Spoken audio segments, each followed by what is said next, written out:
Line has friendly and helpful hosts who I'm going to begin by listing in alphabetical order. Amy Newman, who is known for her trademark slogan, Sending Love, is a professional comedian and skeptic who hosts debates, interviews, and conversations on her YouTube channel. She also creates educational and other important content. IX is a Tom Unboxes subscriber and former atheist community of Discord administrator who enjoys long walks through evolutionary-inspired, biology-inspired computer science, archaeological, academic, biblical criticism, and so on. Jack Burton, it's all in the reflexes, is a self-described middle-aged, college-educated nobody who drives the Pork Chop Express truck in his spare time.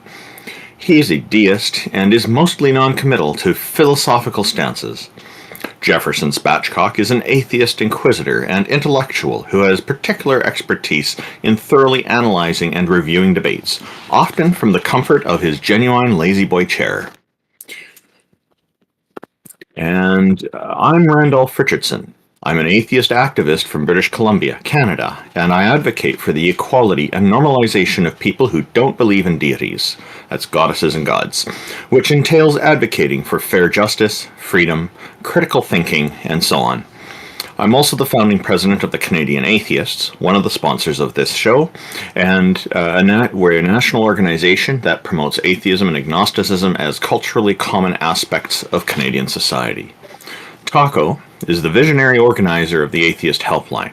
He's a #1 Discord debater who has never lost a Discord debate in his life.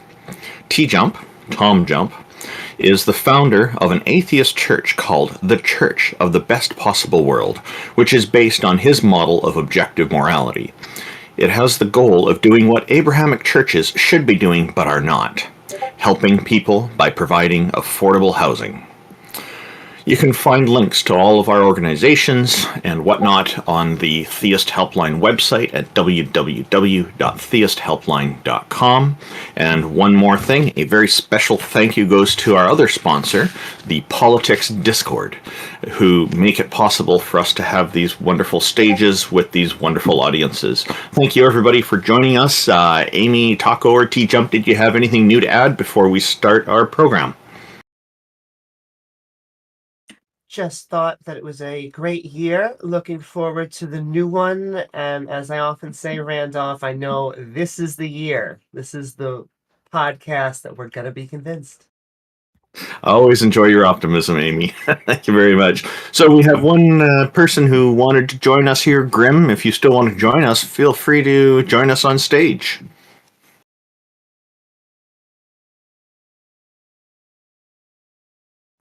Otherwise, Taco, what you were saying earlier about the announcement, if you'd like to read it out, that would be fantastic. Oh, yeah. Works. Yeah, so if anybody wants to come up here, feel free to raise your hand. It's an open stage right now. Obviously, we're here to help anybody that wants the assistance. But he wants me to read the announcement, I guess. The Theist Helpline is now live. Our distinguished speakers have taken some time out of their week once again to help theists work through their theism. In addition to helping theists, we are currently accepting all good evidence for ghosts, goblins, gods, demons, monsters, cryptids, supernatural, immaterial, and other imaginary things. I should say seemingly imaginary things. My bad. It depends who you're talking to. Cryptids, there's a term I haven't heard for a while. I love cryptids. They're so fun. I have so many pictures of cryptids. Like, if somebody could convince me cryptids were real, that would be so dope. Like, right now, I could start spamming photos of, like, pterodactyls and stuff in chat. You have no idea. Anyways, anybody that thinks they can either convince us God exists or just wants help working through their theism or whatever's going on, feel free to raise your hand. You know, it's interesting with the Christmas holidays that so many theists seem to think, well, Christians in particular, seem to think that it is a Christian holiday. I celebrate it with my family, but there's no Christianity in any of it. We have our Christmas tree, which is part of a different tradition, not a Christian one. The Christians have taken and tried to make it their own. But I would say that they've not been totally successful at that. They've convinced many people that that's the case. But it is we're in a multicultural world, and there is the nice thing about Christmas is it takes a number of things from different cultures and points in history that make it such a wonderful time of year for whole families and friends to get together, and also get some time off of work, which is usually much needed just before the turn of the year.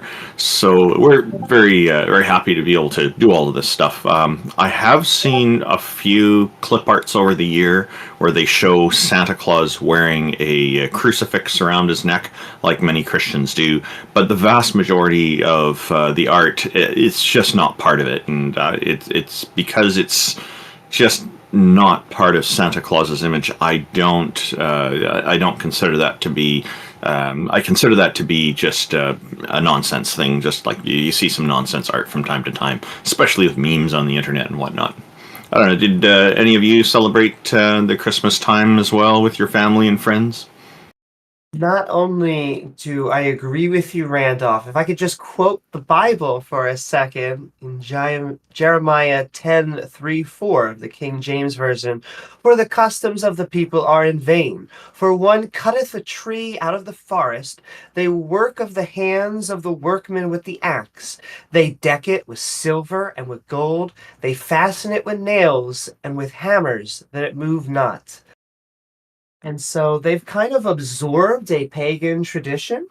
And so I kind of like that the Christ has been slowly but surely taken out of Christmas. Which verse and chapter was that again?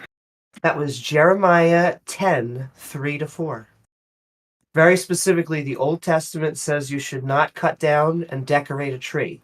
Now, the Christians will say, well, that was the Old Testament, but that's kind of what they do with everything. Wow, that's interesting. I have, for me, when I was a kid, I remember we cut down Christmas trees, but quite a few times, my parents did, and it was just the thing that happened.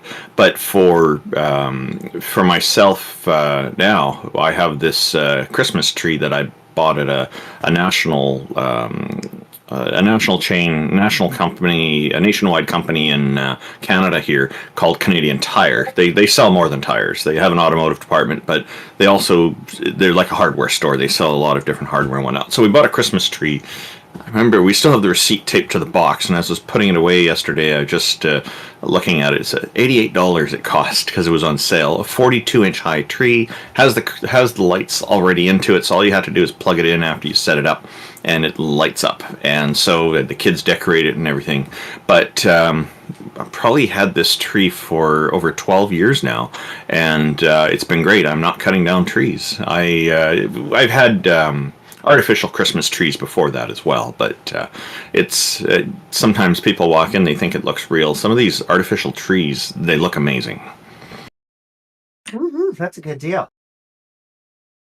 And it's Canadian dollars I'm talking. So is anybody here interested in telling us why you think Christmas is a religious tradition, or did you want to try to convince us that your goddess or god is real? Please feel free to join us. I see Danielbang is...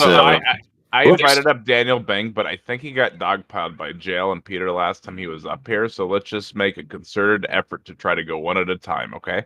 Hey, Danielbang, good morning, and welcome to our show. Thank you for joining us. What's on your mind, sir? Hey, what's up? Can you hear me? Yes, we can hear you. Are all evidences empirical?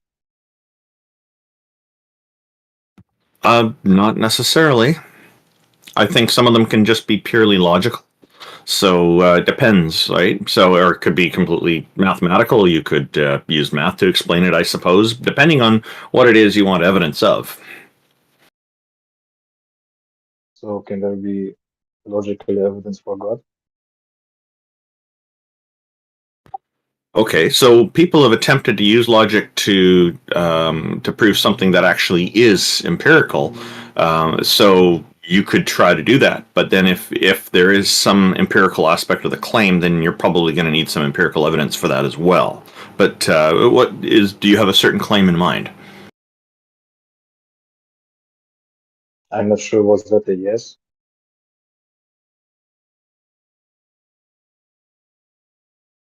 That was indeed his version of yes.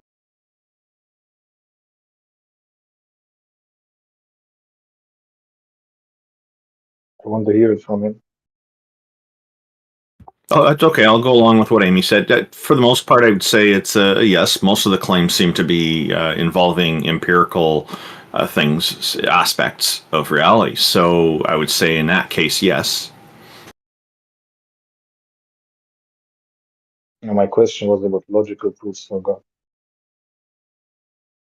Oh, okay. So, well, we can try to entertain it. If it convinces us, then you'll have succeeded. So, did you have a particular claim in mind? Or whether it convinces you or not is independent of whether it is a valid argument. Sure. This Theist Helpline, one of the focal points is trying to convince people that the deity is real. So I'm guessing you have some kind of logical argument for God existing, or a goddess. Well, I can demonstrate that any other worldview other than the Orthodox Christian worldview is self-defeating and leads to a impossibility of knowledge, metaphysics, and ethics. Sure. Okay. Did you want to start with that? Please feel free. So I assume you're in a materialist. We're all atheists here. Materialist, right? Well, it seems to be the case that that the whole of reality is comprised of material. You can get down into quantum waves and whatnot too. That's another aspect of the behavior of material. But generally, I'm not seeing anything supernatural. I haven't seen any evidence for supernatural things that aren't material. There seems to, over time, always be a better explanation for how things work as we learn more about reality, usually through scientific endeavors, for the most part. So is there only the material? Sorry, I didn't quite understand what you said. Is what material? Is all that exists matter? I think matter is material. That's normally kind of assumed by everybody. It seems to be the case. I'm not sure. Are you saying that everything is matter, or is there something that's not matter? Well, I did mention that there are waveforms and whatnot as well. So you could say that radio waves are not material, but we use material to measure them, and so we know for certain that those are real. They are not supernatural, right? Not as far as I can tell. No, we know how to generate waves, such as radio waves, for example. Okay, so that worldview is impossible because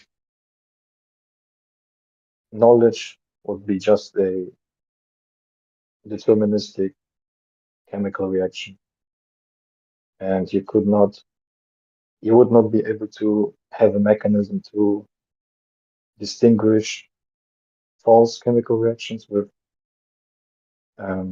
correct chemical reactions, or it would even be a category error to speak of a chemical reaction as correct.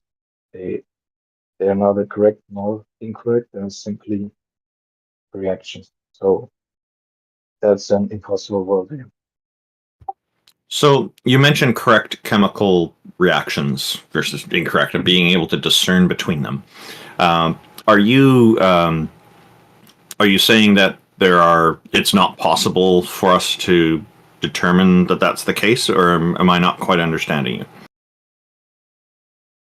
Well, it's actually worse. So there is actually no you, because the you you're referring to is simply chemical reactions inside of the brain. So that's, you can't even account for the identity. You can't account for a self existence. Plus, you can't have knowledge. Well, neuroscience is not my field, but my understanding is that neuroscience is getting closer and closer to having better explanations for how the brain works.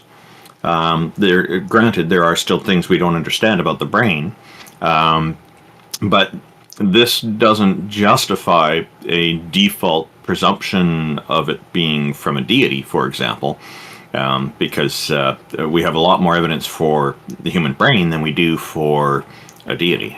And so sometimes people like to delve into free will, into these kinds of conversations. I don't know if you're planning to do that or not. That's up to you. And in such cases, I would say I definitely lean heavily toward free will being part of reality. I can't, for example, rule out the possibility of a free will particle that exists in every person's brain, at least one, and that helps to make this happen. Or perhaps there's some other explanation that neuroscience will bring to us at some point. Again, I'm not an authority on neuroscience, so I can't speak about neuroscience in any authoritative manner here. Well, that's not neuroscience. It's just philosophy of mind. It's just logic. It's nothing to do with science. Just no. if you're determined to believe something, and any justification you give for that belief is also determined, you could never get out of the circle that anything you say is just determined. So there is actually no you, and there is no way to delineate between false determined things and correct determined things. That's wrong. It doesn't matter if you're determined. If I'm determined to believe 1 + 1 = 2, I still have a justified true belief 1 + 1 = 2. How do you know you're determined to believe the correct? It doesn't matter. I could be determined or not. It's irrelevant. I still have knowledge. No, because you can't know that you know. No, that's wrong. You don't need to know that you know. That's wrong. A knowledge is a justified true belief. If I have a justified true belief, I have knowledge. That's all you need. You don't have a justified true belief that you have a justified true belief. This know that you know garbage is irrelevant. It's not a thing in philosophy. Knowledge is a justified true belief. Whether you know that you know is just garbage. Okay. If you are determined, how are you justified? Is a stone? Justification can happen from lots of ways. Yes, justification can happen in lots of ways. Justification can come from experience. It can come from determination. It can come from correspondence to reality. It can come from lots of things. There's no problem there. You can be justified while being determined. That's perfectly fine. There's no contradiction there. I'm determined to believe that a rock will fall because I've seen it fall. I'm justified. No, there's not question begging. So if I ask you, question begging is when a premise is in the conclusion. There's no premise in the conclusion of anything I just said. If I'm justified to believe, or if I am determined to believe 1 + 1 = 2, because I've seen one rock and another rock, oh look, that's 2 rocks. And if I was determined to believe that, it's still justified. It makes no difference. Literally irrelevant. These theists are kind of confused that they think if something's determined, well, that just invalidates it from being knowledge. Like, no, learn basic philosophy. It doesn't matter if it's determined or not. It's irrelevant. It's random, it's still knowledge. If it's determined, it's still knowledge. It makes no difference. Knowledge is irrelevant to whether or not something is determined or random. So if there was an evil scientist controlling all your beliefs and making you believe only false things, they could still be independently justified or not. Would that be knowledge? Could still be justified or not. So if a scientist was controlling my brain and made me believe 1 + 1 = 2, and it's true in reality that 1 + 1 = 2, then yes, it would still be knowledge. It makes no difference what is causing your beliefs in your brain. If it was a sky daddy, an invisible sky daddy named God who gave you a belief 1 + 1 = 2, it would be knowledge. And if it was a scientist who gave you a belief that 1 + 1 = 2, it would be knowledge. Knowledge isn't about how the belief got there. It doesn't matter how the belief got there. What matters is if the belief is justified based off of correspondence reality and if the belief is true. How the belief got there is irrelevant. Literally doesn't matter. So the thing is, you cannot know whether the belief is true. That's my point. Doesn't make a difference. It's irrelevant. You don't So need to once, know if it's true. if God, let's say God gives you a true belief, sure, you might have a true belief, but you Because you cannot couldn't know know if you couldn't know it. You could never know it. So, because God could just be lying to you and you wouldn't be able to tell. So you would never know it. But it doesn't make a difference. You don't need to know something is true in reality to have knowledge. You just need a justification. So again, this is just theists not that. understanding how justified true belief works. So The true part, just stop talking. The true part in a justified true belief isn't something you know. True part is, does it correspond to reality? The justified part is what you know. You know the justified part. You don't know the true part. You don't need to know the true part. Relevant. All you need to know is the justified part. If you know the justified part, that's it. That's all of your knowledge. The true part is if it's true in reality. Doesn't matter if you know that part. That part doesn't matter. so when you give a justification, that would be just another knowledge claim. That would be just pushing the problem back a step. No, that would not be pushing the problem back a step. A justification is like an experience or a reason to believe that the thing is true. That's it. Not push the problem back anywhere. Just because the claim that you are justified is just as much determined, so you're pushing back the problem a step. Doesn't make a difference if it's determined. Again, you're still stuck on this determined thing and you just don't understand it. It doesn't matter if you're determined or not. If I'm determined to believe a justification and it's correct, I still have knowledge. It makes no difference if it's determined or not. It's irrelevant. Again, only dumb theists My think point that is, you can determined know whether it is correct. Again, I've already told you that that is wrong. You don't understand the topic. It does not matter if you are determined or not, and it does not matter if you know that you know. Those are stupid arguments that don't correspond to philosophy. Literally what you said does not make sense in the field of philosophy. Those terms are stupid and do not work in philosophy. So what you said is gibberish. People who are amateurs who don't understand what the terms mean and don't understand how knowledge works. Knowledge is a justified true belief. It doesn't matter if my justification is determined. If it's true in reality, whether or not I know it, and I'm determined to believe it, and I'm determined to believe the justification, and the justification is correct, I still have knowledge. It makes zero difference. Your whole argument of being determined is just you don't understand how knowledge works. That's it. Doesn't matter if it's determined. It's literally irrelevant. It makes no difference in philosophy how you got the belief. So you're saying all your beliefs are determined, but for you, it's just a coincidence that for you, No, it's determined literally that you none of what believe you for the just said correct. came out of my mouth. Literally nothing you said. So I said it does not matter how you got the belief. If I was shocked by an electrode and I got the belief the world is round, and I got that belief because the electrode caused me to believe that there is gravity and gravity causes things to compress, that would be a justified true belief. It makes no difference how I got the belief. It's stupid. It's literally a stupid argument that theists make that you think, oh, well, you're determined to believe the world is round, therefore it's not knowledge. It's still knowledge because it's still true. Daniel, can I You actually don't know ask? that. You said, Just asserting that but you said you all can't achieve it. non-God Justification or worldviews, knowledge is possible. because I feel like that's gonna go in a circle. Because I agree with TJump, and so, like, I just want to know. You said all non-God worldviews are self-defeating, but do you have a God worldview that is not self-defeating? Yeah. Can you tell us what that is? Also, that's Christianity. Just Christianity in general, a specific brand, a denomination? Also, that's Christianity. Okay, how did you know that Orthodox Christianity was true? By comparison of worldviews, comparing worldviews like other forms of Christianity, materialism? Yeah, everyone. I guess I would just like to push a little bit. What is it about Orthodox Christianity that is true to you?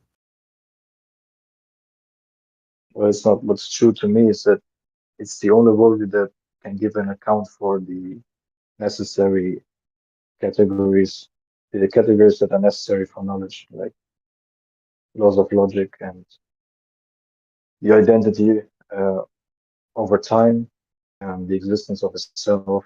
All those kinds of things are justified and make sense. In a materialistic worldview, those things are impossible. So that's But why materialism is false. And when it comes to the other Christian sects, they all have theological problems that ultimately lead to contradictions. So, but you're not Christian, so there's no point to talk about that. But the laws of logic are tautologies. And so, what about Orthodox Christianity supports the laws of logic or seems to suggest they were created by them? Logic is a reflection of the divine mind. It's one of God's energies.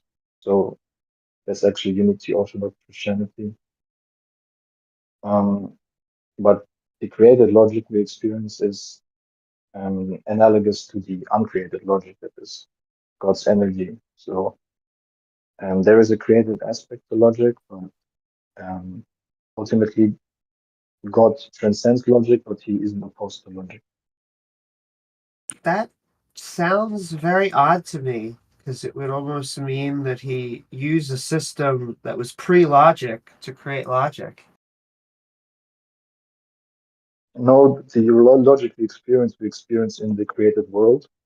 So that's that's analogous to the uncreated logic that is God's energy. But what did you say again? Well, it's just odd because logic is what we use to make sense of the world, and it would be something non-logical forming logic. No, I said God transcends logic, but he doesn't contradict logic. He is logical, you could say. What does it mean to transcend logic? It means he's beyond it. He's in it. He's through it. He's beyond it. See, but energy to do work in physics normally follows logic, and to transcend logic almost seems to suggest to me that it is illogical. No, that's a false presupposition. I mean, I think you have some false presuppositions. I look at things like a divine mind. I don't know why you believe in that. I already told you, because it's the only worldview that gives an account for knowledge, for metaphysics and ethics. Well, I think we get knowledge mostly from our brains. And like TJump was saying, it's really in philosophy defined as a justified true belief. You can't appeal to your brain, because anytime you appeal to your brain, you use your brain. So that's a circular. Yeah, and that's just you being an idiot. So if I'm determined to believe 1 + 1 = 2, am I right? If you're if you in your entirety are determined, there is no you. So no. That's the question. If I'm determined to believe 1 + 1 = 2, am I right? The question assumes that there is an I. Oh, there is an I. I am literally all the You're things that just make up me. matter, There's and no there is assume there. no Stop I. talking. Stop talking. Stop talking. I am me. I have a direct experience right now. There is an I. Proven. Debunked. Now, I am determined to believe 1 + 1 = 2. Am I right or wrong? Direct experience is something that Stop is asserted by you deflecting the that is not question, proven. kiddo. Kiddo, answer the question. if I'm determined to believe 1 + 1 = 2, am I right? There is a me. That's proven. I just proved it. You don't get to deflect anymore. That was been debunked. So don't You answer the didn't prove question. it. I literally did. You I didn't have an prove it. experience. I exist. I'm not I'm gonna grant determined you to believe that. 1 plus. We're going to kick you off the stage if you don't answer the question. This question debunks your entire worldview and proves you're a dumbass. So you have to answer it or you have to get gone. It's that simple. If I'm determined to believe 1 + 1 = 2, am I wrong? No, I'm right. That means you can be determined and have knowledge. Therefore, precepts are idiots. You're done. No, that's still circular because any justification would be You're yes, and done. I'm You're with done. you. You idiot. You're done. Circular means there's a premise in the conclusion. Which premise is in the conclusion of if I'm determined to believe 1 + 1 = 2, am I wrong? Which premise? Which premise is in the conclusion? There isn't one because it's not an argument. You're a There dumbass. was an argument. That was a question. That wasn't an argument. That's right. It was a question. It means it can't be circular. You're a dumbass. It's circular to say that you have knowledge because you're I didn't say I determined had to have knowledge. I said, I asked you a question. If I'm determined to believe 1 + 1 = 2, am I wrong? That's a question. You have to answer the question. I didn't make an argument. You have to answer the question. It can't be circular. Your question, I'm not going to grant you that there is an I in your worldview. Again, you're done. Let's move on. This guy, I've debunked this guy's worldview. He's over. Okay. Well, thank you for coming up, Daniel. We appreciate your time. You have a good one, man. Do you have anything else you'd like to say? Okay, that works. Yeah. We do have an open stage again, so if anybody would like to come up and chat with the panel, feel free to raise your hand. There was somebody raising empirical evidence in the live chat as well. So I posted on our YouTube channel a poll about 5 minutes ago. What's more reliable, empirical evidence, logical evidence, both empirical and logical, or other? And logical and other both got 0 votes. Oh, wait a sec, that's just changed. Okay, so empirical evidence has 73% right now, logical evidence 9%, and both has 18%. Other is just at 0. I'll let you know once the poll is over where we're at. The guy raised his hand. Let me get a poll. Hello, it was on time. Welcome. Thank you for joining us. Oh, he has to accept the invite. There we go. How are you today? I'm alive. Oh, that's good. Above ground. Good day. That's a be a big good positive, thing. man. Well, it can be, but it can also be a negative depending on where you are and when you are. That's me true, too. avoiding telling you that I'm bad. Because I'm telling you I'm alive. So it's like, don't worry about it. Yeah. But why do we need to prove this? Because like, in my understanding, it's not like a measurable thing, even if it was a thing. So like, we can't prove it, right? Even if it is a thing. Do you think that we should not have to prove everything, especially when it comes to things that people are relying on to make important decisions in their lives? Not all of them. Yeah, some of them you just gotta make your best guess, right? Sure, but if there's a deity that comes along and tells somebody to kill their own kid, like the story with Abraham in the Christian religion, wouldn't it be prudent to find out if the one giving the order actually does exist and actually does have the authority that people think that he has? I don't think that's provable. I just don't think it's possible to prove. So in that case, I would think that it's better to disregard such a command from them, such an edict. Yeah, I'd disregard commands, but I would still think about like things that I couldn't prove or ever know. Right? I'd still wonder about these things, right? Well, wondering about it is one thing, but some people do act on this stuff. They think that they're convinced somehow that their God is real, and whatever their God commands, they should do. Like, I've spoken with many religious people, and it's not just Christians, people from other religions too. They say that they're all powerful and all knowing God. No matter what they command, they would do it. Just because they know that God has their best interests at heart, or whatever their justification is. And for me, if something's giving me a command, I'm probably, like, if I'm imagining that, I'm going to go talk to my family physician and say, hey, I'm hearing this voice telling me this. What do I need? Do I need to get checked out by a psychiatrist? Do I need to get a blood test? Do I need some medication? I got too much stress. I'm not handling it well. Help me out here. And my doctor will know what to do to get me in the right path, to figure out whether this is the real thing or not. Again, there are. This God is claimed to have done a lot of miraculous things, but we don't seem to have any actual evidence that this is done by this God, or that these things actually happened. So when people are making extraordinary claims, there's a sufficient amount of evidence that I'm going to want to know for certain that this is actually part of reality and not just some story that's made up, particularly if these kinds of ideas from this supposed God are supposed to be guiding our lives somehow. Then I want to know for certain that it's real. It sounds like you have a different standard than I do, though, on this. Yeah, like, if it was a thing, you wouldn't be able to know if it was real. Like, you just wouldn't. And, like, if you did know that it was real, it would defeat the whole purpose, because you'd be doing it because you thought it was real instead of doing it to be good. Two things there. One, yeah, you could know it was real just fine. Like, evidence would be perfectly fine to know it's real. And secondly, knowing it's real wouldn't determine you to act because it's real. Like, demons. No evidence. Well, there could be. Evidence is possible. So, like, God could come down and say, hey, how's it going? Let me just transform some stuff into gold for you or whatever. That'd be good evidence. But the second thing you said was that if we knew... That would be aliens, bro.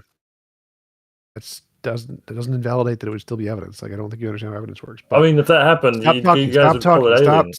Stop talking. So the second thing you said was, if we knew God existed, everything we would be doing would be because he existed, because we knew he existed. I'm here to speak, not to listen to you, fucking waffle, dude. Stop talking.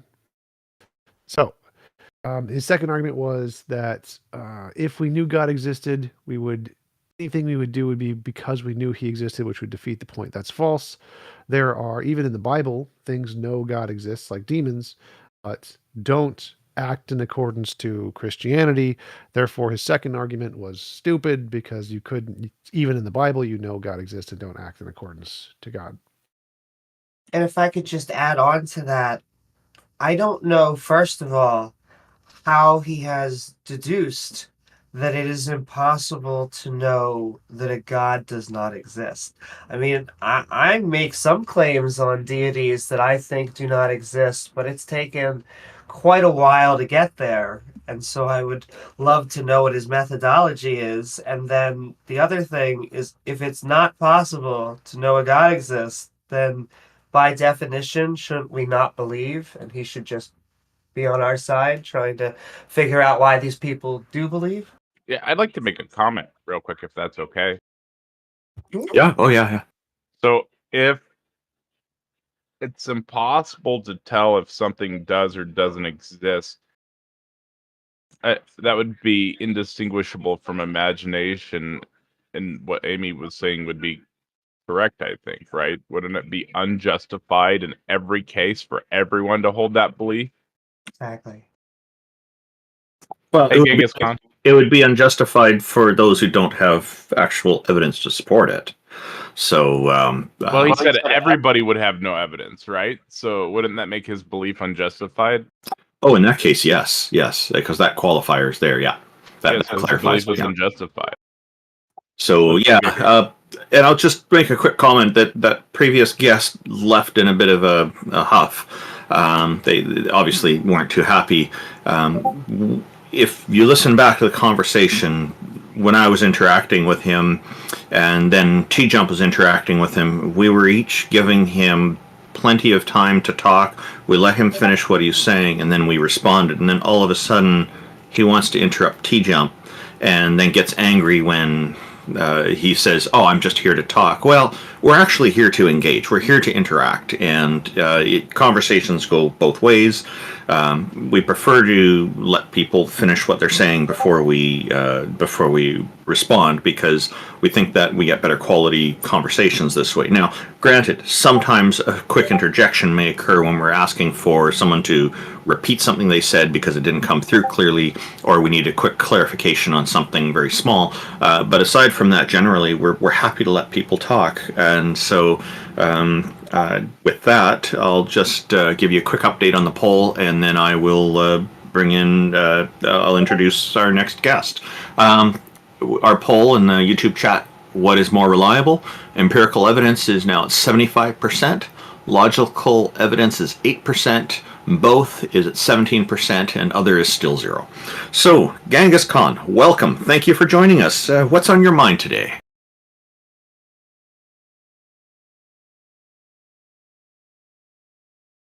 Hey, Genghis. Oh yeah, yeah. we hear I you. was just thinking what y'all were saying to him, the last guy that was just up here, and Okay. You want to comment on that? Sure. yeah, I just disagree that you could prove an existence of a creator.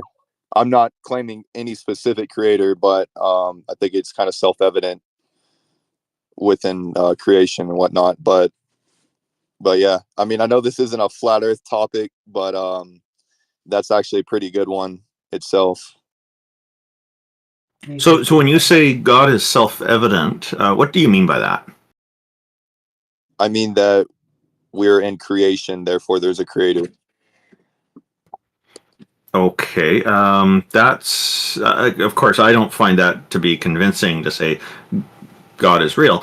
How did you determine that this is a creation that we're in? We're at the center of the universe. Everything literally revolves around us. Just to interrupt, every place is the center of the universe. Well, the thing is, we have the observable universe, and so if we can observe in the same distance in every direction, which seems to be the case, of course it's going to look like we're in the center. For all we know, the universe could be shaped like a lumpy potato, right? And not necessarily a perfect sphere or oblate spheroid or something. We don't know this yet, because what we're observing is the universe, and what actually is the universe. It's commonly suspected that the universe is much larger than the observable universe. So, I think you misunderstand it, Randolph. I think he was claiming geocentrism. Yeah. Oh, okay. There was a time when people thought that the sun revolved around the Earth, and then that turned out to be wrong. What do you think, that the Earth, the sun revolves around the Earth, or do you think the Earth? Oh, okay. Why do you think that's the case, and it's not the case that the Earth revolves around the sun? Why would I think the Earth revolves around the sun? Because NASA told me so. Do you think NASA is not a reliable source of information? Well, I'm not going to appeal to their authority. Well, I'm not claiming that NASA is authoritative, although they seem to be quite open and transparent about publishing the evidence they have. I'm just wondering, what do you think NASA is wrong? Do you think that before NASA, others who figured things out are also wrong? No, I think there's a lot of sketchy stuff with NASA. There's constantly there's evidence of them lying with their spacewalks and whatnot, them on harnesses. They destroyed the lunar lander. There's all kinds of weird stuff with NASA. Operation Paperclip. Yeah, I don't necessarily just trust them just because they're an authority. Okay, so the point about the sun, that being the center of our solar system and the Earth revolving around it, which you've not accepted, that you think it's the other way around, as you've stated. This was something that was figured out long before NASA even existed. Yeah. So, honestly, he's dismissing NASA. I think we just dismiss him and move on to the next guest, right? I just wanted to hear how, like, why he thinks that the others are also wrong. Do you think, like, what do you think is the reason? Do you think they're all kind of working together somehow? And then after that, I just want to ask questions. Like, I think you just deplatform people like this. Okay, well, I'll just give How him a weak chance to are answer those? this and How Amy weak to deal with are it. those? Yeah, go ahead. Well, instead of going on science, because I don't think that's going to be authoritative from him, can I ask, is your belief system come from a religious viewpoint? Wait. Science. How did we scientifically prove that we're revolving around the sun? Amy, please tell me that. How did we scientifically? Well, we have physically gone out into space. I know Oh, that. oh, that's science now, right? Yes, I don't understand why you're saying that, Tone, because yes, that is science. Do you know what the scientific method is, Amy? Yes, it's where you propose a hypothesis, you go out and do research, and then you collect data, and the peer review community tries to emulate that research. Wrong. That is not the scientific method. Okay, so let me ask, what do you think the scientific method is? Well, for one, you have to have an independent and dependent variable to isolate things. You didn't isolate anything. And peer-reviewed is flawed. So how can you say peer? I'm sorry, can you just give me a definition of what you think the scientific method is? I asked you, Amy. Oh, I know, but I told you what the scientific method is. Bro, so now I want to know what your definition of the scientific method. Do you disagree? What is Genghis Khan's definition? First you make an observation, then you need a hypothesis, and then you need an independent and dependent variable. Independent and dependent variable. And This so is there's no pathetic. peer review process going on? And Taco, how weak of you to say we should just deplatform this guy because you don't have any arguments against what I'm saying. No, what he's saying is because of your conspiracy theorist mentality, it doesn't make it favorable for that type of platform. Well, y'all have bootlicking mentality. One, that's none of the topics that we mentioned, right? If you were proving Bigfoot, you'd be welcome up here, or any cryptid, right? Two, you're talking about geocentrism, which is just it's been proven for 2,000 years. Are you joking my ass? Come on, dude. So Genghis, I was trying to engage with you on that and ask you why you think it's real. And so we were challenging you on the idea, but I do think that this to me is in the realm of conspiracy theories that are really thoroughly debunked so far. But bro, you were like, I don't accept NASA, dude. They're the American space organization that's taken us to the moon, and also, and you're just rejecting this shit. There's videos and photos. You only get to go to the moon if you have been billions of dollars invested. You know, that's kind of like saying Narnia is real if we go to a special closet. Are a major trying to figure out how to word this. Well, the globe doesn't even physically work. Y'all can't prove gas pressure without a container without begging the question. Well, when you deny gravity, it does tend to seem like a mystery why everything is sticking to the planet. But I will continue to ask, is it because of a religious reason? Do you believe that we are a special creation? I'm not religious, no. You're not really. Are you an atheist? Well, no. Hang on, Genghis. You did say earlier that you think God is self-evident. Did I misunderstand you earlier? A creator is self-evident. I'm not making claims to any specific deity. So the creator, is the creator a god, or is the creator something else? Well, yeah, it would be divine, yeah. Okay, so this is something. Okay, so you're a theist, but you're not religious. I'm just clarifying. Yeah. Oh, okay, that's fine. Go ahead, Amy. Well, no, it's just the universe doesn't look like a creation. It doesn't look like we have a creator, and so I'm just interested why you think those things. Well, I mean, I was going to flat Earth because it's a pretty hard one for atheists, but yeah, it's just our bodies are so complicated. We're more complicated than the thing that you're talking to me through. and that needed a creator, but somehow you don't. That doesn't make sense. Yeah, If I throw very specifically, creations, they're artificial, they come from beings. And so our bodies are naturally forming. We form from sex. yeah, but the original, that goes back to the original person who created the original people. The original people, we have Yeah. always been and have always given birth to the same species. It's not until you look over many generations that you see the differences. Well, y'all believe, the atheists believe in a certain type of genesis yourselves, because y'all don't believe that humans have existed forever. Sure, How does that prove your God claim? Because she's trying to act like. How does addressing somebody else's position do anything to support your position? What do you mean? Amy's the How one who does asked me if I so believe so in if you and religion. I are having a debate, right? And the debate topic is like, does a God exist? And you attack the position of naturalism and try to prove that like supernatural things exist, so naturalism is wrong. How would that prove a God exists? I'm just trying to keep people consistent, bro. What do you mean? So how I'm asking how does keeping people consistent on their position prove your God exists? Well, if they're trying to dispute what I'm saying with the position that they don't even hold, how does that make sense? You didn't answer the question. I'm going to repeat the question. I did. Yeah, I did. So, it's okay. It's okay, how Taco. does you deplatform guys like me attacking because another you're weak. position help to prove your position true? I just explained it, Taco.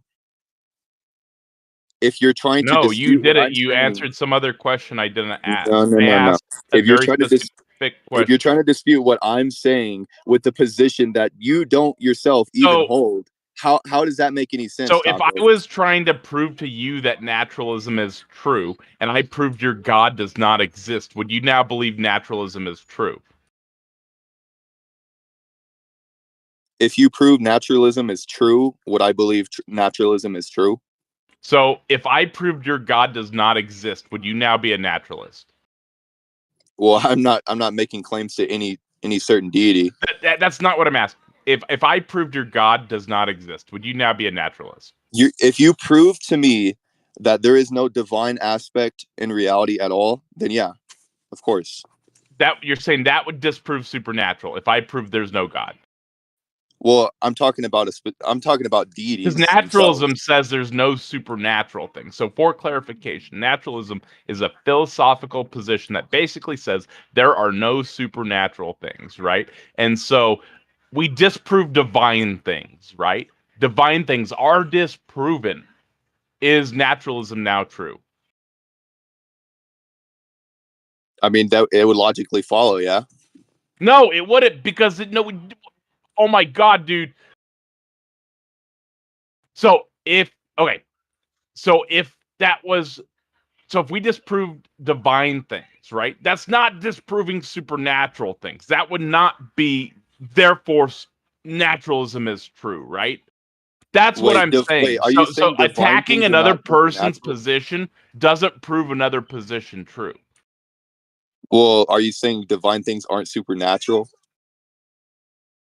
I'm saying that if divine things existed, there could still be another category of supernatural things. So supernatural doesn't necessarily mean divine. How does that make sense? Cryptids. Cryptids? Cryptids. What would be supernatural about a cryptid? It would just be an animal. There's all sorts of supernatural-esque cryptids. They would be think animals, you're bro. just What's dismissing supernatural about Bigfoot? aspect of some of the you're dismissing properties that are suggested of certain claimed to be existent cryptids, such as This is a really dumb argument. supernaturality, This is really weird, bro. without any justification, and I don't think that's intellectually honest. What he's saying is just because you disprove A, it doesn't mean you prove B. I understand the general point that he's trying to paint, but I don't agree with the supernatural versus a deity or whatnot.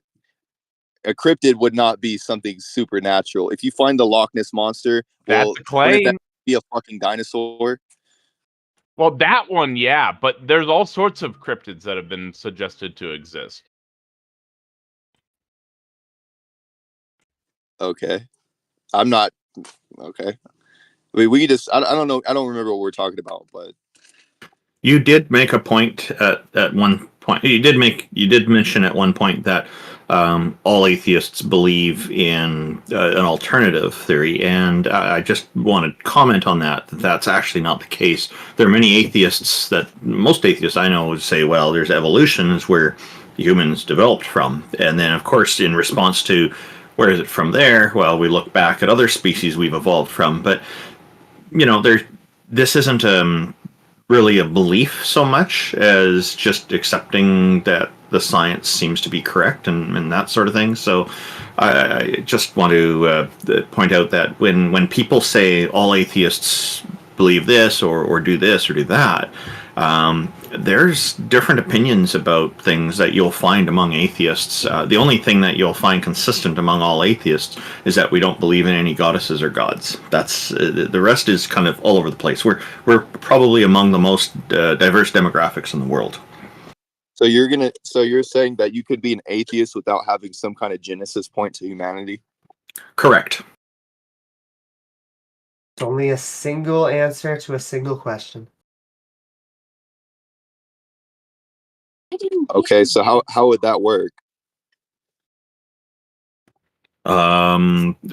It's not necessary for somebody to carry on in their life and to have a certain belief in order to carry on in their life, such as where did we all come from? There are many people in the world who don't even consider such a thing.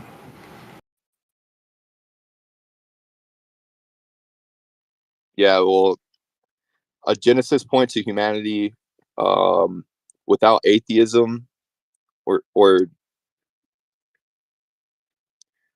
atheism without a genesis point doesn't seem like they even mesh together at all.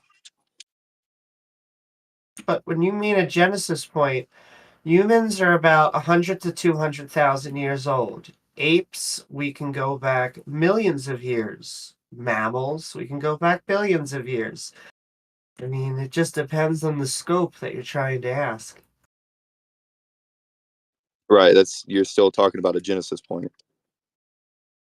Sure, but there was never like a single time where one animal became another animal. It was just the slow, gradual, simple to complex that we call life, we call evolution. Yeah, you think that we're related to like bananas and shit, like trees? Sure, that's like holding up a uterus and being like, you think we're related to this? Yes, we are related to the banana tree. Is that weird to you? Well, I can observe the connection between a uterus and a human. I can't observe the connection between a banana and a human. Sure, it's the reproductive system of a tree. Trees actually have sex because they're multicellular organisms.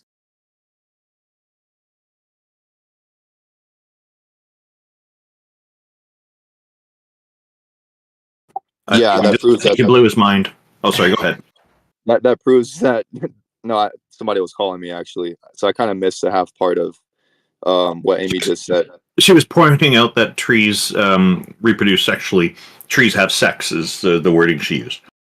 Yes, Yeah, but that in no way proves that we're related to a tree. Doesn't it? We use the same sort of function, what is multicellular. We use, instead of the single cellular mating types, we actually have sex. Yeah, that doesn't mean that we're related to them.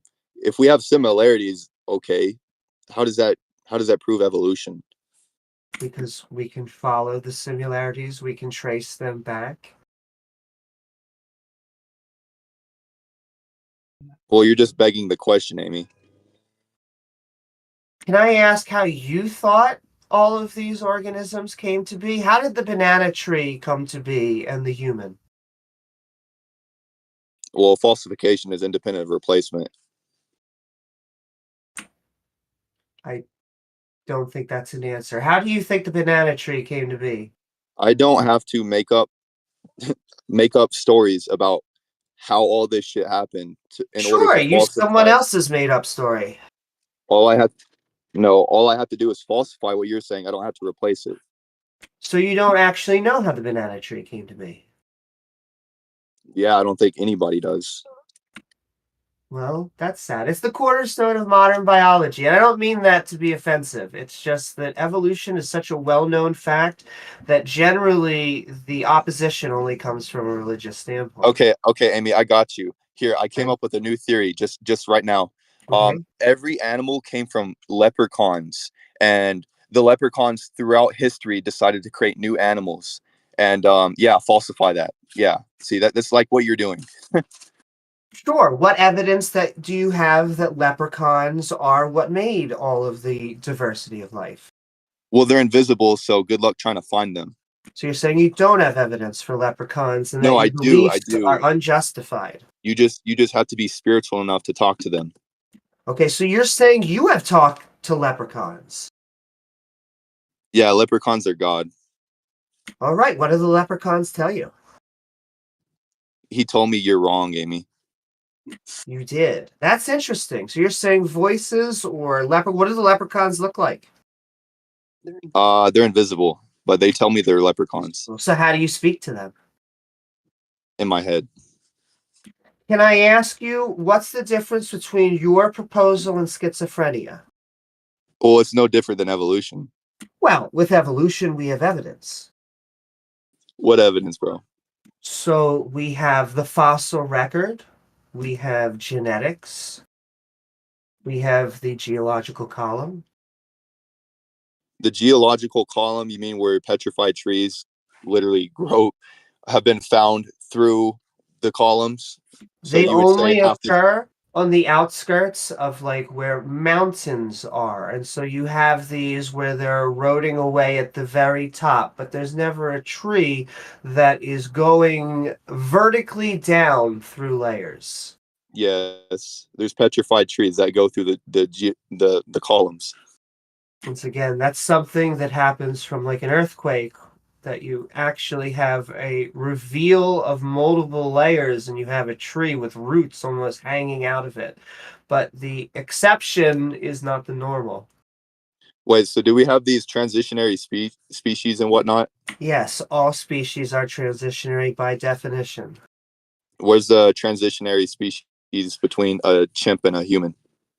A chimp and a human is a ape a little bit further away because we are apes. Well, where is this species though? Well, you would just have to go a little bit further back because, once again, there has only been a recent diversion. We are great apes. Wait, no. So you're saying chimps just directly become humans and there's no... No, they're not trying to become humans. They are chimps. They have been 4.5 billion years of evolution, just like we have. You would need a species in between chimps and humans. Yes, something that has both chimp and human-like features. Something like Lucy. Lucy was a chimera, bro. A chimera. Yeah, it was a literal grave site with ape and human remains. You just said there was a grave site with ape and ape remains. Grape and human remains. I know, but humans are an ape, so you just said there was a grave site with ape and ape remains. You're an ape. Yes, you're an ape. No. Yes. And if you deny that, it just means that we have failed in our biology system within the United States. I thought we were leprechauns. Sorry. That's right, leprechaun. Yeah. I mean, if I said we're all leprechauns... Do you reject Linnaeus's taxonomy system? Or Linnaean taxonomy? You mean the similarities between like whales and shit? No, the taxonomy system that we use to classify every living species. Do you reject that? Yeah. This is what I was saying earlier, guys. Like, You just don't even talk with people like this. Genghis Khan, do you maybe we give you 30 seconds to summarize your views before we end this session with you? Does that sound good? Sure. Go ahead. Oh, you want me to summarize? I just think that Yeah, shoot your last bolt. Yeah, we like to let you have the last word before we end the session. Go ahead.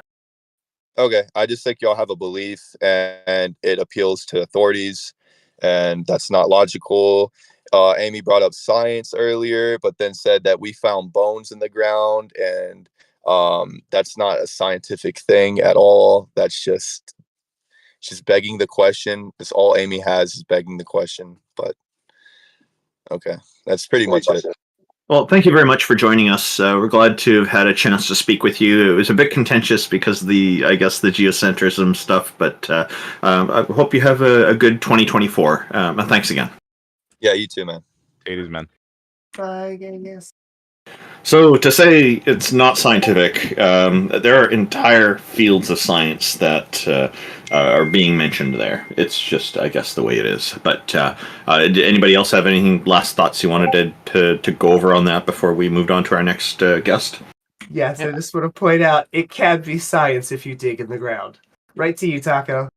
Yeah, and I was just saying, when people reject everything that we've built, everything we have as a culture and as a society, they just reject it all. How can you they're talking on a cell phone or a computer that's built off of what are you they're saying NASA's fake? Like, they're using a cell phone or a computer which was developed from NASA technology. What? That's the money audio. That's the money audio shot we were looking for. Thanks, Taco. All right. What's up, Seal Lover? It's like, hello, Seal Lover. Muted, man. I'll unmute you. Please don't make me regret it or get me in trouble. Let's go. Hello, Seal Lover. How are you? Thank you for joining us. Happy New Year. Happy New Year and all of that. I kind of pulled up, Sorry, your volume is very low. It's very difficult to hear you. Let me pull my mic closer to me. Can you hear me? Is it better now? A little bit better. If you can get a little bit louder, that'd be fantastic for our audience. Is it better now? Oh, this is excellent. Yes, we can hear you loud and clear now. Thank you. How are you today? I'm great. I kind of came here, pulled up, expecting to talk to TJump because I saw him in the VC and I was meaning to talk to him. But do you only talk about theism right now, or is it just general discussion? Well, it's mostly to do with religion and theism. Sometimes people will bring up spiritualism. What's on your mind? We'll let you know. I just wanted to ask you, right, why you think it's more likely for the existence of just everything within the universe, every fine aspect within the universe to exist by chance, rather than there being some sort of intelligent designer behind it. I don't see the reason as to why some material cause can interact with the immaterial. That would be our minds. So yeah. Your question is perfectly aligned with the topics here, so thank you. By chance, well, that is one possible option. Some other people think that determinism is the way it is, and so that's obviously not chance. So there are different viewpoints people have, and then, as I had just mentioned to our previous guest, that so there are many atheists who don't have any opinion on it at all. There is, of course, I think it's fair to assume that everybody here is interested in the origins of life, the universe, and everything, as DNA put it, Douglas Noel Adams put it, with the answer being 42 and all that in his famous works, The Hitchhiker's Guide to the Galaxy. But that doesn't answer your question. Chance is not how I'd put it. But perhaps what you're thinking is kind of like there's a randomness, or I guess stochastic would probably be the more accurate term. it seems to me to be indeterminate. I have not observed the entire universe, let alone the entire cosmos, to be able to make such a determination. So I would have to tell you it's a guess. By the same token, I do think that when people say there's a goddess or god or multiple deities behind it, creating everything, that's also a guess from what I can see. Yeah. I think that even if you say that it's more of a guess, it would still be more founded, or it'd be a more reasonable or more intuitive belief than the belief of atheism, because then it would lead to a perfectly reasonable conclusion as to why humans have minds, why everything within this planet alone, right, all of it has been able to develop within the specific circumstances in which that life can form. In a perfect example of this, no other planet within the universe has these type of conditions. Even places like Mars, which are as close to Earth as can be in terms of livability, we still see that they still are unable to inhabit life. So it seems to make more sense to me that the conclusion here would just be there's some sort of intelligent designer that causes the universe to come into existence, rather than some sort of Okay. I have a comment after chance. you. Okay, so first of all, atheist beliefs, that's a complete myth. Do atheists hold individual beliefs on things? Certainly. But atheism is just not believing in any goddesses or gods. Fundamentally, that's all it is. So, and there are some atheists who say they're holding a position there absolutely are no gods. That's up to them, and that's fine. It still includes the fundamental I mentioned. So just the idea, I guess what you're probably alluding to there is that the scientific preference that you may hear about that many atheists do ascribe to, and that's fine. I just want to point out, though, that's not a necessary part of being an atheist. It is, there are many atheists who have other ideas or no idea at all and just leave it at that. So that's just the way it is. Whereas a Christian, for example, all Christians it seems, agree that God created everything, the Christian God. Yeah. So that's kind of where there's quite a difference. So I just wanted to make sure you were aware of that nuance as we go forward. Yeah. The other point, just the other point that you made about there not being any other life anywhere in the universe, that, as far as I know, has not actually been proven. That's just something that some people suspect it to be the case, and yet there's others like myself who are optimistic that there's probably life elsewhere. Again, I don't have proof for my optimism on that. It's just something I'm hoping, and as Dr. Carl Sagan pointed out, it could be that we're the very first or we're the very last life in the universe, and everything else in between has been missed, and so or is not yet to come. It hasn't happened yet. So we can't rule out these possibilities. As far as I know. But if you've got some credible reason to think that there is absolutely no other life in the universe, I'm very interested to hear it. Yeah, I'd simply just say that, if you were to take the belief that there is more life in the universe, right, or if we're trying to make beliefs on whether or not we believe there is a God or whether or not there is a God, most of the time we're going to be making off of our knowledge. So if an agnostic person comes up to me and says, "Well, I don't know if there is or is not God," I'm like, "Okay, that's completely fine because you're making this statement off your knowledge." But if the whole title of the stage is Theist Helpline, and we're here to question the beliefs of theist people, and I'm saying that, okay, well, based off of my knowledge currently, I think it's more reasonable to believe that there is some intelligent designer, even if we don't know for certain whether or not there is life in the universe or there isn't. I'd say the more reasonable belief, based off of what we know, would be to lead towards the side of theism, right? Or at least lead to an agnostic position, right? Because there's no evidence so far that is strong enough to tell us that, there absolutely cannot be any God. Because to be an atheist is to affirm the non-existence of one. No. I just stated to you it means we don't believe. So, and some atheists do affirm non-existence. But Amy, how would you like to respond to this?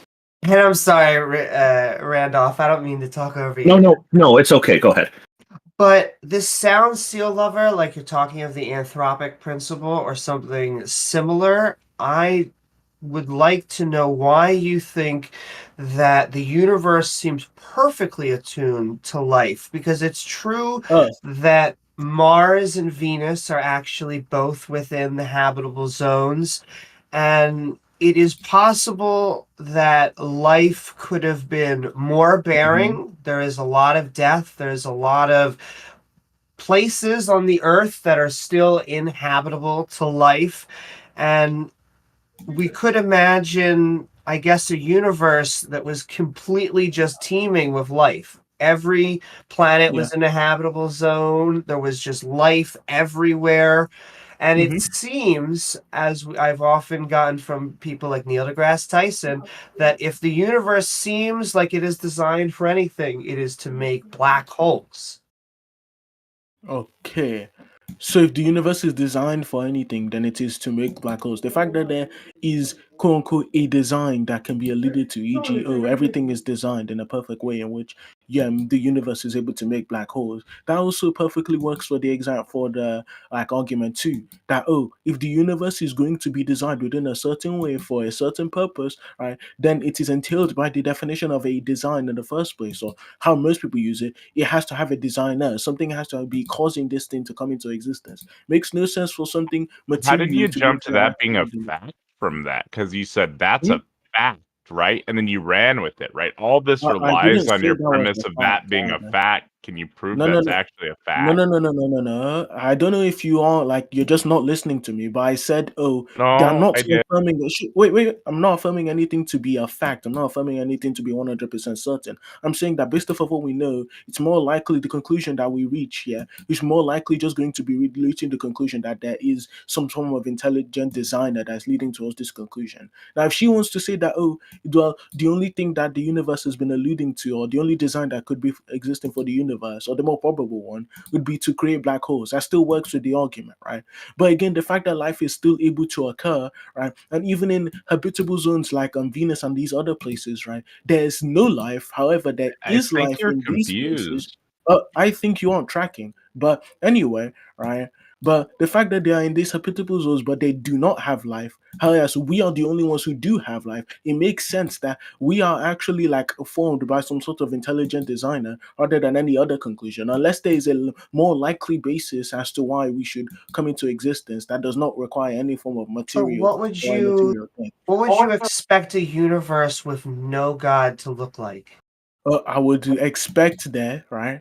Actually, I don't even, it's the same thing that the other guy told you. I don't particularly know, right? But the only example that I could give you probably would be a universe devoid of life and a universe in which nothing, for like, there was not a consistency of anything happening and everything just happened randomly without any sort of like external influence. Okay.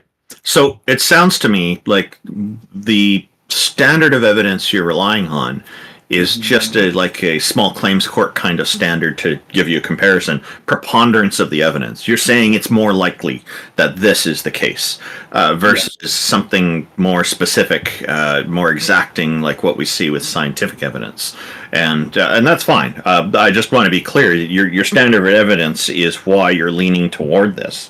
I think. Yeah, the standard of evidence, which would be the consistency here about like how these things don't normally occur in this like, or if this thing did not have any intelligent designer, then it would be completely random and there wouldn't be a consistency of this thing happening. There, if there is a consistency, that means that like it's likely that this thing does have an intelligent design. I think How did you rule it's out other also possibilities, like determinism? You're saying it's God or it's random or stochastic rather than random. determinism just entails that like determinism, correct me if I'm wrong, it just entails that every single thing that happens within the universe has some sort of like external cause behind it, right? And don't you think, unless you believe in like infinite regress theory, which I think would be completely nonsensical, then it has to be like there has to be a starting point here. Unless you believe the universe is eternal, and this starting point would have to be God, right? Because I I do not believe that any sort of like material cause can create something immaterial. It doesn't seem to make sense to me. So the starting point being God. You're saying God never was started by anything. Yes, I believe that there would have to be a start, right, to the universe. So if there's going to be some causal chain, there's going to have to be a start to this chain, right? And the start to this chain would have to be uncaused, so it would therefore be God by extension. That's just how I'm defining God. So, can you rule out the possibility that God and the universe and the entire cosmos are a natural emerging property of absolutely nothing? It makes no it makes no sense for nothing to have causal power.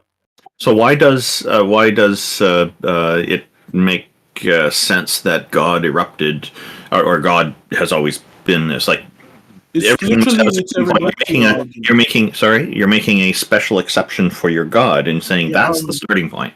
it's And it's a reductio argument. Basically, say if there is no God and we do not dive into the realm of absurdity, that being like infinite regress theory, right? Then that would mean that absolutely nothing caused the universe. However, if we know that absolutely nothing cannot cause the universe, therefore the more likely explanation would have to be God.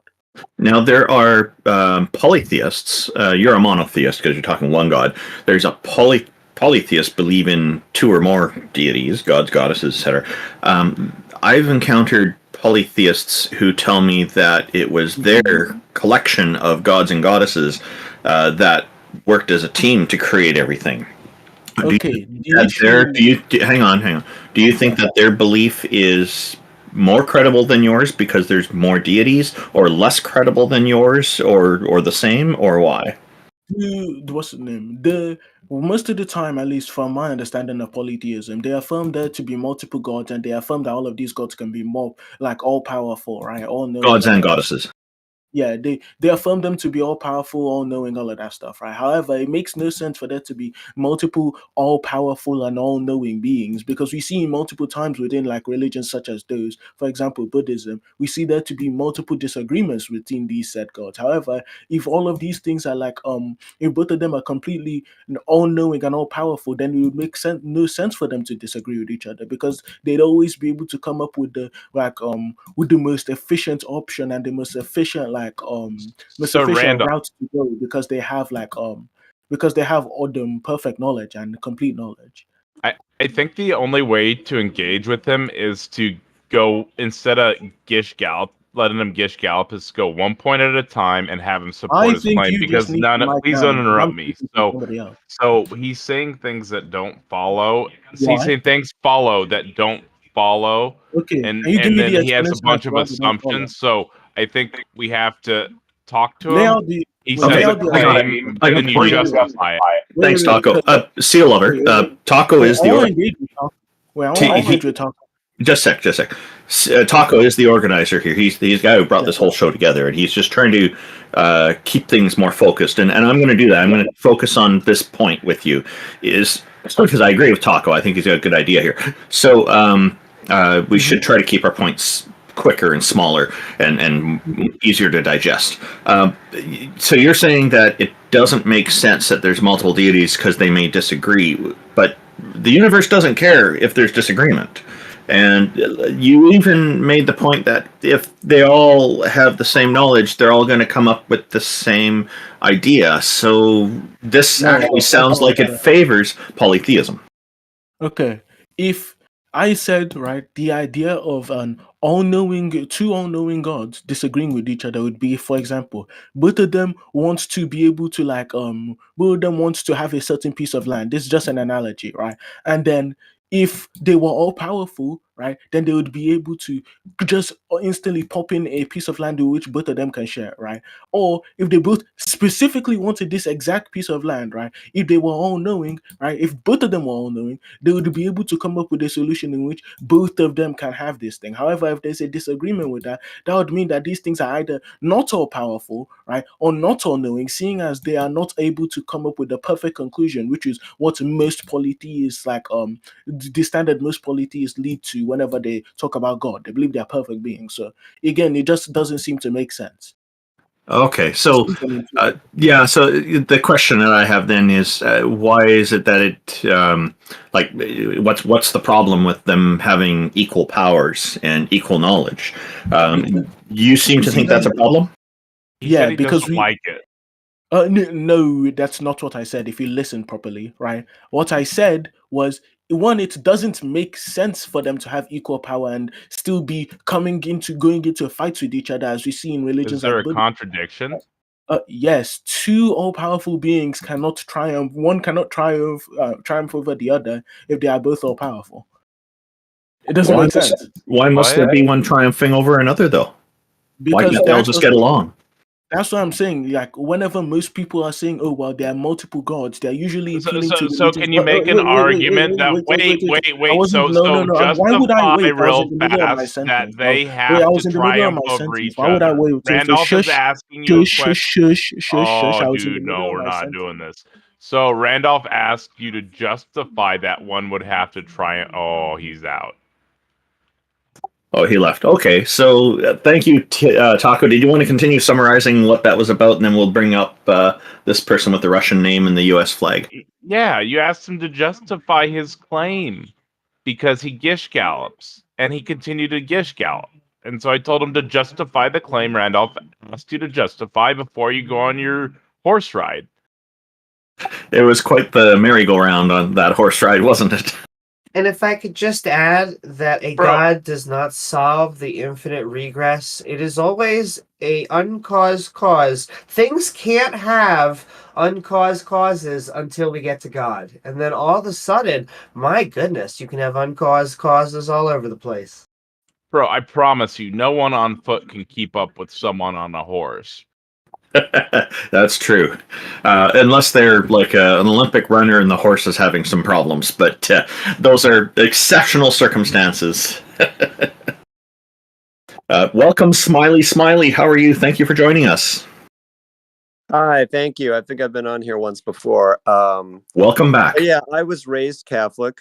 And as I've grown up, I've kind of realized that I think I'd plan to be Catholic for the rest of my life. But I think it's the best for my faith if I'm realistic about some things. So I do believe in some historical things, but I believe that Jesus was on earth and he died for our sins, and that one day, if I'm good, I'll go to heaven. You know, I should, basically things like that. And I try to pray every now and then. But I guess I just had a basic question for you, which was, I guess all of you can answer this. Did you come to be an atheist or whatever denomination you are because history or science contradicts with religion, or religion has not proved itself? So for me, I've always been an atheist. I've never been part of a religion. And I think that's a fair question you're asking, by the way. There's just nothing that's really been compelling to me in any religion enough for me to actually join it. I would say like one that seemed to compel me, seems more compelling than the others, would actually be Satanism because of its 7 tenets, which is an interesting thing to look up if you're not familiar with the 7 tenets of Satanism, because they read like a human rights document. It's very interesting. But I'm not advocating for Satanism. I'm just saying read up on the tenets because they're interesting. TENET if you're curious what I'm spelling out here. The problem that I have, and thing that turns me away from religions, in addition to the imaginary aspects, the things that seem imaginary, I should say, like the divine stuff and whatnot, and the authoritarianism, which is very often very common. There's one deity or multiple deities that are ruling over you and telling you how to live. The big thing for me is the divisive nature of many of these religions, that you're either a conformist, you're part of the religion, or you're a non-conformist, you're an outsider. And it's, to me, this is a destructive thing for society, and it makes it very difficult for me to say this is okay. Because I think the whole point of society is to be inclusive. And so that's where I'm at with it.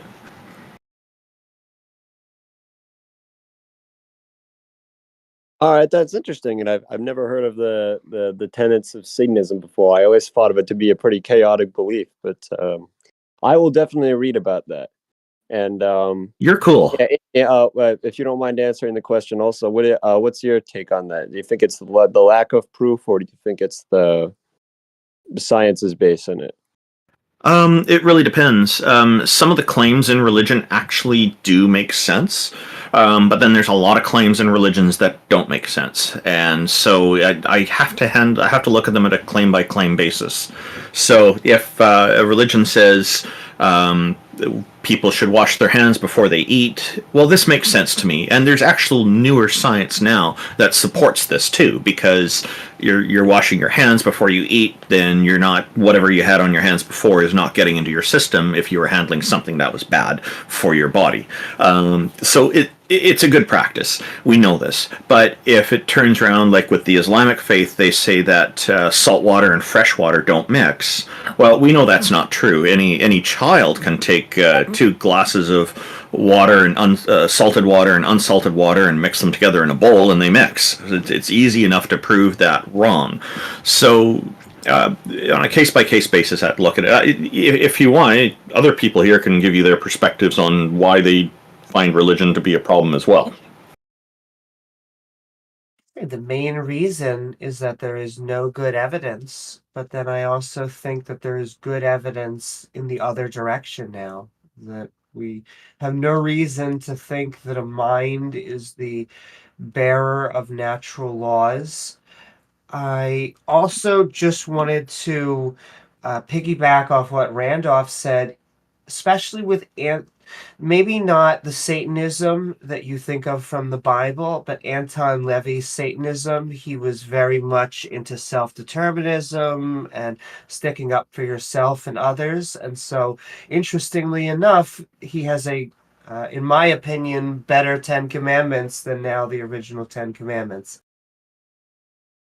Not a Satanist either, nor do I think that we should go into religion, but it is interesting how that eventually happened.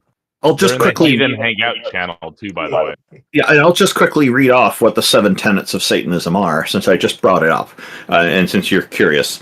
So, number 1 is one should strive to act with compassion and empathy towards all creatures in accordance with reason. Number 2 is the struggle for justice is an ongoing and necessary pursuit that should prevail over laws and institutions. 3. One's body is inviolable, subject to one's own will alone. 4. The freedoms of others should be respected, including the freedom to offend. To willfully and unjustly encroach upon the freedoms of another is to forego your own. 5. Beliefs should conform to our best scientific understanding of the world. We should take care never to distort scientific facts to fit our beliefs. 6. People are fallible. If we make a mistake, we should do our best to rectify it and resolve any harm that may have been caused. And finally, number 7. Every tenet is a guiding principle designed to inspire nobility in action and thought. The spirit of compassion, wisdom, and justice should always prevail over the written or spoken word. So this is why I have respect for the 7 tenets of Satanism, because it sounds like a human rights kind of, the way a human rights document would be written, but it's not really specifically human rights. It's just seems to be generally really good principles to me. And so that's, and what Amy was saying about the LaVey Satanism, that's kind of where this is from as far as I know. Anton LaVey. But again, I just want to make it clear, I'm not preaching Satanism. I'm just pointing out, using it as an example of one religion that seems to have really good values included in it. Yeah, I get it.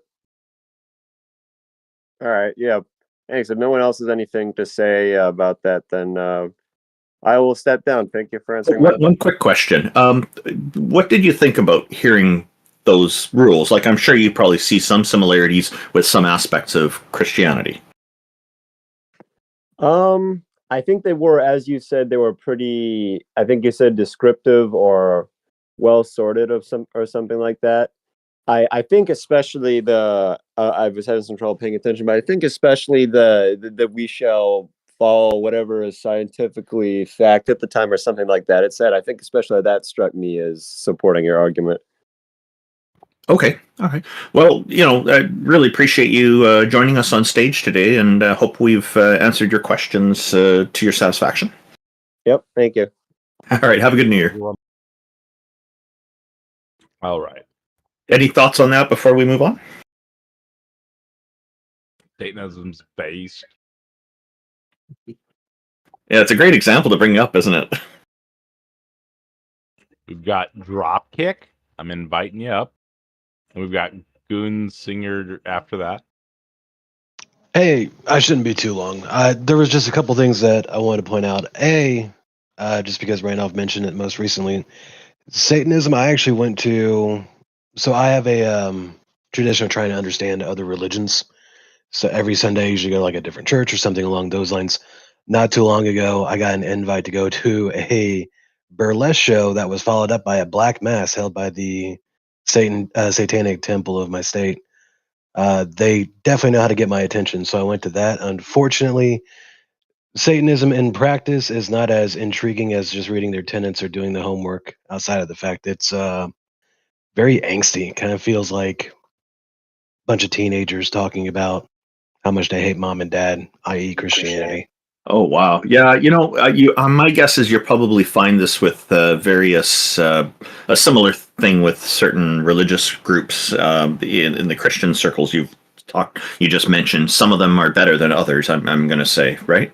Indeed, and definitely we'll probably need to see if like there's another sect or congregation that I can check out at some point that might give me a bit of a better representation of that faith. But I just remember the whole place smelled like BO and regret, and just Ooh, yeah. it was a big turnoff for me. Some businesses smell like that and are like that, so it's not exclusive to religions. I got to tell you, if you're ever up in British Columbia, Canada, feel free to join us in one of our future events with Canadian atheists as well, if you're interested. Oh, by all means. But another thing that I kind of want to bring up, I think it was Seal Lover mentioned this, and it's a very important distinction and correction to make. So, as somebody that's been a very devout polytheist since 2008, polytheist, I've never met one that thinks any of the multiple gods that we either believe in, acknowledge, or even pray to are all knowing or all powerful in any way, shape, or form. Any polytheist that believes in a specific pantheon can tell you about any deity within that pantheon having flaws and being able to be tricked. And at some point, the belief is, like all things, they will at some point die. So that entire stance that he took on that is just incorrect.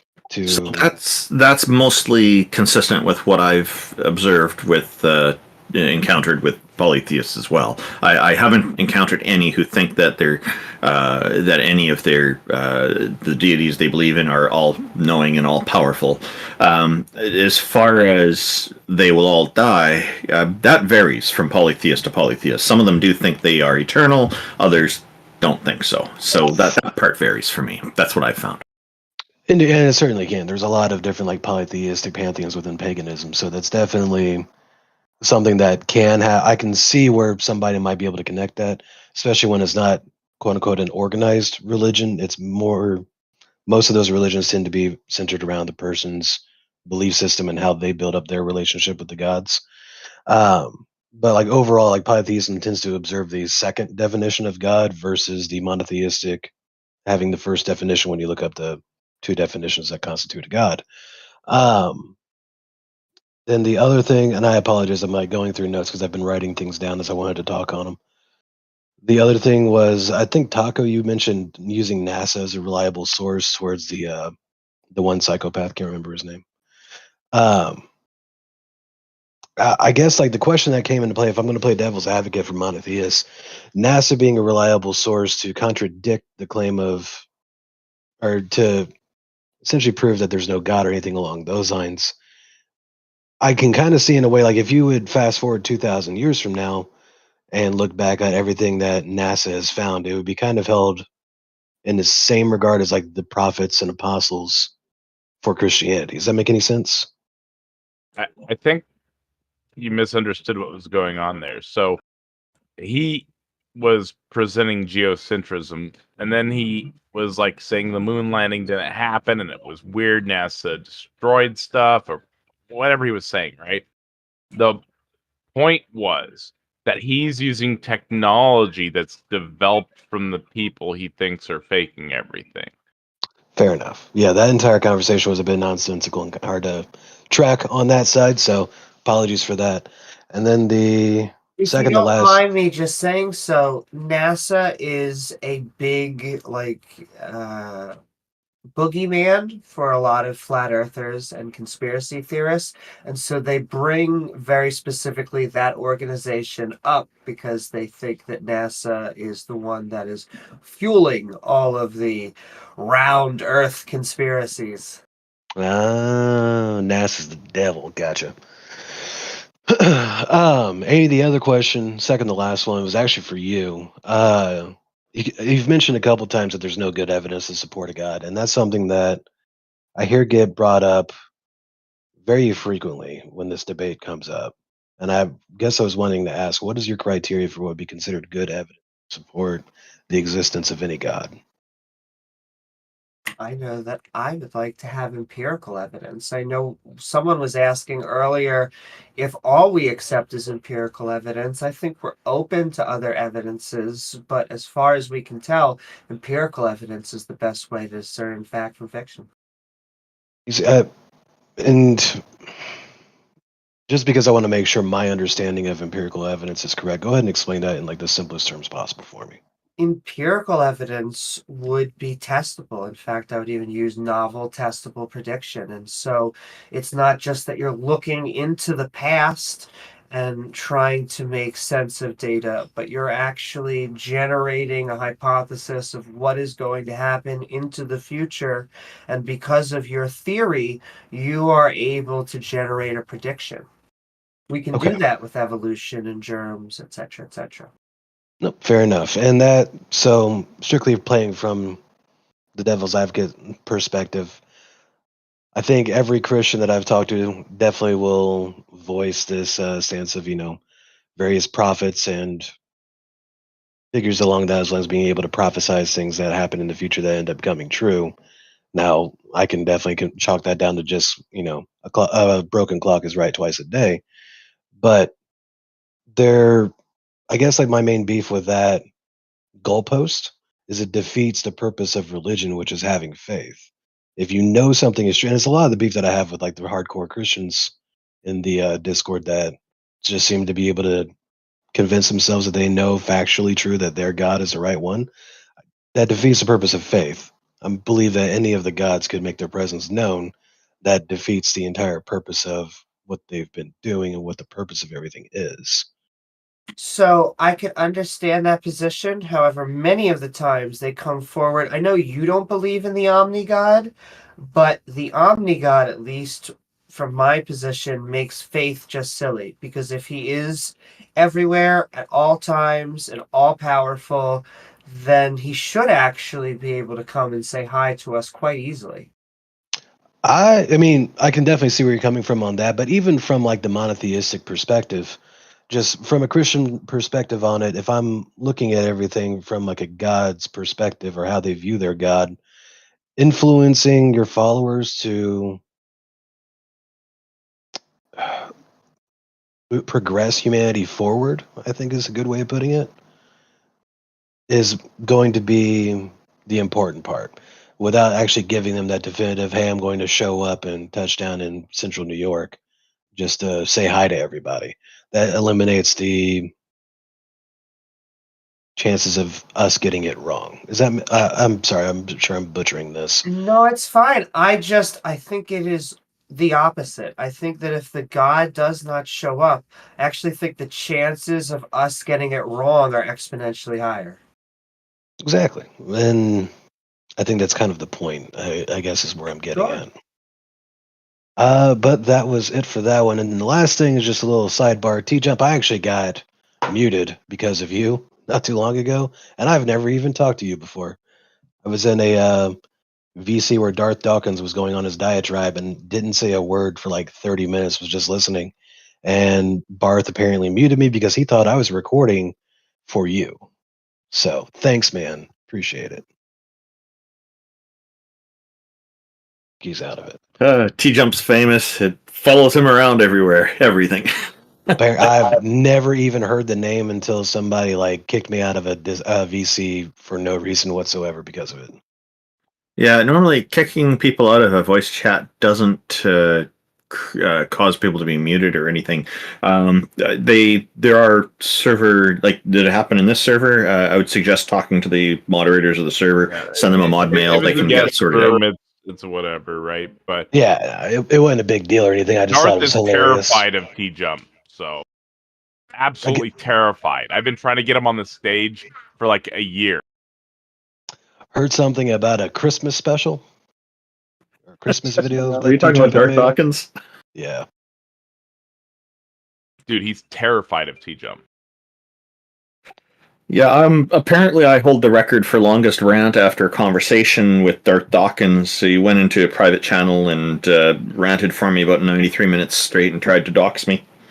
He's an interesting individual, to say the least. He's aggressive, yeah. A little bit. I definitely think that he gets into ontological debates with like oranges at a grocery store.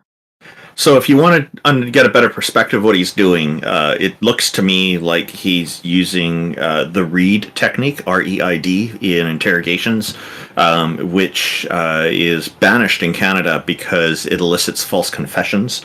But there are some places in the US that the police still use this, unfortunately, the interrogation process. And Darth Dawkins conducts interrogations which remind me of the read technique. So yeah, if you look into that, you will have some more perspective on the approach he's using. I'll check it out. He's asking, if you don't believe in a god, which god do you believe in? Fair enough. Yeah, no, ironically enough, in this Discord, I refuse to get into like debates with people like that, or even on certain subjects in those regards, just because I think it's pointless. So I don't engage with him, but it's also interesting to kind of, when you want to understand people better, you got to understand all spectrums, including the batshit insane ones. That's a fair perspective, and it's you've got your standards and you're sticking to them, and that's important. Exactly. And Randolph, you mentioned that you had talked to a few polytheists in your time. I'm kind of curious to see if you talked to one that I've had some interactions with. Have you ever talked to Ocean Keltoi? Yeah, he and I don't get along because he and his group falsely accused me of being a racist. Oh, interesting. Yeah, they called me a white racist. Is it just because you're very pale, or what's the deal there? Because they were trying to make me mad, and it backfired, and then a whole bunch of them started dogpiling on me, and it still backfired, and so eventually I just ended up blocking them. That was on good old toxic Twitter many years ago. No, Ocean I've always had really good interactions with, but I don't really talk to any of the other group. To be fair, to be fair, the interactions before that started to erupt were fine. I quite like the guy too. I really don't have anything against him other than him making the false accusation against me. Well, his buddies doing it and him not intervening and stopping it, but seems to be kind of fanning the flames in subtle ways. So I just cut them all out. I had enough. No, that's fair enough.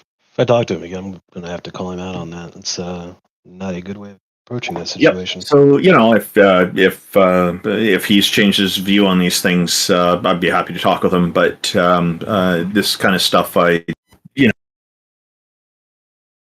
if people are going to be ridiculous like that, I've got better things to do with my time. No, very good. I do have respect for him. Otherwise, I do think he's a brilliant guy. I just think that he's way off course on this stuff. No, perfectly fair. And then the last question, I promise I'll let it go. There's other hands up. Jack Burton, is he going to be popping up in here? Hopefully. Tell him to stop slacking and get in here so I can my audio chop cut up out, with sorry. him a bit. I said tell him to stop slacking and hop in here so I can talk shop with him a bit more. We used to BS on the PNR server all the time. He's a good guy. Okay, my audio's back. I don't know what happened there. So I missed everything you said. I apologize. I was just talking about Jack Burton. I used to hang out on the PNR server quite a bit. He's a good guy. Yeah, I like Jack Burton. He was a regular part of this panel for quite a while. Last few episodes, he's not been here. We're hoping he'll pop back in from time to time. I guess he got busy with something. He's doing family stuff, man. Lame. Absolutely lame. All right, no, fair enough. All right, guys, have a good one. I'm going to hop out so you can move on to the next sideshow. Have fun. Thanks for joining us, Rob. It was great conversation with you. Yeah, my pleasure. Thanks for talking. Absolutely. Okay. Who's next? I'll pull up Goon. Hello, Goon Singer number 0762. What's going on, guys? Hey, welcome. Thanks for joining us. How are you? Doing great. How about you? Doing well. What's on your mind? Yeah, so I actually just got done watching a TJump video, and I saw where he delivered an argument that's conclusion is that the evidence for Santa is equivalent to the evidence for God. And I just wanted to ask TJump if he understands that the argument that he delivered is both amplative and violates monotonicity and is also invalid. No? TJump? He's been silent for a little while. He might be away from his computer. TJump? The TJump? Yeah, TJump might be away from his computer. I'm not sure what's happened. Oh, that's convenient. No, he's been silent for a little while now. For the last few guests, He's been gone for a while. Man. Look, I think you guys are gonna have to forgive TJump here. Maybe my mic's bad, and he's not. We're not gonna talk like you're talking right now. So you're a guest on our stage, and you need to not talk to, even if they're AFK, you do not have any ability to talk to our guests like that, because I'm just going to mute the shit out of you. So be a normal human being and have a conversation, or I'm going to remove you from the stage. Thank you. Oh, no, I got you. No, I was saying, like, I think that TJump is a good faith engager, right? Like, I think he's a good faith interlocutor. So I'm just assuming that my mic is cutting out. Like, I know I have a bad mic or whatever, so it's fine.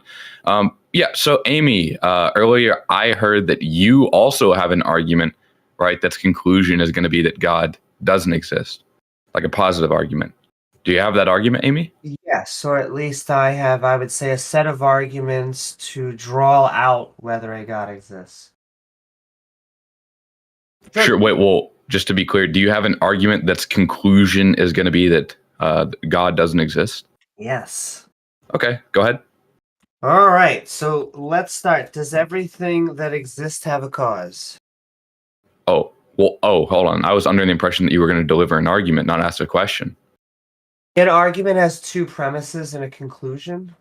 Well, not necessarily two. It's just a set of premises and a conclusion. But I'm just asking you, can you deliver the argument? Okay.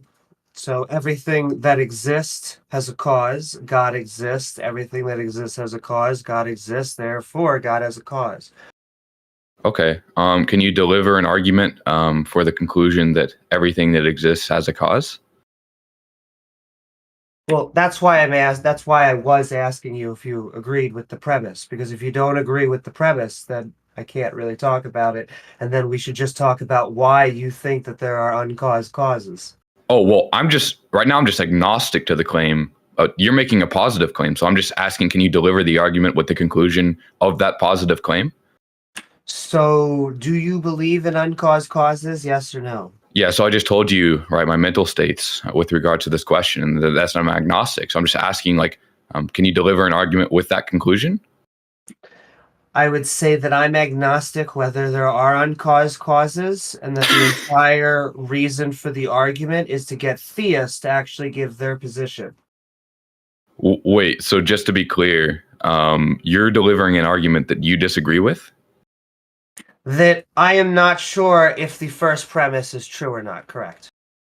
Okay, well then, I mean, that's just like a very myopic argument, I guess. And it's pretty indexical. So, I mean, I'll grant you that it's indexical. So, yeah, Sure, but would you agree that if someone thinks that they have a cause and that everything in the universe has a cause and that God exists and therefore God would therefore need a cause? Yeah, that'd probably be, a stupid position. So, since that one fell on its face, can you? Okay. But so that's weird. Amy asked you a question. You're not running this conversation. We are. Amy asked you a question. We let you ask for an argument. Amy rendered the argument. Amy said, hey, this argument, she's agnostic to the first premise, but she's asking you about your opinion on the first premise now. So please respond with your belief of the truth or falsity of the first premise. Yeah, to be clear, so it's been stated 3 times now that I'm agnostic to the claim, and that anybody that holds that position is probably stupid. So I agree with Amy. Maybe you're just not tracking, or maybe my mic's cutting out again. But I take you to also be a good faith engager, so I'm just going to assume that my mic's cutting out. Amy, since that one didn't work, can you deliver another argument that's conclusion is going to be that God doesn't exist? Sure, but I'm very confused. When you say it doesn't work, you mean you agree with it? Oh, no. The argument fell on its face, right? You can't even defend the first premise. So I'm just asking, like, can you deliver another argument? Sure, but you keep on saying it falls on its face. You mean we agree that not everything that exists has a cause, and therefore we do not need a God because the universe could just have been its own cause. Okay, well, that's going to be another confusion. I said I'm agnostic to the claim. I didn't say that's not the case. I said I'm agnostic. I'm like giving you my, expression of my belief state. So another confusion. This is going to be the 4th confusion, Amy. Can we just get the argument delivered? Sure. I guess the argument's been delivered. We both agree on it. Do you have a reason that God exists? Sorry, I asked you, do you have, well, just to be clear, you agreed that you have another argument that's conclusion is going to be that God doesn't exist. I asked you for that. All right. And then you gave a confusion about what my position was. And I clarified. And I said, well, now that I've clarified my position, can you deliver the argument? Okay. So the purpose of the stage, right? So if you look under the events, we're going to scroll up to the events. So we'll go to the events. Our panel of atheists is back to take your calls. Looking for evidence of any god, supernatural, ghosts, goblins, Bigfoot. I'm going to unmute you, and you can present your argument or your evidence or whatever for gods, ghosts, goblins. That's the purpose of this stage. I would love to see evidence of cryptids personally. Sure. Presumably, we're going to disambiguate these terms. So by God, I'm just going to be the atemporal unconditional precondition. There's going to be necessarily non-contingent, which is universally ultimate that instantiates and secures the truth-valid propositions. Now that we've disambiguated the term, I'm just going to deliver the argument.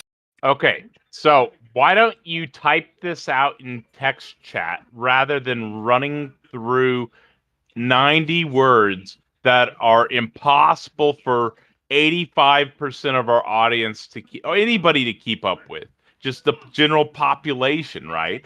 So I'm going to let you type this out in Heathen Hangout, what your definition of God is. You can type it out word for word. I'm going to link you the chat. Actually, I'm not going to link you the chat. I've got you blocked.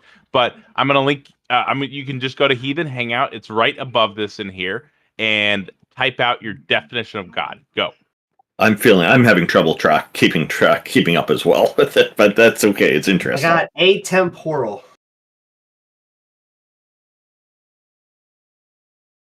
He's still muted, by the way. Yeah, I'm waiting for him to type out his definition of God. Oh, okay, there we go. Yeah, that's important. We need everybody on the same page, right? That's One step true. at a time. In the meantime, please don't forget to like, follow, and subscribe, and sending love to everyone in chat. Amy, you're a champion. Thank you.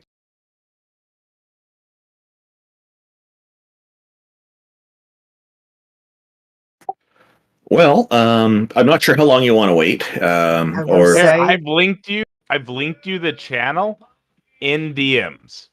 The Heathen Hangout channel. Click that and then type in your definition of God, and I'll unmute you. I'm also going to just continue on to my second argument while he's doing that. We have to assume the first premise, but he's not going to do that. So, human imagination. Sorry. Could you maybe just quickly review what the first premise is, because so much has happened. Sure, absolutely. So my original one was everything that exists has a cause. God exists. All right. And then conclusion, everything that exists has a cause. God exists, therefore God has a cause. So his definition of God is atemporal, unconditional, precondition, universally ultimate, that instantiates and secures truth value of propositions.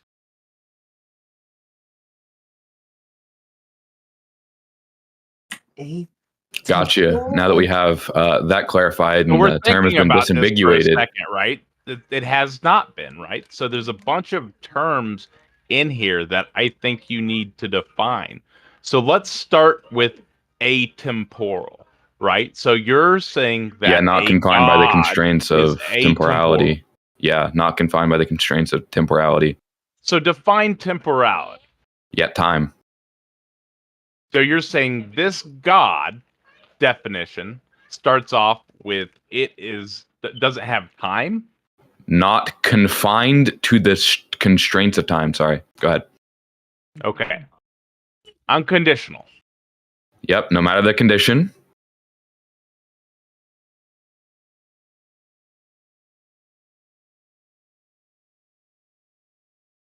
That's it, no matter the condition? Yep. All right, so atemporal. So I'm actually going to write this out. So what was your definition of atemporal? Not constrained by time. You got this, buddy. Come on. Not constrained by time, and then no conditions? Oh my God. So logic No would matter be the condition, yes. No matter the condition, you got this. so can do this. so given that logic is a condition. Okay, and it then is impervious to precondition. logic. Hey, Yeah, Randolph, well, I'm that's gonna- actually not going to work on me because I'm a dialetheist. So, Okay, and then precondition. yeah, precondition. So beforehand. So it's impervious to And logic. then if there's no conditions. universally. Wait, hold on. Can I just address what this guy's saying? I'm a dialetheist. So what you're talking about, like when you're talking about logic, right? I believe that God can have a true contradiction. Okay, that's what I was asking. Yep. Okay, and then So- universally. Yeah, all over the place, everywhere that you can think of, all categories. And then ultimate. Yeah, the greatest. Ooh, that's an interesting one. The greatest given the conditions of the other statement, And by then the way. instantiates. Yeah, we can just say starts or creates. And then secures. Yeah, make sure.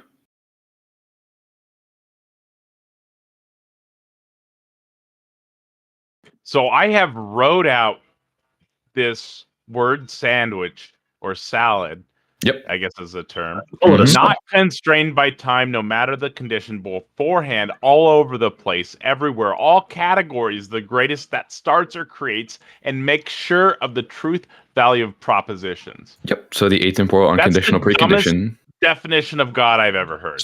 Okay, hold on. Just to be clear, what I said was the atemporal unconditional precondition that is necessarily non-contingent, which is universally ultimate that instantiates and secures the truth-value propositions. Now, what you did is you translated like to the definitions of all the words, and obviously, like contextually, it's going to sound weird. So are you I wanna just put it all calling into it a sentence. necessary? Are you just like redefining the term I necessary? said necessarily being and then adding non-contingent. Shut up for a Necessarily second. non-contingent. I'm asking you a question. Are you redefining the term necessary being with a bunch of additional Nope, terms? it's necessarily non-contingent.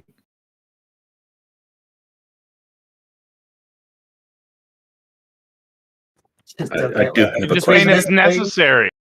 And not existing. Yeah, necessarily non-contingent. Yes. I'm saying you're just saying it's necessary. Yep. And then saying other words. Yeah. So do you know what contingent means? Yes, that's what I'm saying. You're What do you saying think it's contingent means? Dependent. Depending on what, though? All right, we're gonna move on to the next guest. We're not. Oh, doing I was really hoping to ask him about this God being the greatest if that rules out the possibility of multiple gods, but that's okay. We can He's go on just to our next refusing guest. to engage. He's just straight up refusing to engage. We're not doing that. Yeah, that got really tedious. I'm not sitting there for fucking an hour trying to get two definitions out of him.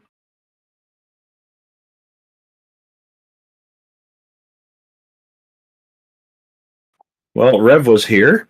Come on back up, Rev. We'd be happy to speak with you.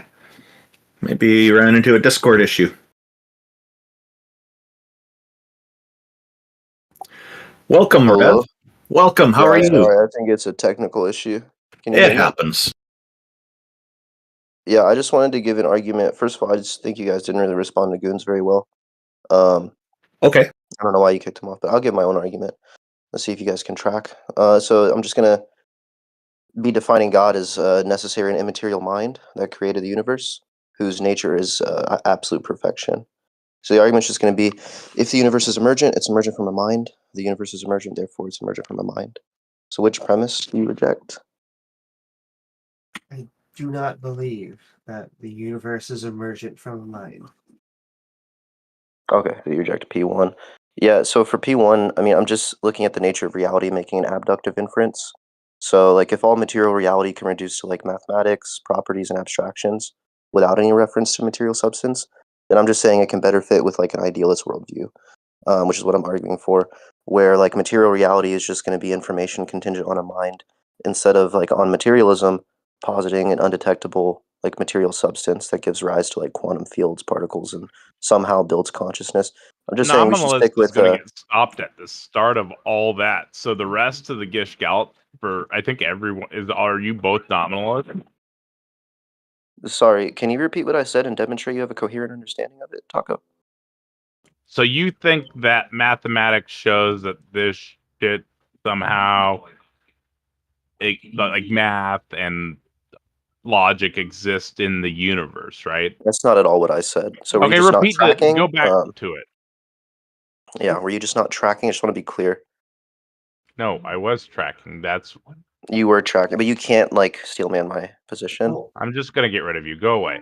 if I could just, I don't know if math can accurately describe all of reality or not. I would say that there are things, however, that don't seem to be dependent on the mind, and I would actually counter an idealist view. I do not think that we have any reason for thinking that a mind is fundamental or something special. It seems to be contingent on brain states and things that came after billions of years. Yeah, we've got quite a lot of evidence that in humanity that scientific endeavor that seems to lean heavily in that direction. I think if all of our brains were to be destroyed, the planet would still exist. At least there's no evidence to assume that the universe would go away and is contingent on our minds and not vice versa.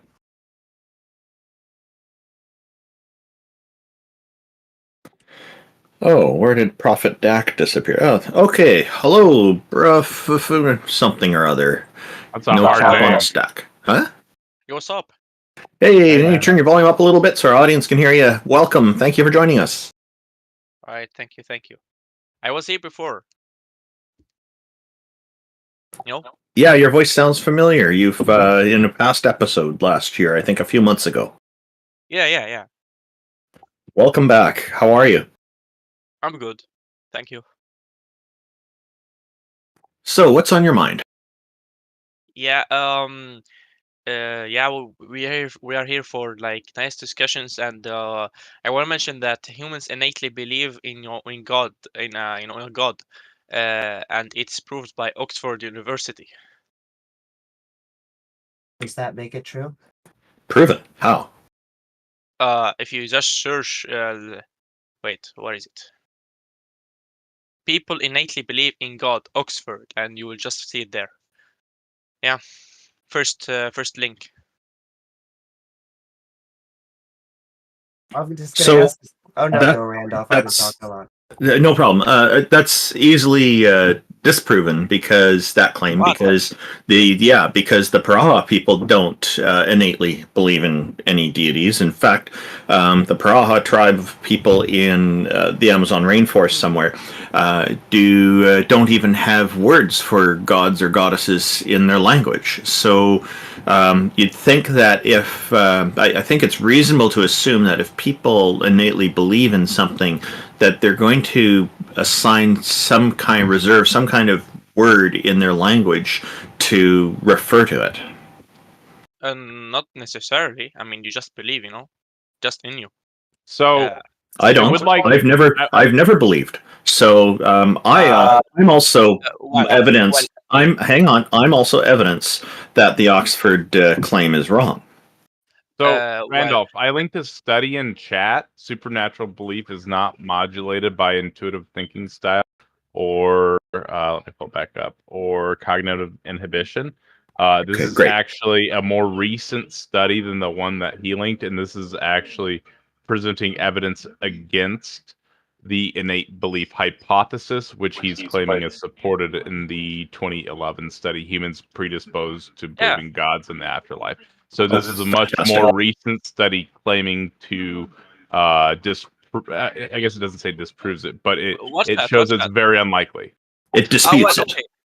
Oh well. I look at this study, and it's Oxford and a lot of scholars and many children and everything, and it says it doesn't matter if this is a more recent study, right? So I believe what you're doing right now is a genetic fallacy. So you're saying that because Oxford had, or either that or an appeal to authority, right? But you're saying Oxford has better scholars. What? That's not an argument. So what I'm presenting is a more recent peer-reviewed study that suggests the alternative, right? Where's the link? Can you in DM Heathen me the link, Hangout. please? It's in the Heathen Hangout channel. Yeah, Where's that room? BruhFrFrNglNoCapOnAStack. I hope you don't mind me abbreviating your name like that, because I don't know how to pronounce the rest. You can call me Abudi, bruh. It's okay. Abudi Bra. Okay, Abudi Bra. Abudi, no, not Abudi, bro. Abudi, Abdul, Abud. I don't know. Abdul? You like Abdul? Okay. I'll go with Abdul. I am trying to get people's names right, so it is a genuine effort. So, Abdul, you seemed to be starting to take issue with something that I said, and I would like to get back to that after you go over this with Taco, which you were unless I misunderstood, it seemed you were disagreeing with me when I said I've never had any inclination to believe in any deities. Yes, I did. Okay, maybe just finish off what you're dealing with Taco here, and then we can delve into that. All right, Taco, can you DM me the link to the study? Please. I guess. Yeah, it's in Heathen Hangout, but I can do that too. Hang on. But yeah, I mean, I haven't checked your study, but I just messaged you. Yeah, but I'm just So you're either saying by what you're saying there that my study, because I haven't mentioned where it's from, is less valid than a study from Oxford, which I think would be a genetic fallacy, or you're saying you're doing an appeal to authority, saying that Oxford is a much more valid authority when they're both through the peer review process, right? No, I'm just saying, a popular, a popular doctor, you will start to trust that doctor more than, a less popular doctor. So it's genetic fallacy. I don't know what the genetic fallacy is, but I trust the popular people more than, just a random guy.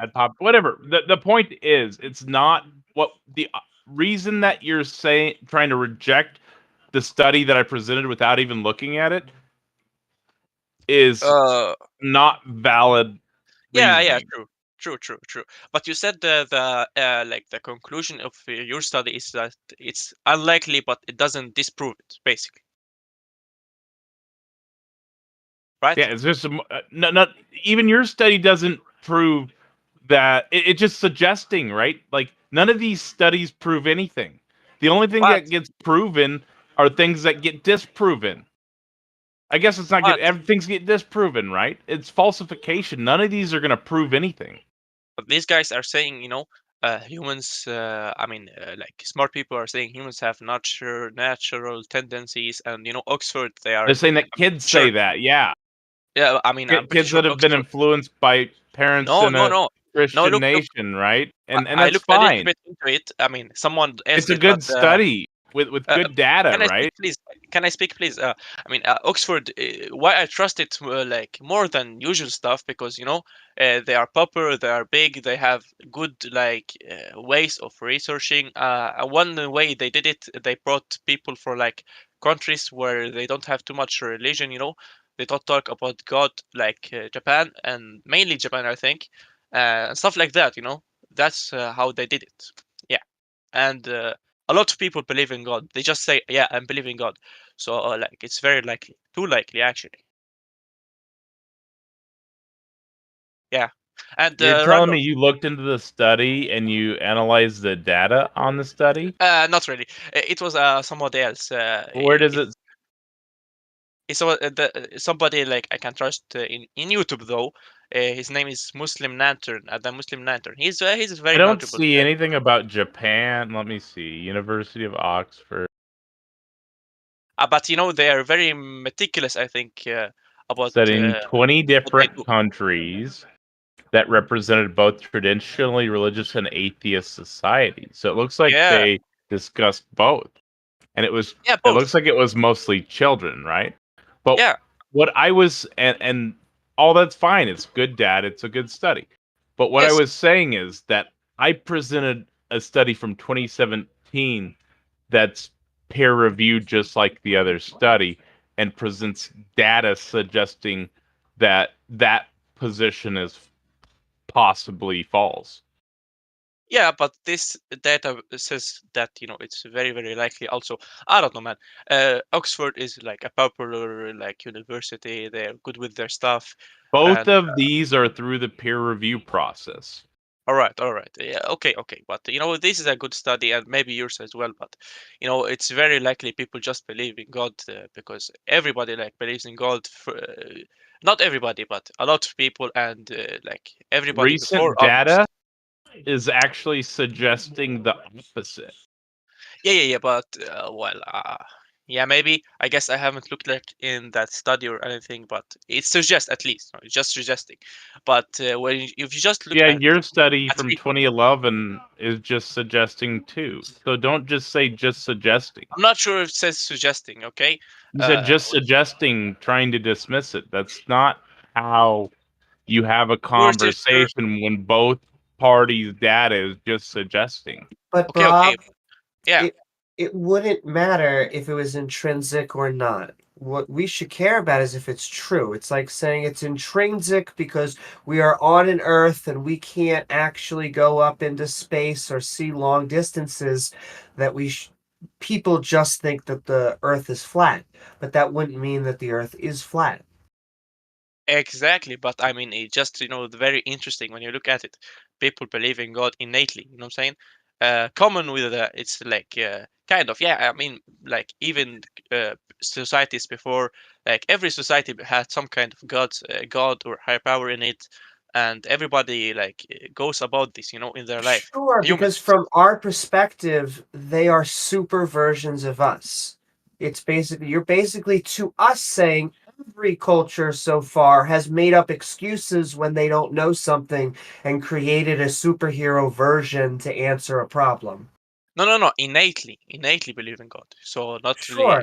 You're Yeah, saying exactly. innately they have filled their ignorance with God. And I don't No. see how that helps From you. the beginning, innately. From the So not beginning, by they have been influence, filling their ignorance with God. not feeling. Innately, they believe.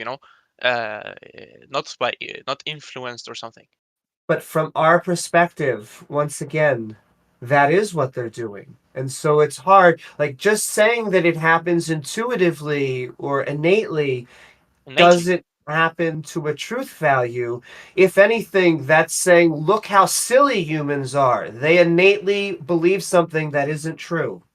Yeah, but you can also look at it this way.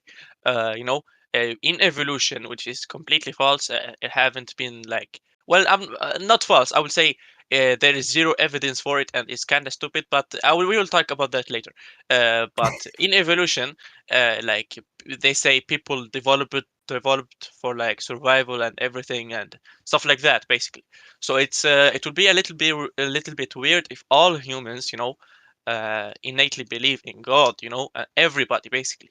It's a little bit weird. Shouldn't they be like a little bit different? No, and I think actually it is like I was saying or like I should be pointing towards Taco. I think it is slowly changing that intuition as people have more secular households. But evolution doesn't have to pick for truth. It just has to pick for what is right. And so if you have a system that just makes people happier, even though it's not true, it actually can be selected for. I mean, I guess. But yeah, it's very interesting that people innately believe in God. Okay, now moving into evolution. I mean, any cell, it has like millions and millions and millions of proteins, and Did you just yeah, say it's very interesting that people innately believe in God? yeah. He's like, okay, we'll just take my You just argument on board and go somewhere You else. just dismissed your and my entire conversation. I mean, yeah, your study. I mean, I haven't looked into it, but I don't know, man. Well, I haven't looked at it, so it's hard to say, but yeah. That's really frustrating that you just dismissed your and my conversation. Okay, I will tell you why. Okay, but just let me speak, please, because like there's two reasons. Just let me finish it, okay? Because this is like Oxford University, and everybody, really everybody, not everybody, but a lot of people just they're not even religious, but they just say I believe in God. They're not even religious. Those people are called theists, non-religious theists. Just so you know, listed on my study, and I have never mentioned where this study is from at any point in time, is Guy Kahane, philosophy faculty, University of Oxford, UK. Ah, it's Oxford again. Oh damn. Rika, I think we need to put this Oxford stuff over the head with Harvard. Psychology, University of Oxford, UK. For real? Julian Savulescu, philosophy faculty, University of Oxford, UK. I think we need to beat this Oxford stuff over the head with Harvard. You get the point. Oh well, I mean, okay, whatever. But it's very so likely. Continue what you were saying there. Why you dismissed our conversation? Okay, another one is that there is a bunch of Christians, Muslims, and people that just say I believe in God, and they say it like with certainty. I believe in God, and yeah. And the atheism is quite new. Everybody before believed in some type of God, one God. Everybody. This study actually shows that they're lying, though, right? No, atheism is not new. Atheism it predates religion. Yeah, but nowadays it's like very big. It's just what's big is people wanting intellectual sovereignty. They want to be their own masters. They don't want to be ruled by some religion, and that's why atheism is coming out. It's a natural emergent property of that. All right, but you can also be intellectual and religious. That's true. Yeah. Okay. Moving into evolution. How does that support your point? Without dismissing Talk's point, but we just say it's quite likely people innately believe in God. No, the study actually shows the opposite. The more recent study with people from Oxford. And I already put up as evidence the Paraha people who don't even have any concept of it in their language and any words for deities, gods or goddesses, and then I put myself up as evidence because I've never believed in any deities. I've never even had an inclination to believe in any. I've always been an atheist. So I'm here as evidence that refutes your claim. All right. But Bra, before you talk, I know it's just hard to see how it would even be a pillar in a good premise of an argument. And so I know you want to talk about evolution. Let's just therefore clear the air, because I don't think you're going to convince us on that plank. Yeah. What about evolution then are you saying is towards a god? All right. Okay. So in a cell, there's like millions and millions and millions of proteins, right? And they need to be like perfectly in line and everything for a cell to form, right? Yeah. Perfectly aligned. I know about that. I don't know. Yeah, we're both not scientists, but yeah, basically, it's like a lot of work in the cell, in a cell, basically. And also, I heard that the one I look at said that the more time it takes to form the cell, the less stable it becomes, and it's yeah. So basically, it's so like kind of ridiculous to think that a cell formed out of nowhere, basically. A cell didn't form out of nowhere. Well, with no like design or like someone planned it. You know what I'm saying? Why do you think that someone designed it? because it is very complex, millions and millions of proteins. So it's yeah. Sure. Is your definition of something that's created something that's complex? Well, something that's created is something that's created, but something that is complex, leads to like design and thinking and planning, so that something is created and like creating it yourself, basically, designing it yourself. Like a phone. Can I ask, is a fork complex? Not really. You take metal, you hammer it, yeah. But a cell is like millions and millions of proteins that needs to be perfectly in line and whatever. You know what I'm saying? The many different types of proteins and everything, and also yeah. Well, let's just compare these two. On one side, we have a fork, and we agree the fork is highly designed, and we also agree it's simple. And then on the other side, we have a cell that you're saying is very complex. So it doesn't seem that complexity has anything to do with design. What? No. Complexity has to do with design, because if you find a phone and somebody like tells you, yeah, this coincidentally formed, you will maybe slap that person, because it's ridiculous. Sure, but we don't say that a phone formed on its own. We say phones formed by humans. Exactly, and maybe cells were formed by God. Why do you think that? Because they are insanely complex. Sure, but complexity, once again, is not a hallmark of design. Can we go back to the fork? What? A fork is not complex. Yeah, exactly. What? What are you saying? I'm saying that complexity has nothing to do with design. And so if you're saying a cell is complex, therefore it's design, that's a bad argument. Look, if you see like some random stuff like dirt and leaves, okay, you might just think, yeah, this coincidentally formed, but it wasn't coincidentally formed. It was a human that made it, just a pile of random stuff. However, if you see a phone, you will not say this is coincidentally formed. You're like, impossible. No way. Doesn't work like that. But let's contrast, because we have on one side dirt, which comes generally speaking from decomposition of other organisms, and leaves, which come from plants.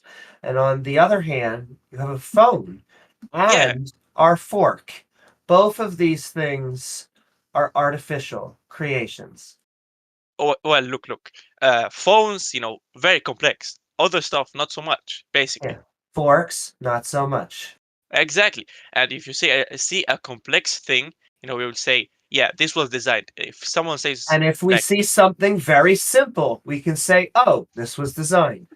But however, something very complex, you can be certain if there is so many of it and it's so extremely complex, you will be certain, yes, this is designed, basically. So someone was there and designed it, basically.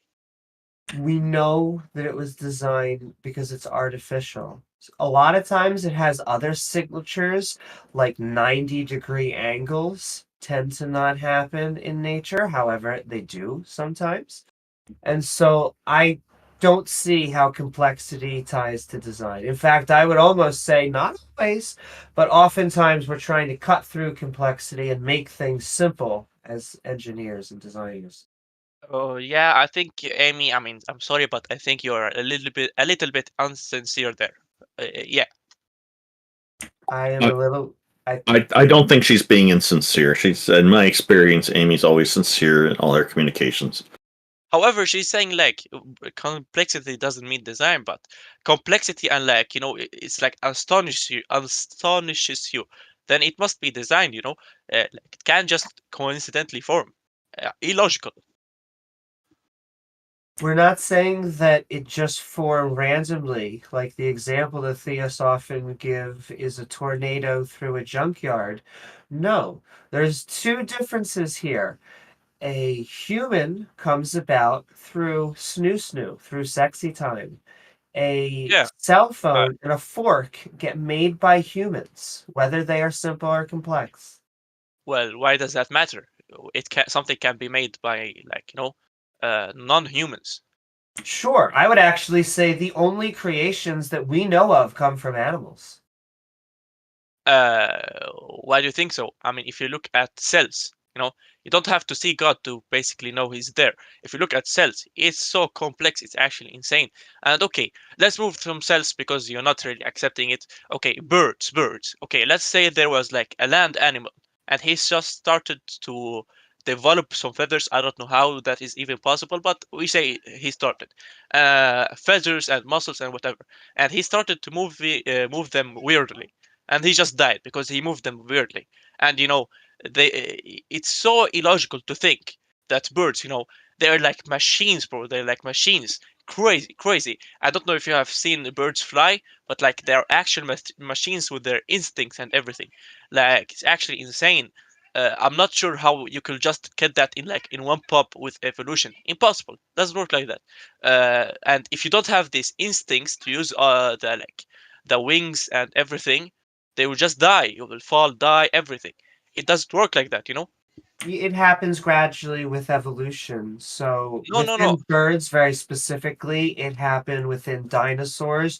We think now that early feathers probably evolved within dinosaurs, so probably coming from some sort of mutation off of scales. And their lighter bodies, they would have had to have gotten lighter and lighter until they were able to have gliding and then eventually true flight. Oh, well, you're not saying how this is logically out of an evolutionist point of view possible. No, just moving some muscles and feathers and like scales or whatever randomly, it will not help you survive. Absolutely not. And you will have to develop the perfect wings, and then not only that, you need to like the perfect programming for the wings and everything, and then you can fly. And use it to survive and be a very good be a very And like no, meta in the meta basically and survive and everything. I would actually say that's the theist model, is that it just poof. The bird was just once there was no bird, and then boom, there was a bird that just could fly and use its muscles and do everything with no knowledge beforehand. But with evolution, you have a slow, gradual change. You have something that No, may have been an arm that slowly gets modified into a wing. You have something that works perfectly, within the I don't know why you keep on using the word perfect. It but reminds it me is. that theists often have these weird purity tests, but there's often nothing perfect. No, it's perfect the way it is. I believe so. But yeah, it's insane. At least you will agree on that. Birds are like insane, extremely insane. Birds are cool. Exactly. Yeah. And evolution doesn't say anything logical about like such stuff. The problem is it's not just birds. It's too So many. It's too many. birds came from like directly from dinosaurs, man. Yeah, where did dinosaurs get from? And how did they get their I, legs? I don't know. I Exactly. don't know what. Dude, listen for a second. So the step before them was either reptiles or amphibians. I don't know what it was offhand. I think it was they were reptiles, right? I'm But I think speaking there were about like not just birds. reptile. Okay, I think there were like dinosaurs. smaller reptiles prior to them that came from amphibians, which would have come from. Okay, I let's think say I think it would have been like let's say dinosaurs. fish, and then like flatworms and shit, and then obviously there's steps in between, right? But like that's Yeah. roughly from my understanding that process. So like what's the confusion, right? No. Even dinosaurs, they will need wings and instincts to move those wings, and not just wings. Things in the back, to Do like you own a control and bird? stuff. Hmm? Do you own a bird? No, I have seen them though. You should own a bird. Yeah, thank you. But yeah, guys, you're not providing anything logical about the extremely complex things all around us. And also, forget about living things, even though there is too many. Wait, I will provide a channel. It's a Christian channel and everything, but yeah, it says you can't refute God, basically. Wait. What? Why would anybody need to refute your claim? Because you are like atheist, so you need to refute that God Well, doesn't exist. if there's no we don't have to refute your claim. You have to Well, we prove are your discussing claim, basically, and we're just saying like, hey, your points are not good reasons to believe what you believe, right? And What? we They're very explained good. why. Okay, wait. I will provide this channel. It's a Christian channel, but Christianism is like a mess, you know. But yeah, it's like they still say some logical stuff. I mean, you agree with me that Christianism is like a mess, right? Christianity, it is kind of a mess because there's contradictions in the Bible. In that respect, there's kind of a mess there.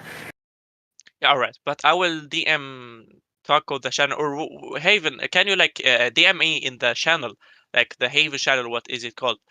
So I will send this. If you're in Discord, you're in the Theist Helpline group, right in a category. So just above the Theist Helpline stage, you'll see an entry Heathen-Hangout. Yeah, And I don't see it. oh, you don't? Okay. Yeah.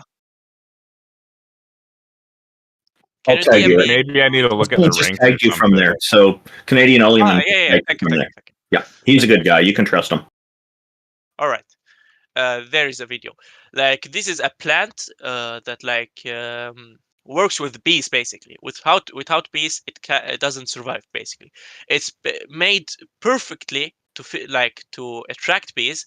Like it's like a perfect for. Well, we don't say perfect because you guys don't believe in that. But like it's Hey! Hang on a sec. No, don't say we don't believe in perfect. That's right, you don't have a reason to support that. I know many atheists who believe that perfection is possible. Well, some atheists anyway. Okay, but we can all agree that if you look at this plant, it's extremely like complex and crazy. Like it's basically a stand that looks like a female bee. The male bee comes, like it's perfectly in place that he like takes something out of it and goes to the next like flower, and then the flowers basically can mate basically. And also You're talking about the process of pollination. So yeah. Real quick. We explained why birds are dinosaurs, and somehow you're going to a totally different example of evolution. You guys didn't logically say how like flight could have formed or how a cell could have formed, like and all this crazy stuff. Why would we have to say any of that? Because are you talking about like the first cell? Yeah, first cell. The flight, process of abiogenesis. What do you say? The process of abiogenesis. What is that? It's just a word. Yeah, the process of life from pre-existing organic materials. Yeah, but life forming. But it's not really very logical.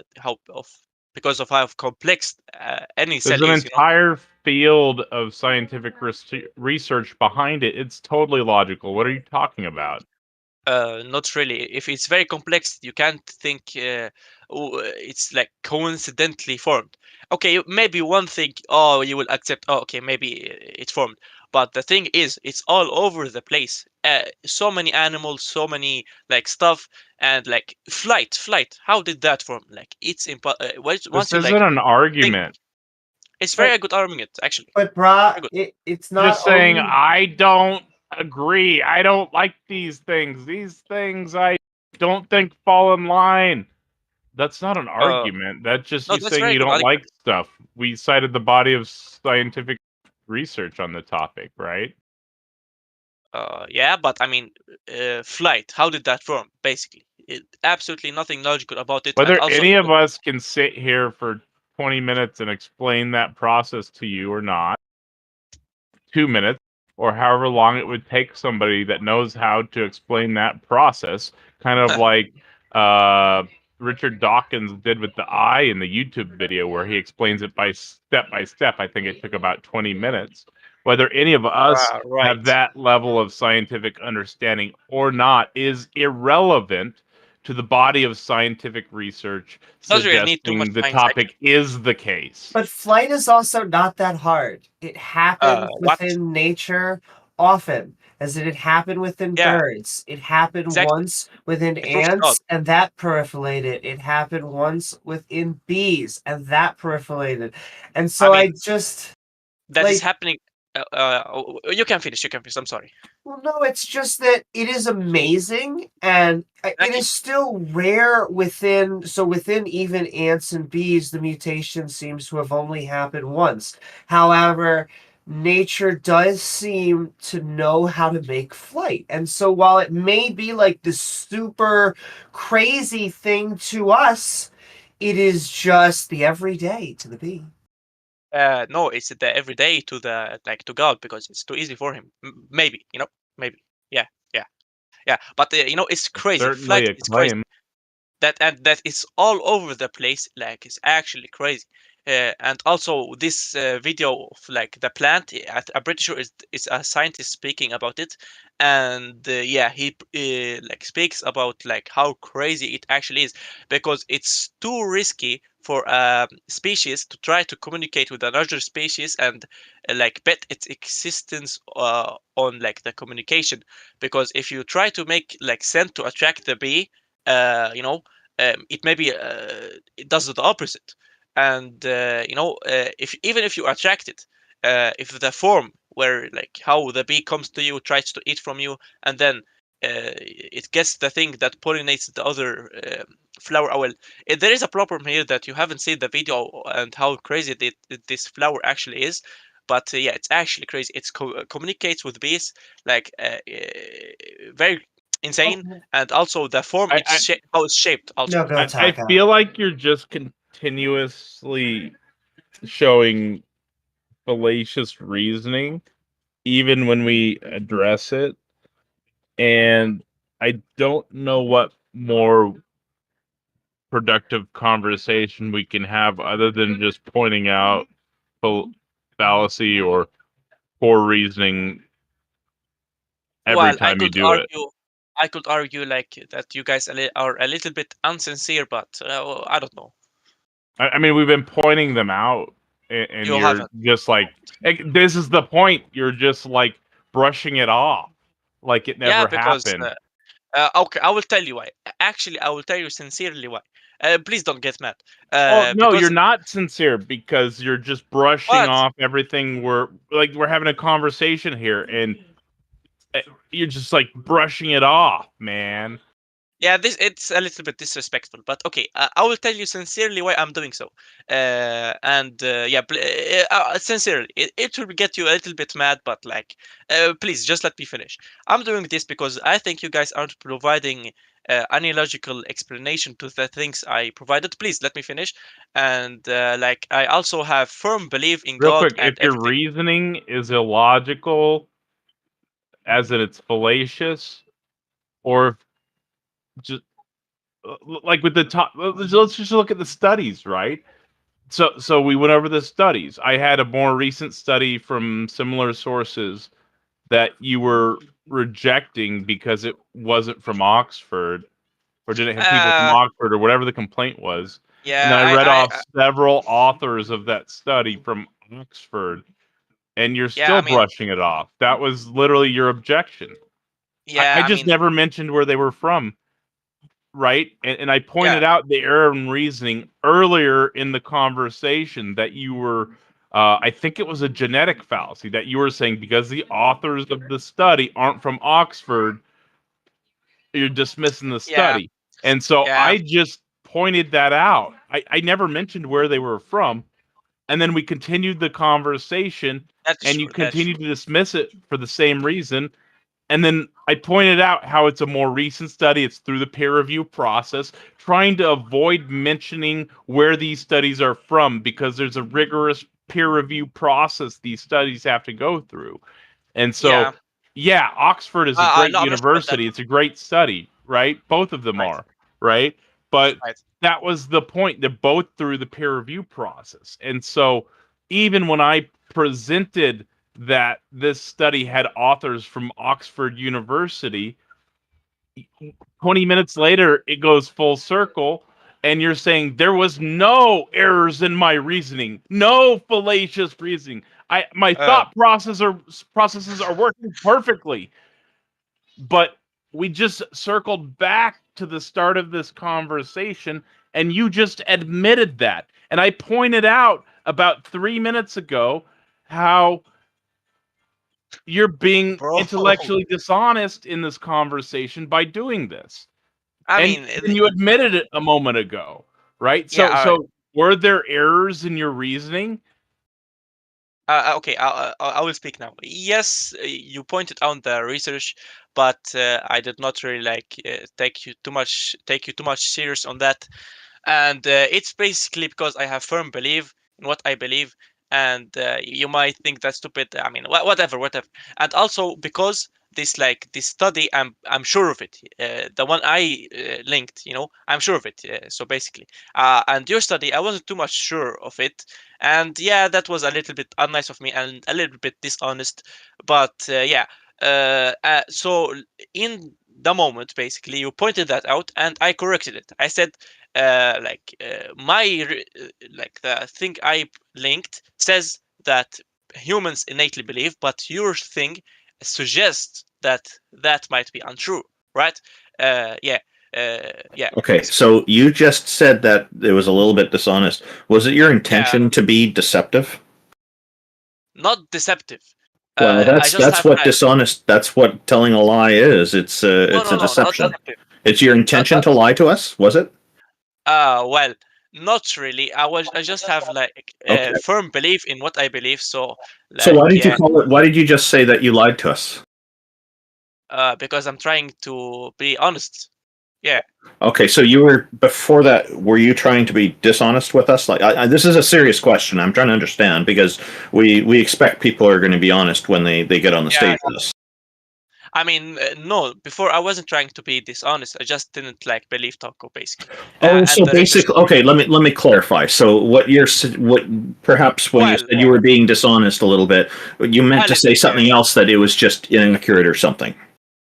Basically, well, a lot of factors are going into it. I'm sorry. I'm just asking you a question. Did you actually mean to say something else other than dishonest? That the dishonest was the wrong word?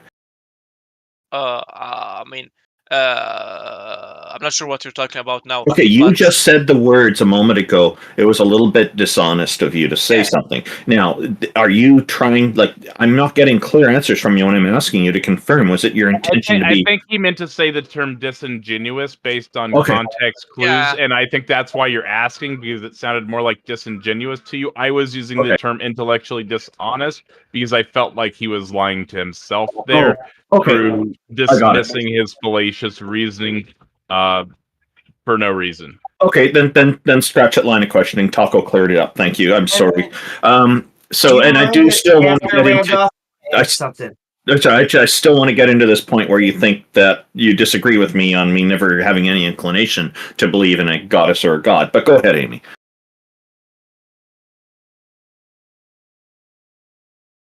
Oh, sorry. I wasn't pushing the button. I just wanted to ask you a question after I point out. So bees and flowers, they have a mutual relationship. Flowers, at least flowering plants, are a very new evolutionary development. And so the reason that they communicate with each other is more that the flower offers something. They almost put up a for sale sign and say, look, I have this wonderful thing.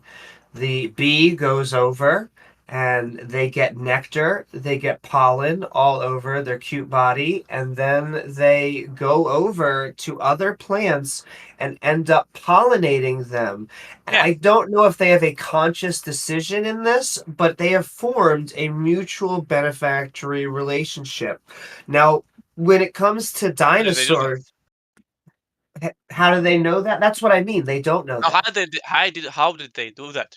But it's very complex how they communicate with each other. Through the process that I just said, as in the flower puts up a for sale sign, which is their reproductive organ. How did it evolve to do that? It's very risky to evolve based on another being, basically. Sure.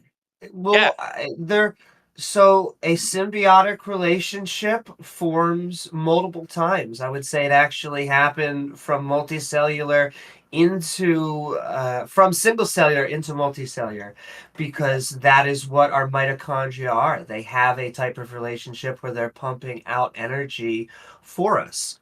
And so Oh no, I still just want to continue. point out he said because it's something along the lines of because it's risky to Yeah. evolve alongside another Another organism, and that just yeah. demonstrates a fundamental misunderstanding of the evolutionary process. No, okay, I look, was just, I'll sorry, I say was just going to address that. Evolution is impartial to risk. That's all I was going to say.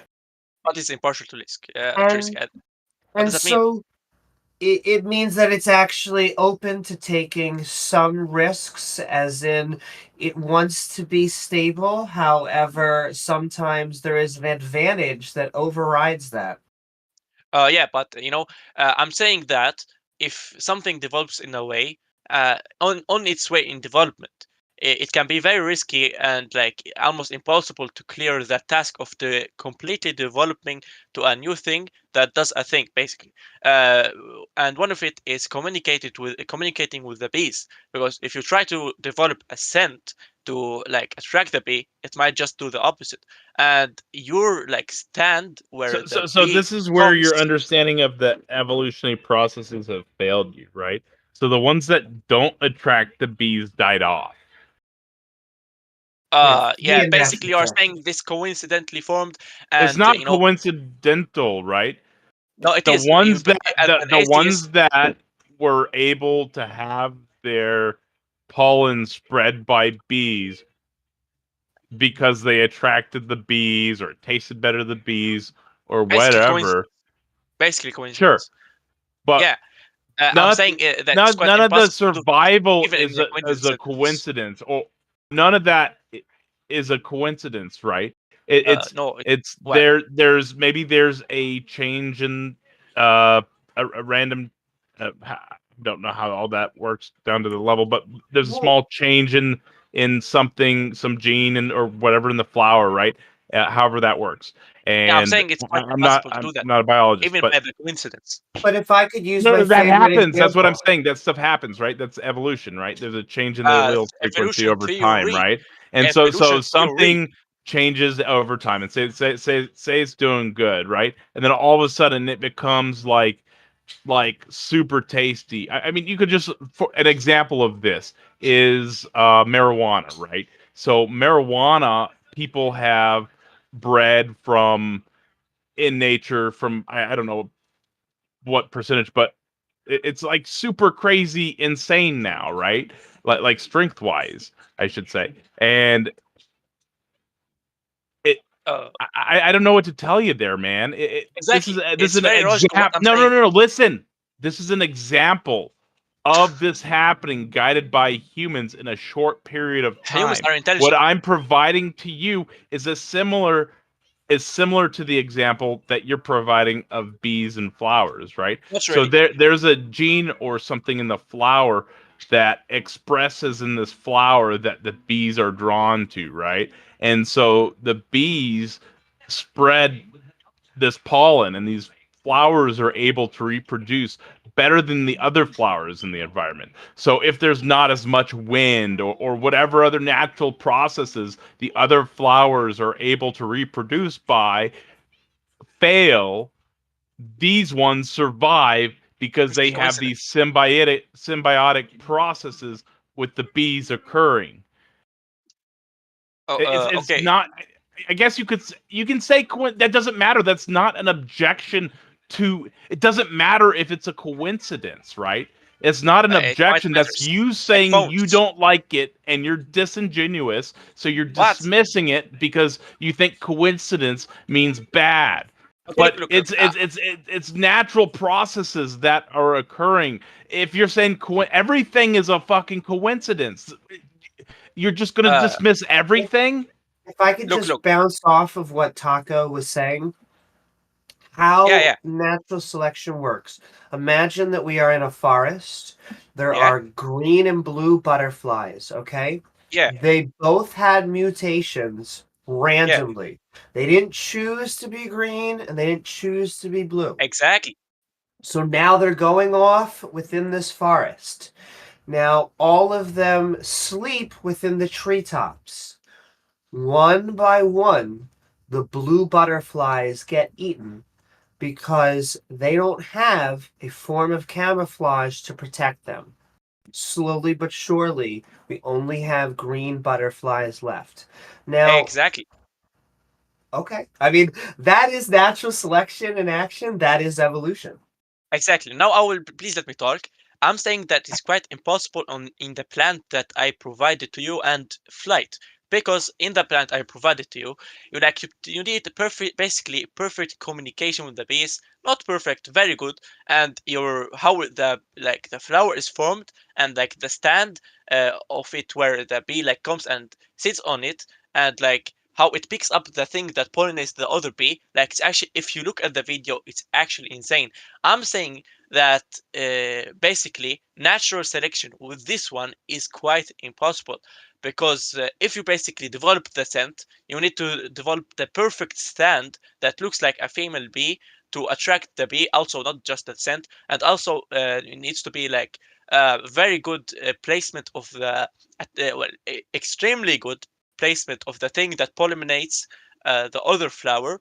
And you need all of these things, and you can't basically and if the bee just says, no, I'm not taking any of this, and the scent is not good, or the form of the flower is not good, you are gonna die off. I'm saying it's quite impossible for this thing to develop basically logically. But I'm also pushing back on that. It sounds like an irreducibly complex argument, which we know does not happen within biology.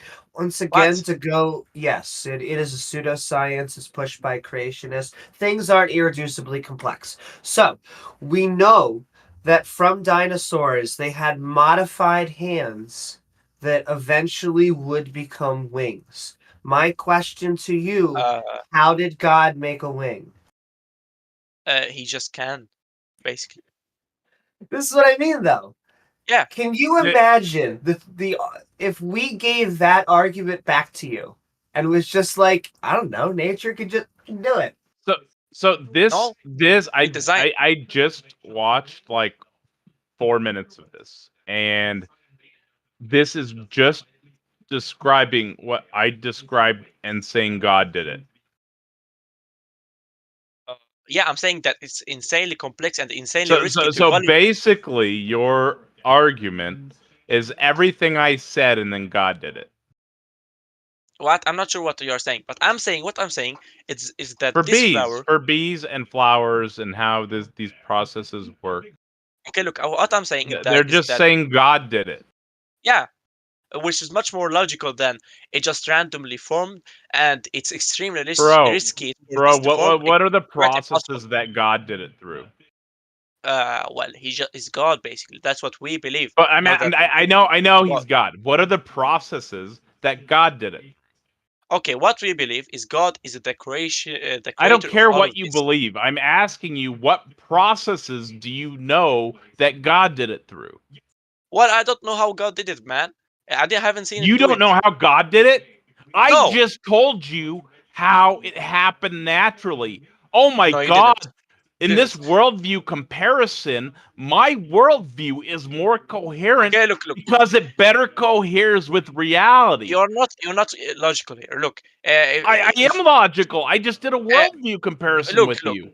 Look. If Dude, like somebody, bro, we just did a please, worldview see. comparison. In fact, if I could just give a counter argument, see if you could defeat this, brah. You wanted an explanation for how the wing came about. All right, are you ready? Yeah. Nature did it. Bro, we need intelligence design. Okay, look, I will answer Taco here. If like somebody created a phone, I don't need to know how that somebody created a phone. You know, I don't need to know for him to like do it. Basically, he is intelligent. He made the phone, and when you look at the phone, you see that it's insanely complex. You know, it can't just coincidentally happen. I did not know That's how not he created the analogous phone. because we can describe those processes. When we asked you what processes God did it through, you said, I don't know.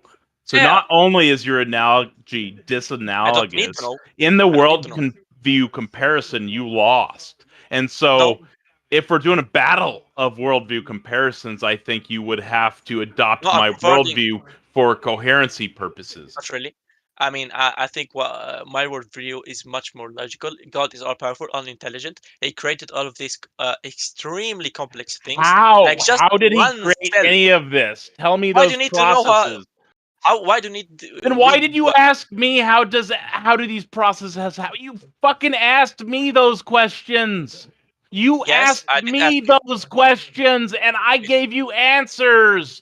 I You did not. gave you the answers to You the did not. exact questions that I'm asking you, and you cannot give me a single answer back can. besides, bruh, I don't know, but it's right. No. That's I literally actually how you provided. sound. I actually provided. You know, we have what I Oh, you believe provided basically. Yeah. nothing. You said God did it. And so I'm going to give you one more chance. I'm going to pull the Darth All right. Dawkins because Right. this is taking a very long time. So provide the process which you think any of Okay. this happened that God did it by. Or All right. provide these All right. God-given processes or whatever the fuck you think happened.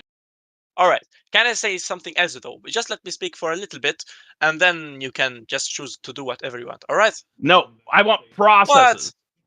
What? You are being a little bit stubborn here.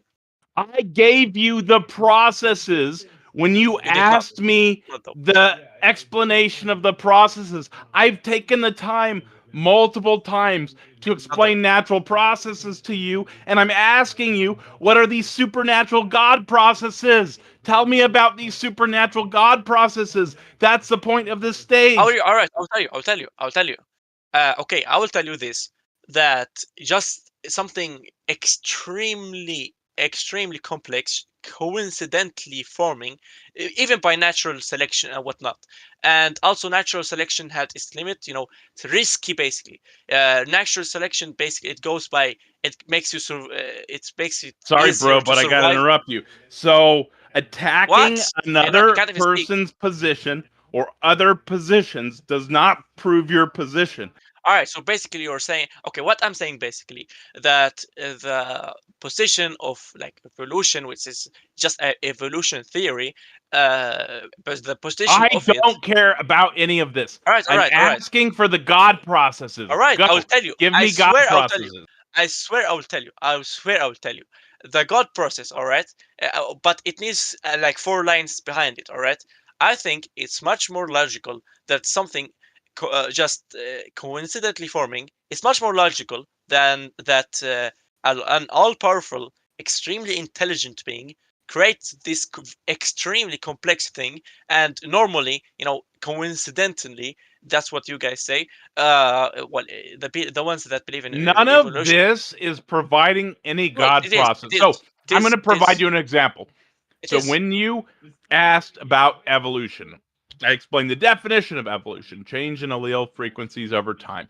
And then I kind of gave a poor explanation How does as that to happen, how that would happen That's right. in nature. So I'm That's right. asking you the same question you asked me, except about these God processes. All right. This is like a circle, and it's quite pointless. However, I'm saying like an extremely complex thing, like a phone, uh, coincidentally happening. Basically, coincidentally happening. I think it's None much of more. this is you explaining God processes. I'm literally explaining it. Did If you see God take pieces of his essence and then do well, magic and cause the Big Bang? Or did look, God create out of nothing a uh, universe piece I'm by just gonna say piece this. and hand build the planet and make This is people out actually the of last time, dust? and you can Or kick what me are after. these God processes that occurred? All right, yeah, this is actually the last time I will speak, and if you say it's illogical, you can just kick me. The only However, person saying the word illogical is you. I'm asking for God exactly. processes. Well, No, look. coincidentally, if you could just remove the word coincidentally, because that tends to be a straw man. Not really. Okay, look. If you Yes, see, really. well, I will just speak right now. Sorry, whatever. If you see a phone out there and someone says to you, it This is coincidentally not formed, you and explaining then God somebody processes. else to you, and then somebody else says to you that somebody intelligent made this thing, you will go with the somebody intelligent made this thing. Basically, that's what I'm saying. You're just Yes. appealing to ignorance and not providing God processes. He's making I a don't need to provide. watchmaker I argument. don't need We've to heard provide the them. watchmaker argument for a few hundred years. We don't believe in watchmakers because a watch is made by a human. So when you go onto a beach, the sand was not made by an agent. Even then, saying watchmaker does not equate God processes. I'm asking look. you about the God processes. Tell me how God did it. I don't need to know how he did it. I just know he's all Okay, powerful, all that's the intelligent, which is smart. conversation then, All because right. that The was our watchmaker is always contention. on time. What the hell, man? I mean, look, I'm just saying that it is extremely more logical that to think that somebody all powerful, all intelligent, developing an extremely complex thing, that someone saying this coincidentally happening. And the problem is not just coincidences. There is a bunch of these coincidences happening all over the place. And like the flight, basically, light flight. It's how do you even develop that, basically, and not just die in natural selection, because you need Once again, extremely addressing other instincts. people's positions does nothing to confirm your position. I'm It does sorry, though. man. I've been does. pointing this out over and Does though. over, and This you is basically just logical thinking. pointed out that you're ignoring this entire conversation. So You're ignoring. Before this you point, kick him, can I ask have one to more question? yeah. One last question. Can I, All or right. actually maybe two, Bruh? So are you saying that things that are complex need a creator? Yeah, basically. Okay, Not cool. all No. Just What? no. That's funny how you try to put asterisk, because my next question, very simply, of course, is God complex? God? I mean, I don't know, man. I haven't seen God. So God may be simple. I don't know. He created all of this, and so he must be like I don't all powerful, all intelligent. That's all I know. I haven't seen God. I don't All know how he intelligence looks. sounds kind of complex. Yeah, I guess. And therefore, so let's work this through this. God Yeah. is complex. Things that are complex need a creator. Therefore, God needs a creator. No problem. And you go in an infinite chain, basically. This needs a creator, this needs a creator, this needs a creator, and it doesn't end. So it's illogical. However, if you put an end on that chain and you say there was an uncreated thing, it's like the only logical thing, uncreated like entity that created all of this. And when you look at all the stuff around us, extremely complex, extremely cool, everything, the universe, this entity that was uncreated, which is on the only logical thing how everything came to be, that created everything, basically. Because you can't have an infinite chain. Oh, this created this created this. You need to stop it at some point. Uncreated thing, You or actually otherwise can don't have exist. an infinite regress. It just sounds But like you're saying that it is this one thing that is yeah, very special. yes, and that's why we exist now. That's what I'm saying. I mean, have you ever heard of special pleading? What does that mean? That means that you just think this one thing's special, and therefore I don't. I'm just thinking logically, because you can literally just go, what created this, and it doesn't end literally. So at some point, like you say, how did I come to be? Like all these magnificent things, how did they come to be? And you go like this, an uncreated thing created these all created things, and then the chain stopped, basically. So And this we is quite exist. common that people do ask this kind of question, and science does provide a lot of great answers for this. So Science does not create the universe, by the way. now we probably do need to move on to some more guests. I really want to get into the point that you made though before you go, where you're claiming that where you were disagreeing with what I said earlier about how I've never had any inclination to believe in any deities. So go ahead. Why do you think that what I'm saying is wrong? All right, very respectfully. I don't think I don't think you are a very good source, because you're an atheist and you might just have an agenda, and you're just one person, basically. You So- can you may you maybe just haven't saw you maybe you just innately believed in God. You really didn't think about it, and you just maybe forgot because What I is don't it? know how old What are is you. it? What is it about being an atheist that makes me not a good source of telling you about who I am? I mean, because we just might. I mean, you might just have an agenda, basically. I think, yeah. And also, how So old are you? hang on a How second. old are you? Sorry, because I'm an atheist, I have an agenda. Is that what you're trying to say? Not really, not really. Maybe. I don't know. Okay, Maybe. I don't I know. don't know why you're even suspecting that, because a Christian could have an agenda, a Muslim could have Yeah, an agenda. yeah, yeah. So I don't even know why that's relevant. I think it's superfluous. Are you willing to remove that? Oh, all right. I'm willing. Okay. But So why is it that you think, in that case, I'll go back to my question. Why do you think that I'm not a good source of information about myself?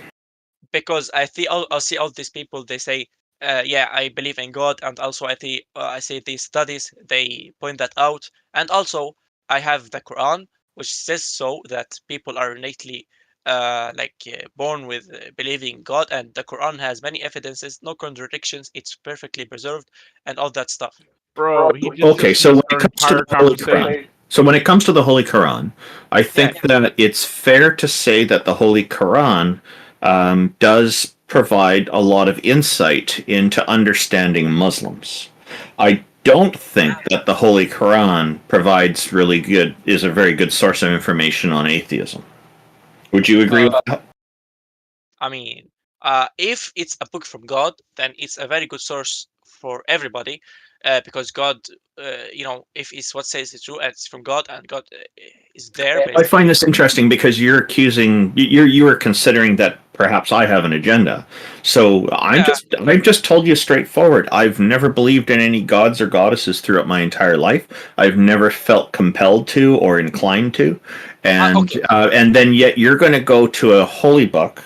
You're going to refer to a holy book, the Holy Quran, to say that you know better. And this book was written. Hang on, the book was written approximately 1,400 years ago or more by people who don't understand psychology and don't understand neurology or things like that or science like we do today. So you're taking a source that is less credible than your average grade 3 here in Canada. Not really. Okay, look, I will list the points. I'm not sure how old you are, so maybe you forgot that you actually innately believe. I'm 50 years old. Go ahead. Exactly. Maybe you just forgot that you innately believed, and you're an atheist. I did not forget. Right, and maybe you want to forget to what you believed, and you maybe just I never believed. I told you already. I've never believed in any deities. Yeah, and you were maybe influenced when you were little, and you maybe Nope, I was not. My parents decided that they would not push religion into my life. That would be something for me to figure out and decide on my own when I'm in my late teens. All right, and also maybe you did not just think about all this stuff when you were little, and you confused that with not innately believing, and also Why does it matter when I think about it? Because if you don't think about it, you will not remember that you actually innately believed. Okay, you don't understand. I just told you that I do remember that I've never believed in deities. All right, but I will move to the other points, which is a lot of people, believe in God, and they're not even religious, any kind of religion. They just believe in God. A lot of studies points out to people like innately believing in God, and Okay, so I take issue with the innate part. I don't take issue with the part that you're saying there are theists who are not part of religions. There are people who believe in a deity or multiple deities, and they're not part of any religion. I agree with you on that. That is a fact. That's fine. What I have a problem is when you say that it's innate for people. It may be for some people, or it may seem that way for some people. But the thing is, the prerequisite, the reason I have a problem with it is, I'm just going to explain quickly. The reason I have a problem with it is because the prerequisite for believing in a god or a goddess is to have at least a partial understanding of what that is that you're believing in before you can believe in it. If you have absolutely no concept of something, it's not possible for you to form a belief in it. So the deity has to either be something you've learned from somebody else, which seems to be the case for the vast majority of people. They're being taught what Allah is, Allah, or however it's pronounced. I'm sorry, or Jesus, or Buddha, or Vishnu, or whatever, and they're learning about that concept. And once they have that concept available, even if it's only an incomplete concept, but it's sufficient enough for them to believe in it, then they can believe in it. And then there's the other side of that, which is there's probably, I suspect, a much smaller, minuscule, smaller group of people who create the idea of a deity on their own, in their own minds. So at either point, this is why I have a problem with the thing saying blanket, it's innate belief. It's something that in the vast majority of cases seems to be taught. Not really. I mean, you say seems, but the studies point out to that it's innate belief, and they take people from countries where they are like atheists or like they just don't think about this stuff. And there's a bunch of islands that were discovered that Bingo. They don't think about it. That's why they don't believe in it. They don't have it in their thoughts, and that's exactly the case. Because if we're not thinking about these things, why are we going to be inclined to believe in them? People generally seem to be taught on this kind of thing, and I say seems to be because I don't know for certain how many people are taught to think it and how many come up with these ideas on their own. Or basically now I see you have an agenda because you said you don't know, but you said you don't know how these things are taught, but you don't know also can mean that it's actually innately believed. Because I'm being clear on my position here. I'm not making assumptions as much as I can possibly help it. So I'm trying to be as objective as possible. You're turning around and claiming that I have an agenda when that has nothing to do with any of this, when we're trying to deal with the brass tacks facts here. Yes, and I'm saying there's studies, there's a lot of people. Great. And there is my Quran. Which is like has no contradictions, perfectly preserved by a guy who paid $2 million to prove that's actually. I don't think there's any more conversation. Just give me a sec here. So if the thing is that people are innately believing in this God, then there should be no need for people to read the doctrine every day. The innate belief should take care of it. Not really, because you have doubts in this. You have doubts as well. Then okay. Randolph, we already demonstrated his position is possibly false through his study. I mean, we refuted it. So he said there are no contradictions in the Quran, right? Yes, so that's what I'm saying. So that we know those exist.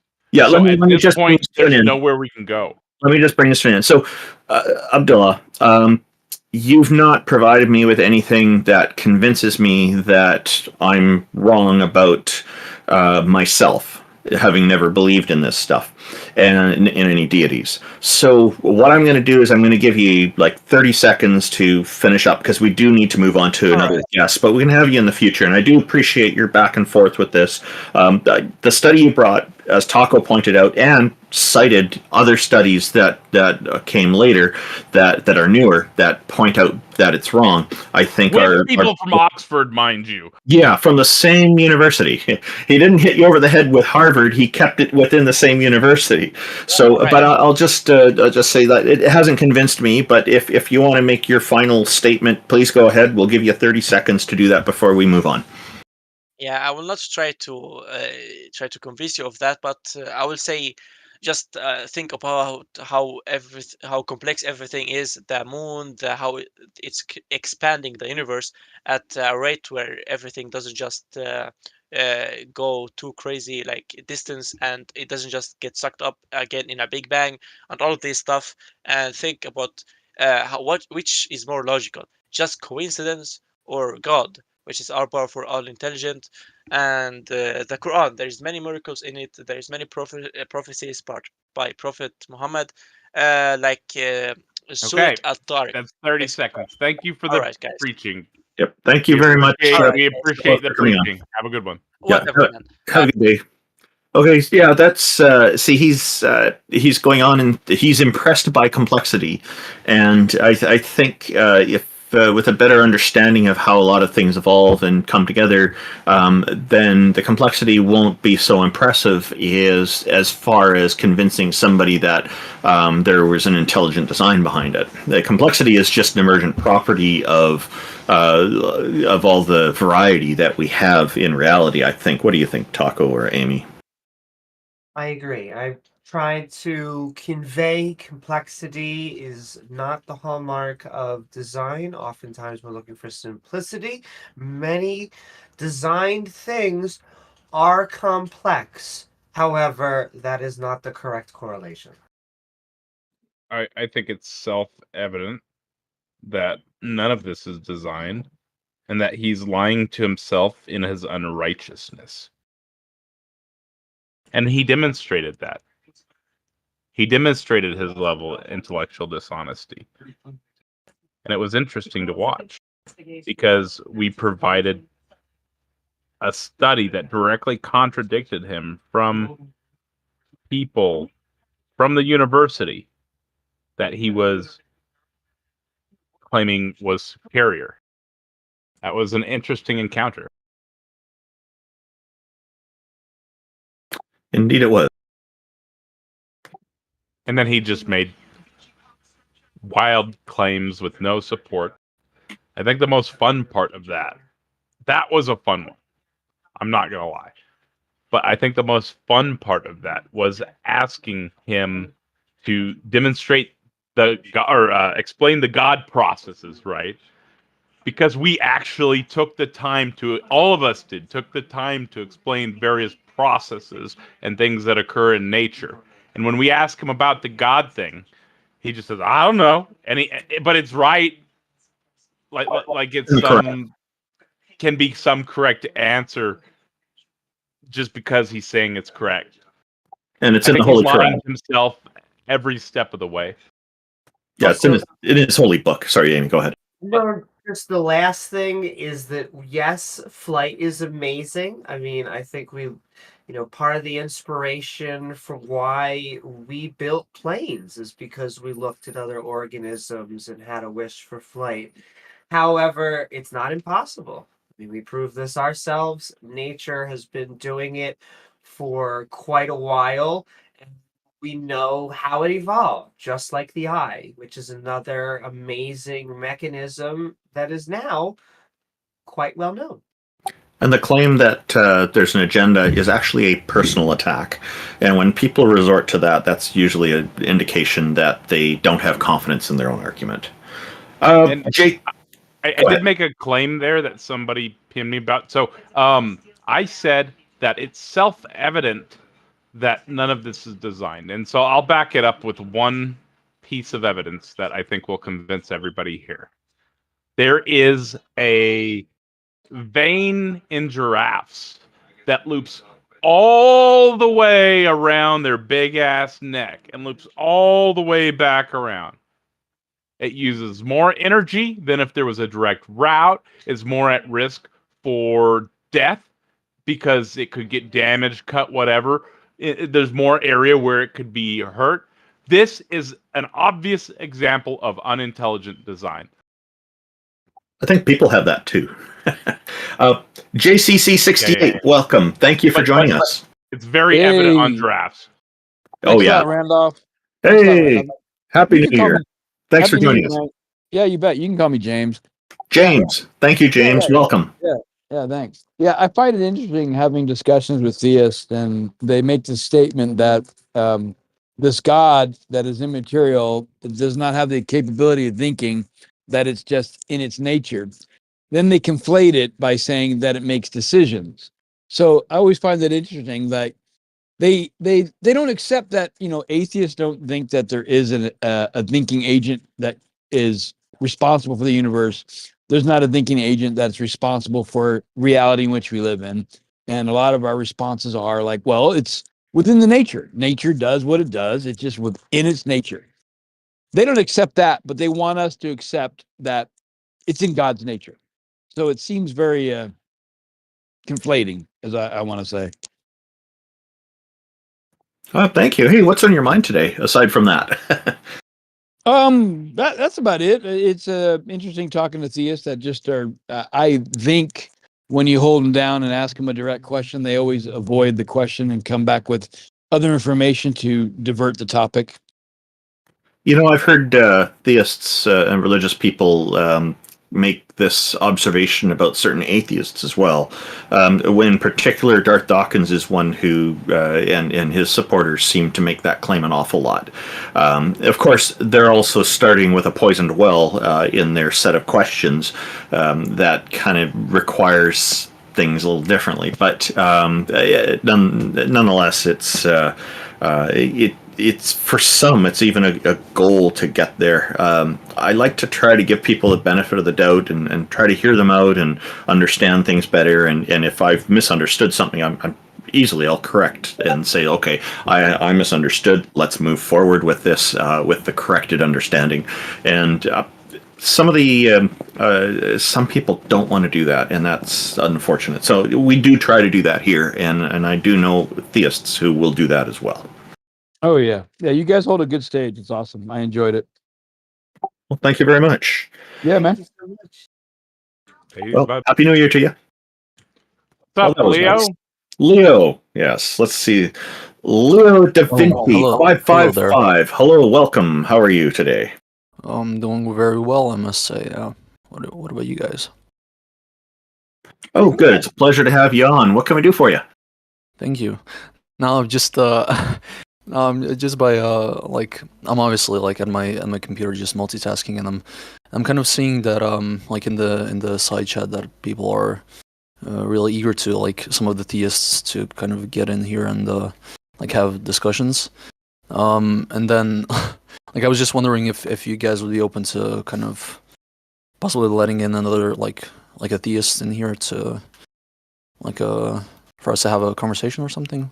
Yeah, you're thinking about somebody in particular, I think. Normally we just bring up one guest at a time, but I would suggest get in touch with Taco and see if you can be a host on the show with us at some point. We'd be happy. We'd want to talk with you a bit first and make sure it's going to be the right kind of show for you. But just maybe take that offline with Taco. That'd be great. Okay, fair enough. Did you have anything you wanted to add or some commentary on something you've heard today? Well, I mean, given the fact that that I've heard these, I guess, theistic arguments plenty of times, as you guys might have as well, I would just say that I'm familiar with the unsubstantiated claims that is a very, I guess, reoccurring tendency of plenty of theists. They would just what would you say, make a claim about, for example, when it comes to causal notions. They would just say that to a chain of causality, then there needs to be a first cause, which would be immaterial in nature, and then not substantiate the reason why. So I guess I would just say that same old.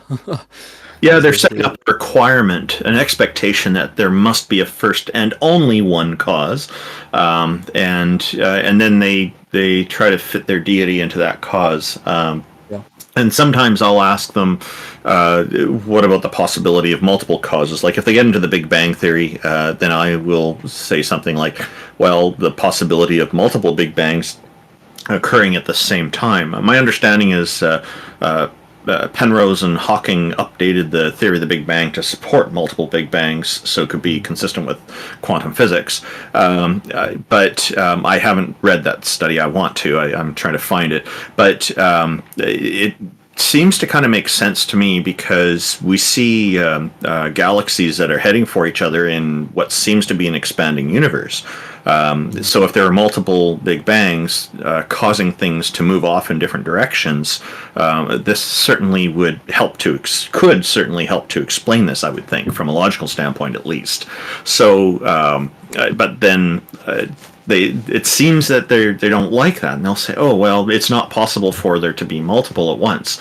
And I say, "Well, why not? What would be the limiting factor in the universe that would prevent something from happening, or in reality, from happening all at the same time? You know, a number of things happening at exactly the same moment. They're in different places. What would limit that from being the case?" And can't get an answer on that. That's satisfactory anyway. Mm-hmm. Yeah, fair enough. Yeah.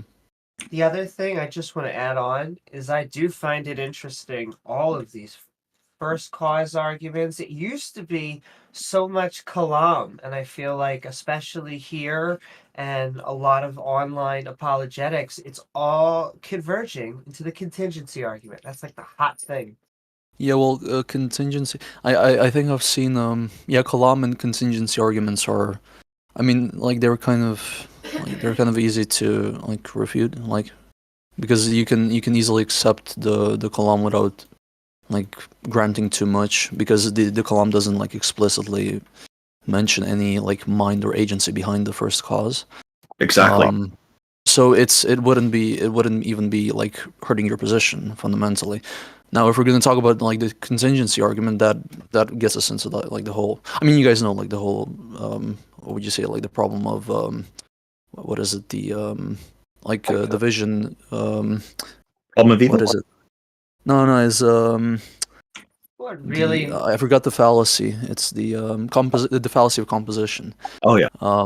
Yeah. So like just because we were to say that the universe or everything within the universe is contingent, that doesn't mean that the universe is contingent. It would follow from something like that, but one of the problems I have with the Quran, like the way it's more about the way people present it, is they'll say, okay, the first premise, I'll say, I don't accept that. They said, okay, but we need to talk about the second premise. I said, no, we don't. If at any point you come across a premise when there's multiple premises together there in a syllogism or whatever, and you reject any one of them, then that's the stopping point there. The whole thing's done. Yeah, you have to.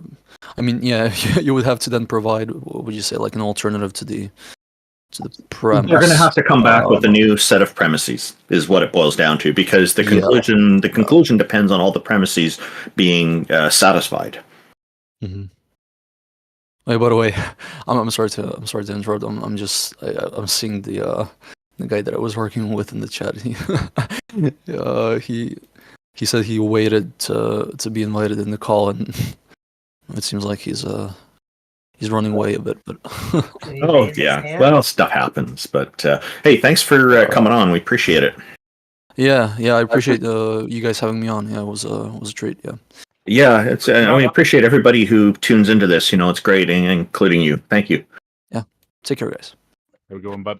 So, just one quick thing. I guess we're going to bring Daz up next. I just wanted to say the statistics for the poll that I put earlier. What is more reliable is empirical evidence is at 62%, logical evidence is 5%. Both empirical and logical is 25%, and other is 8%. So that poll is being ended now in YouTube with our YouTube audience. So thank you for everybody for engaging in that. Shall we bring up Daz next? Or where did Daz disappear to? He's in the queue. I'm sorry, he's in the stage. Hey, Daz, 316. I was looking down below. I didn't see you up here. So, welcome. You had a question for Amy. Thank you for joining us, and welcome. Yeah. Thank you, Amy, for your kind words earlier with the pass on my dog. You can hear me, yeah? Yes, I can, and absolutely. A question I have with the pass on my dog and with the inevitable passing of a friend, and I said to you earlier about how do I find peace. I can't understand how Christians or any religion can make it right. I know I've got to go through mourning, and I'm still dealing with the pain with the loss of my my dog that I had for 14 and a half years. I'm so sorry. The question is, how do you deal with that without religion? And how do you move forward? So that is not only a good question, but an important question. I could share for you. It's an extremely personal question for me because I have actually recently lost a dog myself, and it was one of the hardest experiences that I think that I've ever gone through. However, what I could share to you and what I could say is that number one, we need to honor their memories. We need to remember that we gave them the best lives, hopefully, because then I can feel it already just talking to you that we possibly can. And I think knowing that not only did we give them the best life, but we try to honor their life right now. And I think that grieving, as I said, I'll say it one more time because it's grieving is unfortunately the price we pay for love. And that doesn't really make it any better. I would actually say that's the most painful part. And I would say that we have to come together as a community because we are the skeptic community. I like to think of us as atheists, agnostics, but even the pagans and just the spirituals. I think that the healthy way to grieve is that we actually come together and do better because of who they were, knowing that they probably made us better as human beings. My friend, he's a Christian. He's laying on, which is a hospice deathbed, and he's saying, "I'm okay because I have Jesus. I have the love of Jesus in my heart, and I'm gonna reunite with my family." And I would ask this question with any Christian that is able to talk to me now. How? I'm an atheist. I don't believe there is a God, but I sit by his bedside and hold his hand and I ask him, I say, you believe in what you believe. And I wouldn't take that away from him for 1 second. I don't know. You're a good friend. I wouldn't tell him. Do you know what I'm saying? I wouldn't tell him there ain't a God. There isn't Jesus.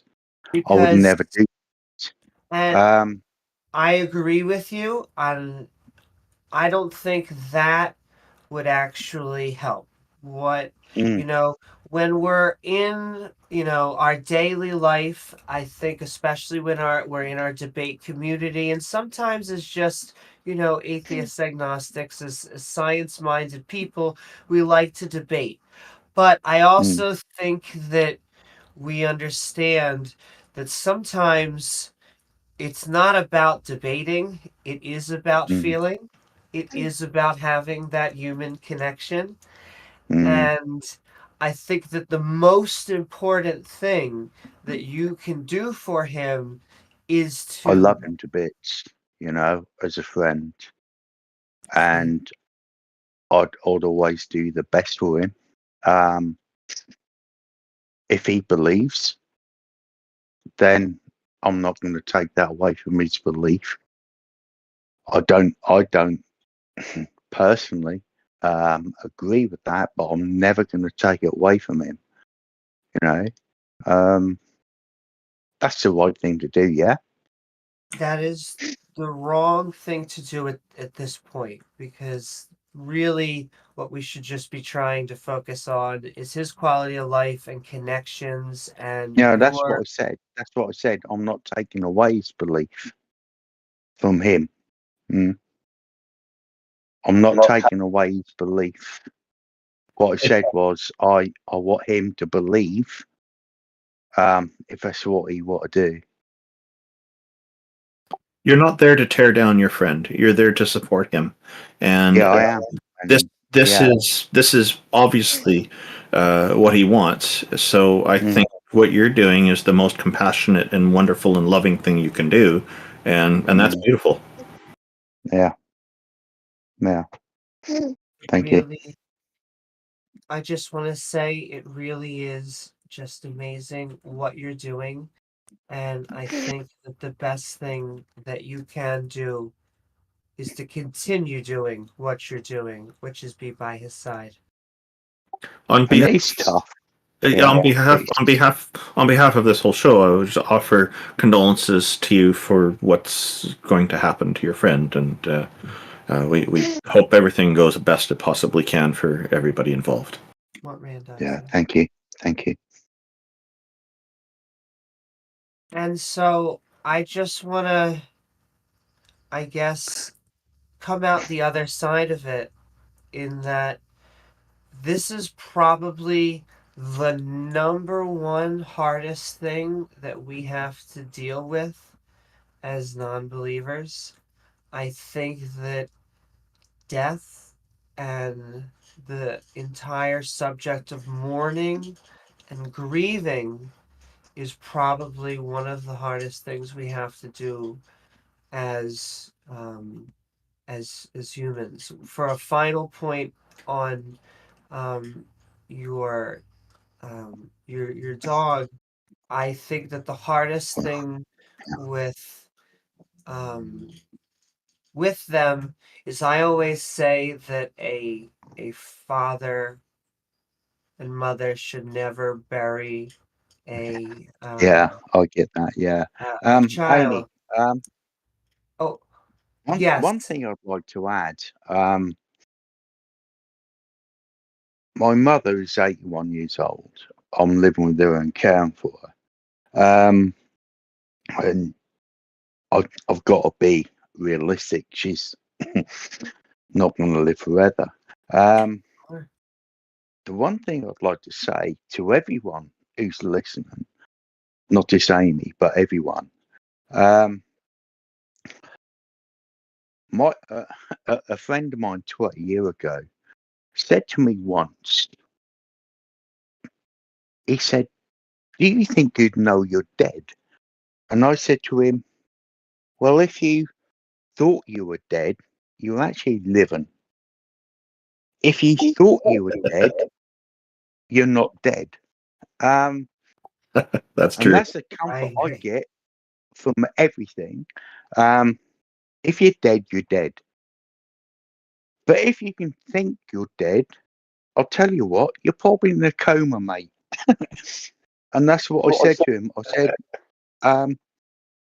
if your last thought is you're being run over by a truck and you think you're dead, you're not dead. Because if you're thinking, you're still alive. And my comfort is my little boy, my dog, doesn't know he's dead because you can't think. Because if you think you're dead, you're not dead. Your thoughts on that? For any Christians out there, I'd like that thought as well to be put out there. Don't know. But I agree. The other point I also wanted to just add on to what you just said is that it's hard enough to grieve. I think one of the dangers of religion is that it makes us grieve possibly twice. Mm-hmm. Because if you are given this reality that there is some sort of judgment system, and then through either debate, discussion, or dialogue, you come to the realization that that's not true. In my opinion, it it could make it as worse or even more so, because it was almost like you had this guarantee of something and now you feel like it has been taken away. And I feel Yeah. like that I wouldn't want to have that type of grieving Mm. process either. No. The best thing about life is when it's over, it is over. There ain't another. Do you know what I mean? There is no afterlife. There is Indeed. no. Absolutely. You make the most of what you have and what you've got, and you do the best you can. And that's the way I live. That's why my dog lived. My dog is now buried in my back garden. He knows nothing about that. All he can't remember because he's not alive. And that will be the same for me when I go, you know. And for all these Christians, whatever religion, thinking there's an afterlife, I don't know. There isn't. Make the most of what you got now. Live your life to the full. And I'm 56 years old. Bit overweight, but now, after my dog passing, I'm living my life to the full because that's the one you got, and that's what you do. And thank you very much, Amy, for your comments earlier. And thank you very much for everybody who's listened, for hearing me pull my heart out. Thank you. Absolutely. Thank you for sharing your story. Thank you for telling us your story. Mm. Condolences to you for losing your family member, your dog, as well. Thank you for joining us.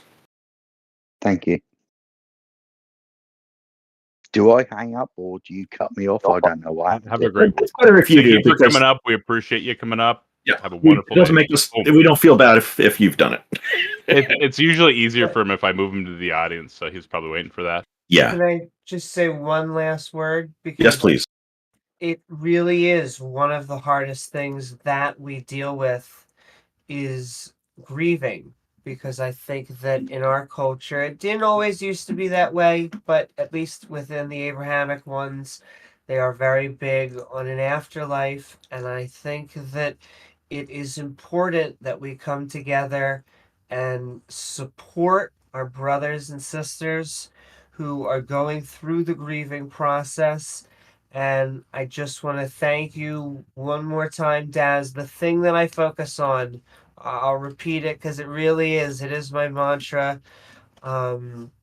We gave them truly the best lives that they could have had.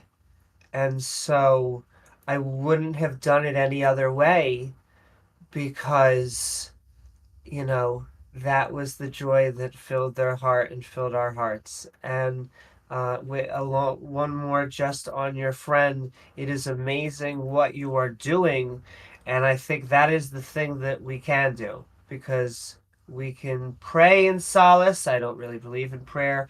We can support and trust in science, but the only thing we can normally do as lay individuals, as friends and loved ones, is be a friend and a loved one.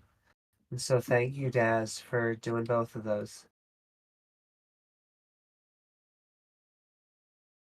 Muffin, welcome. Thank you for joining us. How are you today? Thanks for having me. I'm doing pretty good. So, as I was listening on Daz, I don't necessarily disagree, but also I think everyone's entitled to their own opinion. That goes for everyone here. I think everyone has their own opinion, and if you want to believe, that there's not a God, that's perfectly fine with me. It doesn't hurt me or help me in any way. You know what I'm saying? So basically, the reason I raised my hand was because I wanted your opinion, okay? Because everyone has them. So I'm not a big I don't go to church every Sunday, but I do believe in God. Okay, I've I've dwindled on how many there were and how unjust they were, or if there was one, and I've lost loved ones. Not been too big on mourning, regardless of how much I loved them, because my church that I go to, I'm not a Christian, I'm not a Baptist. We were called Mormons, but our religion is no longer called Mormons. We're called Latter-day Saints. It's the Church of Jesus Christ of Latter-day Saints. And so we believe in Latter-day, like prophets are still on this earth, okay? So we have Latter-day prophets, modern-day prophets that we believe are chosen by God himself or through by the mania plentiful, by the members of our church, that not necessarily based on what they've done, but based on through we have May I please interrupt you? I just have to ask, because we're Yep. talking about prophets, and so you are a member of the LDS Church? Yes, I'm currently a member. So can I ask, do you believe there was a prophet that looked into a hat and had the revelation of seer stones? No, I don't believe that at all. All right, go through it to me. How did Joseph Smith come to obtain the holy texts? So you're caught up on it. You know about my religion. Okay. Okay. Joseph Smith. So it's said that the Holy Spirit of I can't remember his name. Like I said, I'm not a everyday goer. It's said that the Holy Spirit came to him when he was in his when he was sleeping, come to him and told him about where the golden plates were, and that he needed to I guess read them and translate them into what we call the Book of Mormon. But besides that, I just before we get on that topic, I wanna ask you guys something. Okay, so he was talking about his dog and how he knew that his dog believed the same way he did. Okay, I do disagree with that. No, I don't think he was talking about his dog. His dog, I believe, has already passed away. Maybe Amy can correct me if I'm wrong. And he was consoling another friend of his who is on his deathbed, and his friend believes in Jesus, and he's trying to make sure his friend is as comfortable as possible. Yeah, both what Randolph said is true, and now I looked it up to confirm because I thought it is the Angel Moroni. Yeah, Angel Moroni. Thank you. Like I said, I don't go to church every day or every Sunday. I've been a little negligent on going, just because I've had my doubts. Everyone does, There for a while, I didn't believe there was a God. Just kind of. I think now more than ever, I need a God. I think personally, I need. I think everyone needs that something to keep them going, and I think about it like this: if there isn't a God, then why am I here? And it's not to enjoy life, because this life isn't nothing enjoyable. There's nothing about it that's enjoyable. You can try to find things that are enjoyable about it, or making new friends, or trying new food. It's just in the end of it, it's not enjoyable because it's short. Does that make sense? And so the way that I believe is, okay, that once I die, like he said, I'm not going to know that I'm dead, okay? But I also don't want to know that I'm dead. I could be dead now and I not know. Because I disagree with him saying, well, if you think you're dead, then you're probably not dead. Okay, well, we don't know what our brain was thinking at a certain time. When we die, our brain plays back on our memories, on what we were thinking. And if you're a person that does think, oh, what if I am dead all the time? Then, you could be dead and you not know it. Am I wrong? Well, I would say that worldview comes if you believe that the mind and consciousness come from a physical brain, which I think many, at least agnostic, atheists, and skeptics do. And so I think that the afterlife is built into a lot of these Abrahamic religions. And so it almost is kind of what we're talking about, which is this notion that you believe that you are going somewhere. I would also comment that I understand the point for needing purpose. Is one of the things I did want to say before, which is I just think humans often need a purpose, but it doesn't have to be a higher power. It can just be, getting an iguana or coaching a team. And it's true that life is short, but we actually live at least 2 to 3 times longer than we did in ancient times. And,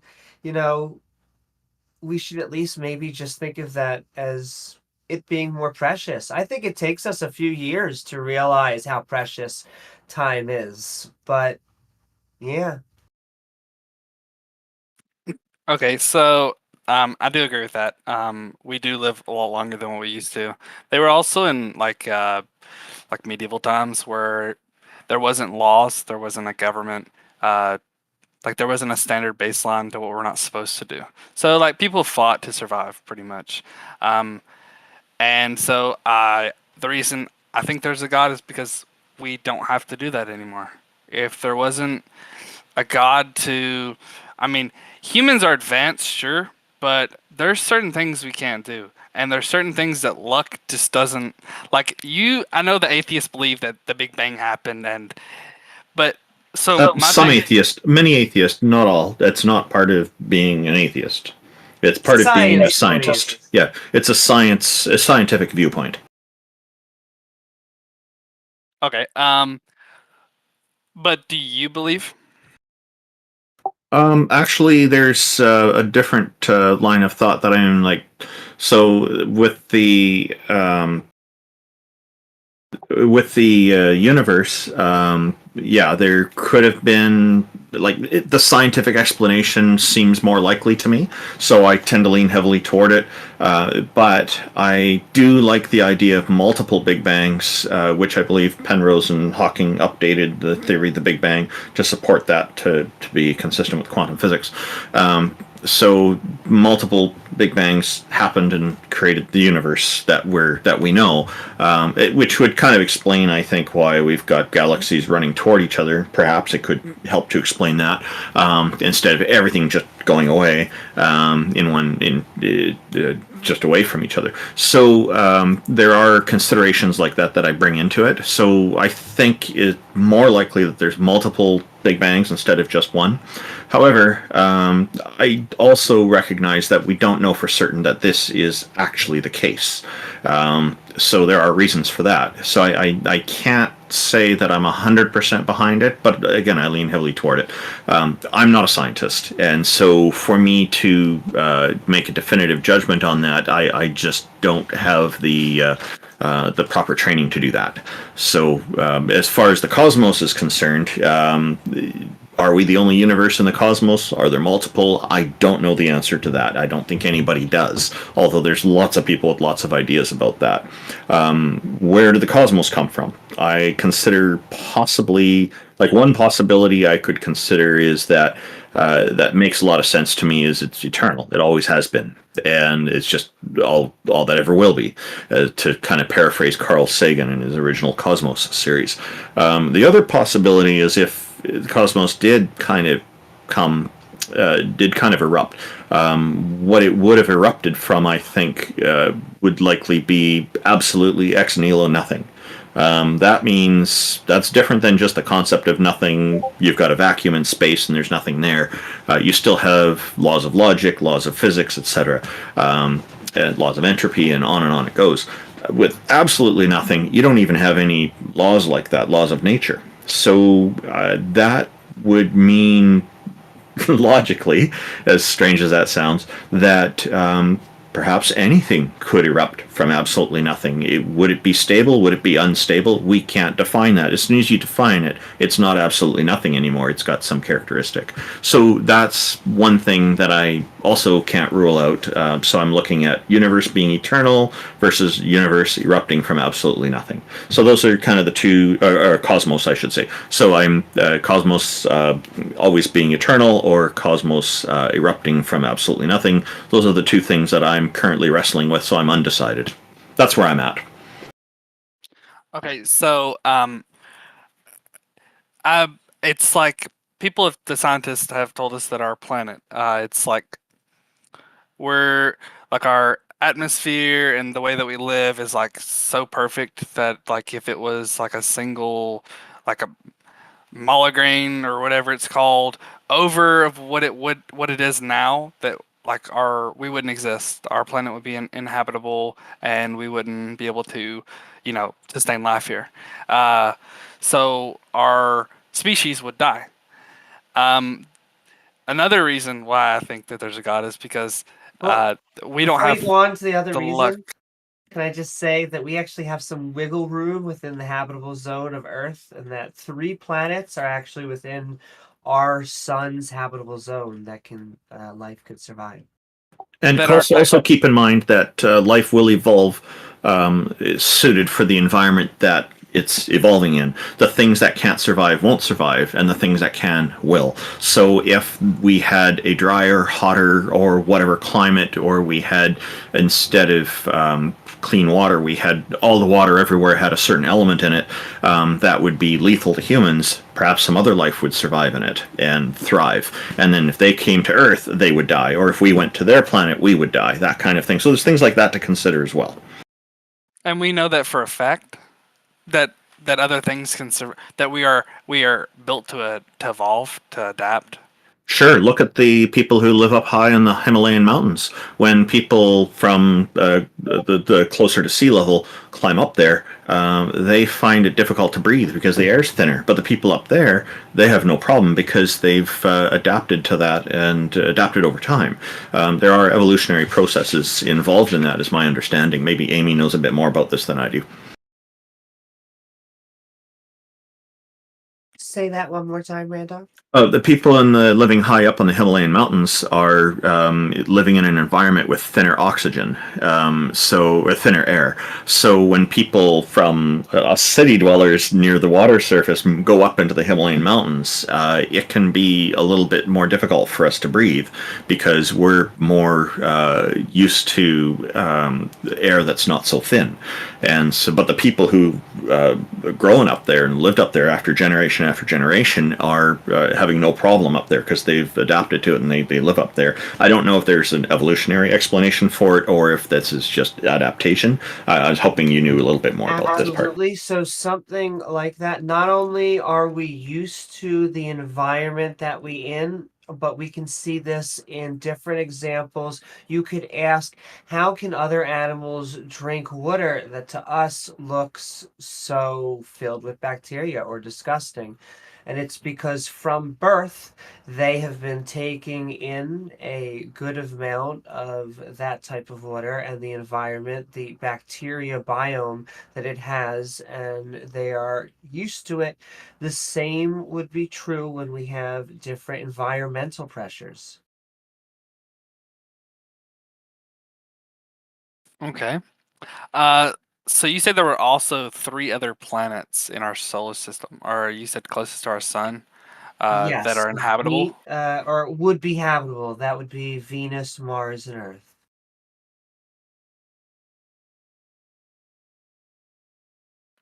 I don't know if that you may know that for a fact. I don't know. That just seems kind of wild because like you see people talking about, well, if our planet was to run out of a certain resource, where could we live? And they're talking about Mars. They don't talk about Venus. They don't talk about any other planet besides Mars because it is the closest resemblance to Earth. Well, we like Mars because it's fairly close. It also, once again, it's one of the ones in the habitable zone. We think that life may have existed, or even spicier, life could still be somewhere there. We just haven't found it underground or in a pool that we haven't yet discovered. But it has lost a lot of its environment It's lost not its environment, its atmosphere, to be even more specific. And so it may have had life that has been killed out on the surface. But yes, that's why we want to head there, because maybe we could do something. Maybe we could throw off a bomb, or very specifically a few atom bombs, and cause it to warm up again. There's a bunch of ways you can maybe terraform it, but The proximity is also appealing with Mars compared to the others as well, right? indeed, it's our closest one. Yeah, so less fuel to get there and back. Do you think we would need to go to a different planet to survive? I mean, soon? Carl Sagan actually promoted the idea that we need to be able to become a spacefaring civilization for the longevity of the human species. We are filling up this planet, and it would be good to have a backup plan just in case something happens, or some crazy person in power ignites some nuclear weapons. Ignite's probably not the right word, but that causes the major problem. All our eggs are in one basket right now. Does it concern you that we're trying to discover space before our own planet? No, I think a lot of work is underway discovering our own planet. There's doing just one thing after another sequentially may seem appealing to somebody who wants to see things in a simplistic way, but the reality is multiple things happen at the same time. So you can have a much larger effort going on exploring our own planet, which is what's going on, and a much smaller contingent exploring space. What's different about this is that the space exploration is sexier, so it gets a lot more media attention. So it looks like a lot more is going on there.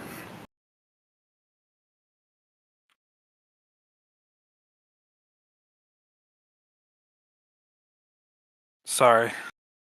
No, you're fine, but it's worth it to do space travel even while we're working on this planet. I don't think that, Mars is an alternative quite to Earth, but we should, as Randolph said, we need to start going further than low Earth orbit. We need to eventually become a spacefaring civilization, a species. So it's said that we have discovered 5% of our ocean. They said they went down and discovered some of it, and then they haven't really touched it since. That's what I've done research on it myself. With James Cameron, it's now 6%. Yeah. 6%. Well, that 1% it's actually a lot. So it's just why haven't we really touched our ocean? Do you guys know? The deeper we go, the more difficult it is. I understand that. There's a planet somewhere in our galaxy that is comprised of water, and it is solid in the core, not because of temperature, but because of the weight. So all the molecules are crushed so close together that it's not in liquid form anymore. That's an interesting discovery about science, and we'll probably see similar stuff as we dig deeper and deeper on our own planet. So that's the challenge. How do we get deeper and deeper? Because as soon as we dig a hole, it gets filled in, and bringing equipment down there, it's harder and harder to do it because the equipment has to be stronger and stronger to withstand the pressures and the forces as we go deeper. So is the pressure in space stronger than what's in the ocean? Space is mostly perceived as a vacuum.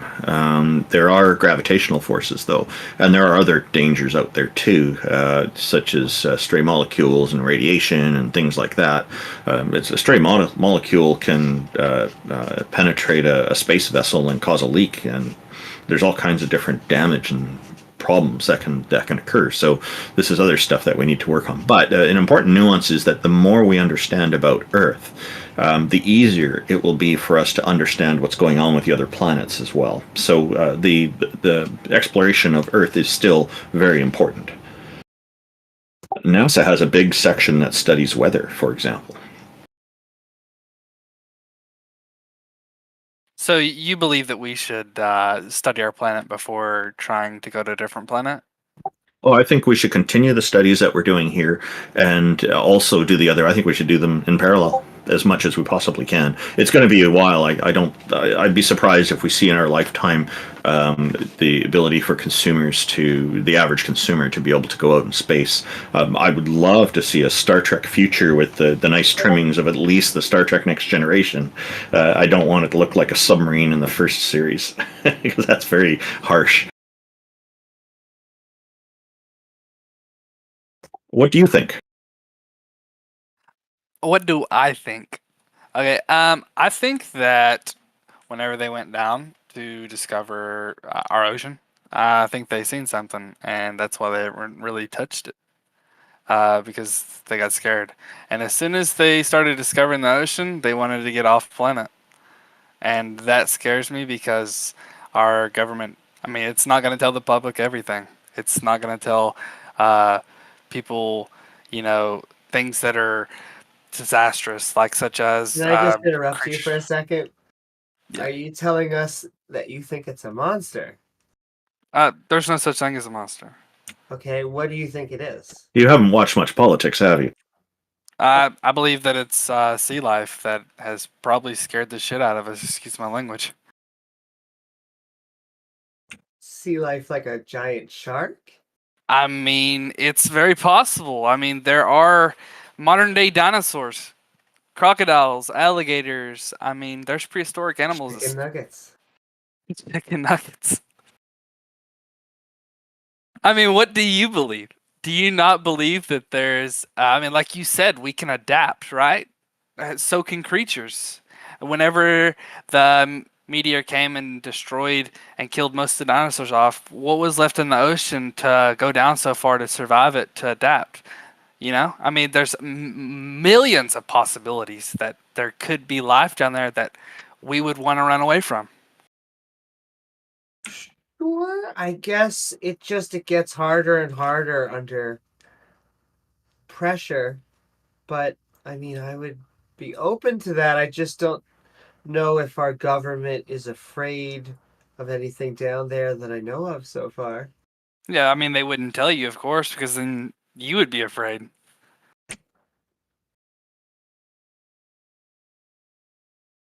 It also sounds like a good Hollywood movie. It does, doesn't it? I wish they'd make another Megalodon. I wasn't going to say the Meg. That was actually what I was going to ask. Do you believe in the Meg? But I mean, on a scientific stance, yeah, I do. I mean, it's an apex predator. Okay, so they've put trackers in sharks, and absolutely. I've seen documentaries of them putting trackers in different animals, and sharks are the apex. Orcas and sharks, they are the apex of the ocean right now. They kind of rule it. They're like the lions in the jungle. They're the kings of it. Okay, so what could eat a great white shark, pull it tens of thousands of meters underwater, and then it just suddenly come up a week later, just the tracker itself? A whale shark. You're not wrong. You're not wrong. There's multiple possibilities. Of course, yeah, that's not the only one. But they tracked the projectile, the speed it was going. It was. I mean, as soon as it grabbed it, it just sunk. You know what I'm saying? It could have got caught on something like a ship sinking, or it could have been anything. Could have been a giant octopus. Octopus are very smart. Yeah, they are. They are. So that's another thing. A kraken. What about a kraken down there? Have you seen the movie Levolantula with Steve Guttenberg, the guy who was a star in Police Academy? I haven't. They've got giant spiders running around that they have to destroy. It's hilarious. I'm pretty sure. Wait, giant spiders. Are they in like a train tunnel in the movie? I don't remember. I didn't see the whole movie. I saw most of it one night, and I thought, wow, Steve Guttenberg looks so different from when he was in Police Academy. But it was interesting. These giant spiders running around and lava everywhere, and boy, yeah. But I'm sorry, I didn't mean to digress. I guess the thing about what's developing in the ocean, there seems to be a lot more variety in the shapes of things than on Earth, above ground. I mean, because the ocean's on Earth as well. So I guess being immersed in the water really leads for a lot more evolutionary possibilities. The things that can survive, there's a lot more options depending on food sources, of course. So there could be stuff down there, but I think like in the history when people have discovered major things. Usually people talk about it. You know, it's like the saying goes, if there's actually aliens in Roswell Area 51, then we'd know for sure because Donald Trump wouldn't be able to stop talking about them. I don't know. The idea that scientists are all working together to keep something secret and under wraps just doesn't seem to me something that's realistic. First of all, most people who are in scientific fields want things to be open and transparent, so there's a much stronger demand for that. And then, of course, if they see something, it's what they're going to go with, right? So. I hope we've answered your questions, Muffin. Or was there a little bit more you wanted to try to cover? No, you're good. You're good. I had a lot of fun talking to you guys. This was amazing. Thanks for everyone that's listening. I just had a lot of theories that I wanted to put out there, and I hope you all have a good rest of your day and a good rest of your life. Happy New Year. Happy New Year to you, and feel free to come back again. We can try to cover one topic at a time. Yeah, I'll do a little more research before I come back. I wanted to know your opinion on it first before I brought the information. You know, look also into the construction of oil rigs because that'll give you some perspective on how heavy the water is down at the bottom versus the top. Oh yeah, I have actually done some research on oil rigs, and the pressure is actually like I know the pressure of how bad it gets the deeper it goes. You know, I know about that. It's just. And one more thing before I go. Do you believe in mermaids? Is it yes or no? No, but it'd be kind of interesting if they're real. Like one of the questions that comes up is, how do they procreate? Very specifically, I only believe in Merman from the movie Cabin on the Woods. Oh, that is amazing. That's amazing. Oh, what about you? Well, based on what you said about evolution and we can adapt things, I mean, it's a possibility that there are humanoid creatures in the ocean. I mean, maybe a lost tribe or, a lost species like ours or maybe some alien creature. There's millions of possibilities. I don't know. That is a reasonable consideration, and I'll tell you why.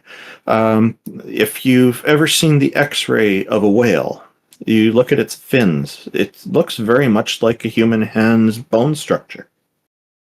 It's true. Yeah. Well, that's all I have to say. You guys have a great rest of your day. Happy New Year. Take care. Happy New Year. See you. GaviTron, welcome. How are you today? I'm good. I don't know if it's because I'm a mod, but I got the option to get it. But there was also options for other people. I can move other people to the stage too. Yeah, it must be that you're a moderator. Yeah, we normally try to run this ourselves. I was going to ask if maybe TJump put you up, but okay, thanks for letting us know. But no, appreciate the respect. Thank you. I can go back to raising my hand, and then you guys can pick me if you want. You're already up here. Let's take care of that. Then we'll bring in the person with the penguin picture after you. Okay. So it's about morality. So for the thing I'm about to say, we're gonna have to assume just hypothetically, let's assume that God exists.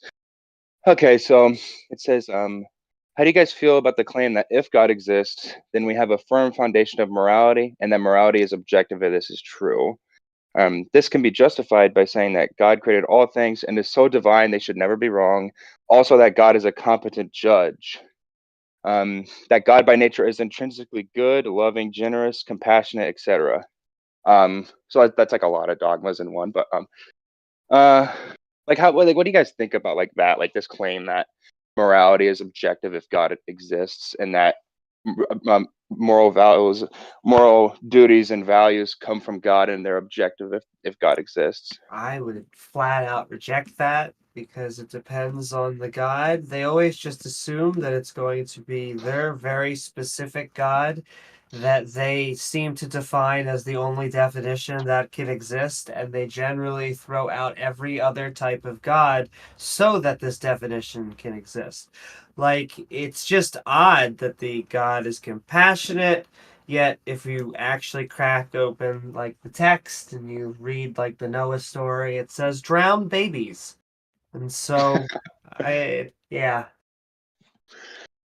Yeah, it would depend on the God. I guess like we could make like we could get like super specific with like the hypothetical. Let's say that God exists and that it's specifically the Christian God. Like so all the dogmas onto the Christian God. And like all of those are true. Like so let's just say that like God is actually compassionate and all these things, I guess. Well, he doesn't necessarily have to be compassionate, but it can just be like the Christian God. The claims of compassionism is like kind of like ascribed to him a little bit. But like let's say like the Christian God existed and like actually existed. Like what would you think of would be the source of morality? Like would it come from God? Does it have all of the omnis? Does it have I mean, I don't view creating something as a moral factor. Saying that I am your creator doesn't generally seem to play into morality. Yeah, because like there's a thought of because I by the way I don't agree with like the question that I asked.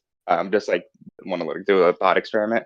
Like you have to accept so many dogmas alongside like the religion, like for it to work. Like you have to accept that. You have to include like exactly what you just said. You have to include that creation accounts of creation, and the advent of that warrants you loving God. And also you have to that competent judge thing that I said in there. You have to think that God is a competent judge in the first place. Like you have to think that something above you. I don't know if I'm using this word teleologically. You have to think that that is like a good thing. Like something like above and above is like good. Like you have to do a lot of work on your end. Because I don't view their God as a just God, and so we ultimately get into arguments on what is moral to begin with. Yeah, exactly. I've seen this was a long time ago, but it was like Sam Harris and William Lane Craig, and he kept on saying over and over again that if God exists, then we have a firm foundation of morals, and that on the atheistic view, there is no firm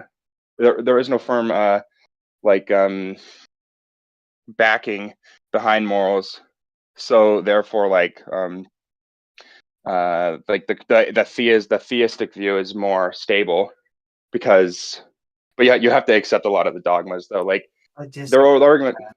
Because although true that atheism doesn't come with any moral system, and I know there's been atheists that have tried to add things before, but ultimately it's just that an answer to a single question. And so we have to go out and we have to think about morality ourselves, and we have to come up with a moral system, whether that's someone else's or our own. It has to be something else. Yeah. I think there's other parts of this, but I don't want to take up too much time because I know I kind of like invited myself a little bit. I didn't know what I was doing though. Like I thought I was invited. Like I thought it was manually. Discord doesn't make it obvious. I understand. Yeah. Like it's also weird because like I don't know how familiar you guys are with like Sam Harris, but like he makes like claims about like he'll say things like it's really bad if you get your hand cut off, and he was like, oh, that was bad, and then he like tries to make like this like comparison with like morals, but like I feel like the only like good critique of Craig when he was debating Harris he said that his so-called moral landscape isn't really a moral landscape at all. Like he's not really making an ethical claim. He's just making like sort of like an intersubjective like claims. Like, but yeah. Well, I guess I understand, Craig's critique, but I would still, because I'm a fan of Sam, even though sometimes, we just, but I think that it is a landscape in that it's a spectrum. Yeah. It is, we have good, we have evil. And unfortunately, because there is no moral arbiter, there's going to be a lot more gray. I think there's going to be, in almost every situation, 99.9% of situations, it's going to be immoral to go around cutting people's heads off randomly. I think that's also the example that he gives. And yet, stealing a loaf of bread because your family was hungry probably comes down on that spectrum to something where we may almost be able to make a moral case for doing that action. And so it becomes tricky because what I believe theists want to do, they say, look, wouldn't it be so easy if we could just have this moral arbiter, if it could just be from this one dude? I think that unfortunately isn't that easy. I think that we actually have to get into the weeds and figure out why things are moral to begin with. Yeah, that's interesting why things are moral to begin with. That's interesting.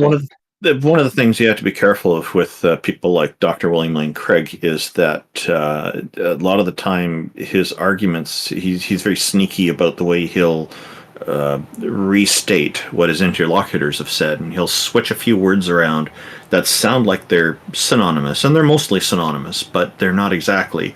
And then he's able to twist the meanings so that he can use a different argument. It's kind of a partial straw man that he creates, and he's very skillful at it. In his older years now, he's a little bit more obvious about it, but in his earlier times, he's a lot more subtle. So do watch out for that when you see him debating with other people. Yeah, and I think that like when Sam tries to say that objective morality in some form does exist, like I don't think that that's like possible. Like we could say like subjectively as a general proposition that cutting the heads off of like a baby is bad, subjectively bad. I'm not saying that it's bad, not bad. I think it's bad. But like one of the critiques of like Craig, he'll say things like, "Oh, you can't make a society based on atheism because there's no clear moral foundation to ethics." But like that hasn't stopped. Well, he's living in like imaginary world because that hasn't stopped like America or the West or like other countries. But can I also say why that is, not saying you're saying it, but why I think that's an unfair critique from him? Because although they are pushing forward that their system is objective, that look, you can't say that there's a floating law out there going wum, don't kill babies. Yeah. That may be true. However, when we actually put their objective morality to the test, it becomes very subjective. I go back to Noah drowning babies. What we end up getting is now we have to have apologetics for why it looks like God is doing very evil, human, subjective things. You just don't understand it. He's playing 4D chess, and although the babies were innocent and had free will and all the things that I was really trying to sell you on like 5 seconds ago, that all has to be washed away because we need to start over the new world. Yeah, I feel like I'd say like my last thing I want to say before like you're gonna just let someone else on is like Craig says that under atheism or under if we didn't have if morality doesn't come from God, then we wouldn't be able to have like a firm foundation to like say that things are truly bad. But this isn't even true because like what society has ended up like this?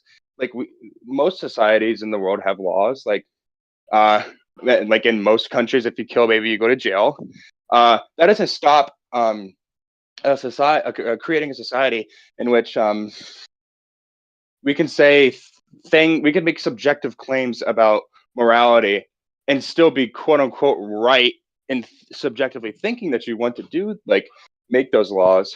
But like his claim that like you can't, it's not truly bad, I guess. That, but like you can still make laws on top of it. So it's not like it's like a lawless society. Morality is subjective, so we simply just can't convict murderers. We simply can't convict rapists. We can't do that because morality is subjective. But like that has never happened. See, but they won't grant us 99.9% of the times. When we have to be intellectually honest, they want 100. It is a purity test. They want 100. They say if it's not 100% of the time, that it's not this moral arbiter that we can use. But that's not wrong. That's not how things work in the real world. Generally speaking, we do not go around just cutting people's head off. We don't violate their bodily autonomy, the things that work as social creatures. Yeah. That actually what you raised, GaviTron, is a really good example of how William Lane Craig builds strawmen, and like he's taking something to a ridiculous extreme. It's beyond absurd. Christopher Hitchens was quite skillful at this, but he didn't quite go overboard the way that William Lane Craig does. And like one of the things I dislike about Craig is that when he mentions atheism, like almost every time, then he's got this smirk and he's got this in his voice that he just derides it and sees it as just garbage, and it's quite condescending the way he gets into that. Like he looks down on atheism as if it's inferior, and well, atheism isn't meant to be superior or inferior. It's just a classification. We don't believe in your gods or goddesses. That's it. And he tries to draw a lot more in there. Like he'll say, if atheism is true, he's using something from an obscure part of philosophy of religion to say that there's actually a position there. But when it comes down to it, most atheists I know don't hold that position. There's some that do, but most don't. And so that's more of the straw man building through sophistry and all this that he's doing. And he does a real disservice to stigmatizing and vilifying atheism and atheists. And now we see Dr. Peterson doing some of the same stuff too. Yeah, like social contracts and like these things and laws can still exist, and people can still be revolted from certain actions, even though we have largely like nominally like secular West society. Like these things, like they can still be bad. It's not suddenly where if we have a subjective framework and normative framework and no source of like divinity, it's not like we are suddenly like incapable of making moral claims and then punishing them. We may feel subjectively right in doing it, but like I'm just like we can still make laws and stuff like that. Like our frameworks don't disappear. In fact, we do that. So we're way ahead of it. So thank you very much. We are running out of time. Is there a last thing you'd like to say before we move on to the last person? That's pretty much it. Well, thank you very much for joining us. It was a pleasure. We hope to see you back here again in the future. Feel free to join anytime. Hey, thank you. Full Metal. I see you're here. Thank you for joining us. We have a very limited amount of time, but we'd love to hear what you have to say. Thank you. Yeah, I want to just come in and try to debate the existence of Christianity. I have some notes and stuff. So yeah, I'm a little bit nervous because I haven't been on the stage before, but let's get it popping. Well, welcome. Yeah, Why do you believe that Christianity is true? Oh no, go Randolph. I just want to say it's no need to be nervous. Most of us don't bite. With Amy, I'm not so sure, but she values consent. That's right. What we'll do is we'll let you go ahead with your argument, and then we'll respond, but then unfortunately we're going to have to close down, and we'd love to revisit again with you at our next episode. And I'll just give you a note. Look at www.theisthelpline.com. There's an indication there of the schedule. We're on the first Sunday of every month, and we'd be happy to, when we have a more full panel, respond to your arguments too. But we'll gladly respond now, so you get an idea, and then we can do it again next time. Yeah, that's fine. That's fine. So I was just gonna say, and I guess I'll end it here too. Like the historical evidence supports the life, death, and resurrection of Jesus Christ. And that's like the foundation of Christianity. The Gospels provides accounts of these events. Interpretations are varied, of course, but there's scholars who acknowledge the historical context surrounding Jesus, and the consistency of these accounts across multiple sources also adds the credibility to the Christian narrative. So I would just push back a little bit. I do not believe that there are scholarly sources outside of what I would say the Bible, which I think is the claim itself. And then I would even push back on the New Testament itself. I will continue to say that the first three Gospels were the only ones that said Son of God, and it wasn't until John that he seemed to have become God himself. But I guess, what kind of evidence do you think supports the resurrection?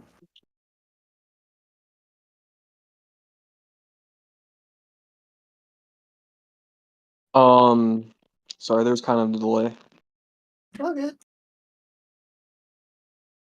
Well, I was gonna say like the Gospels, but if you don't believe in the Gospels, then it's kind of hard to use that as a basis. But non-biblical sources like Josephus, his works, Tacitus makes reference to Jesus, and things of that nature. I didn't want to go on too long because, like you said, you guys have to end it soon, but And I would also like to know, were they contemporaries of Jesus?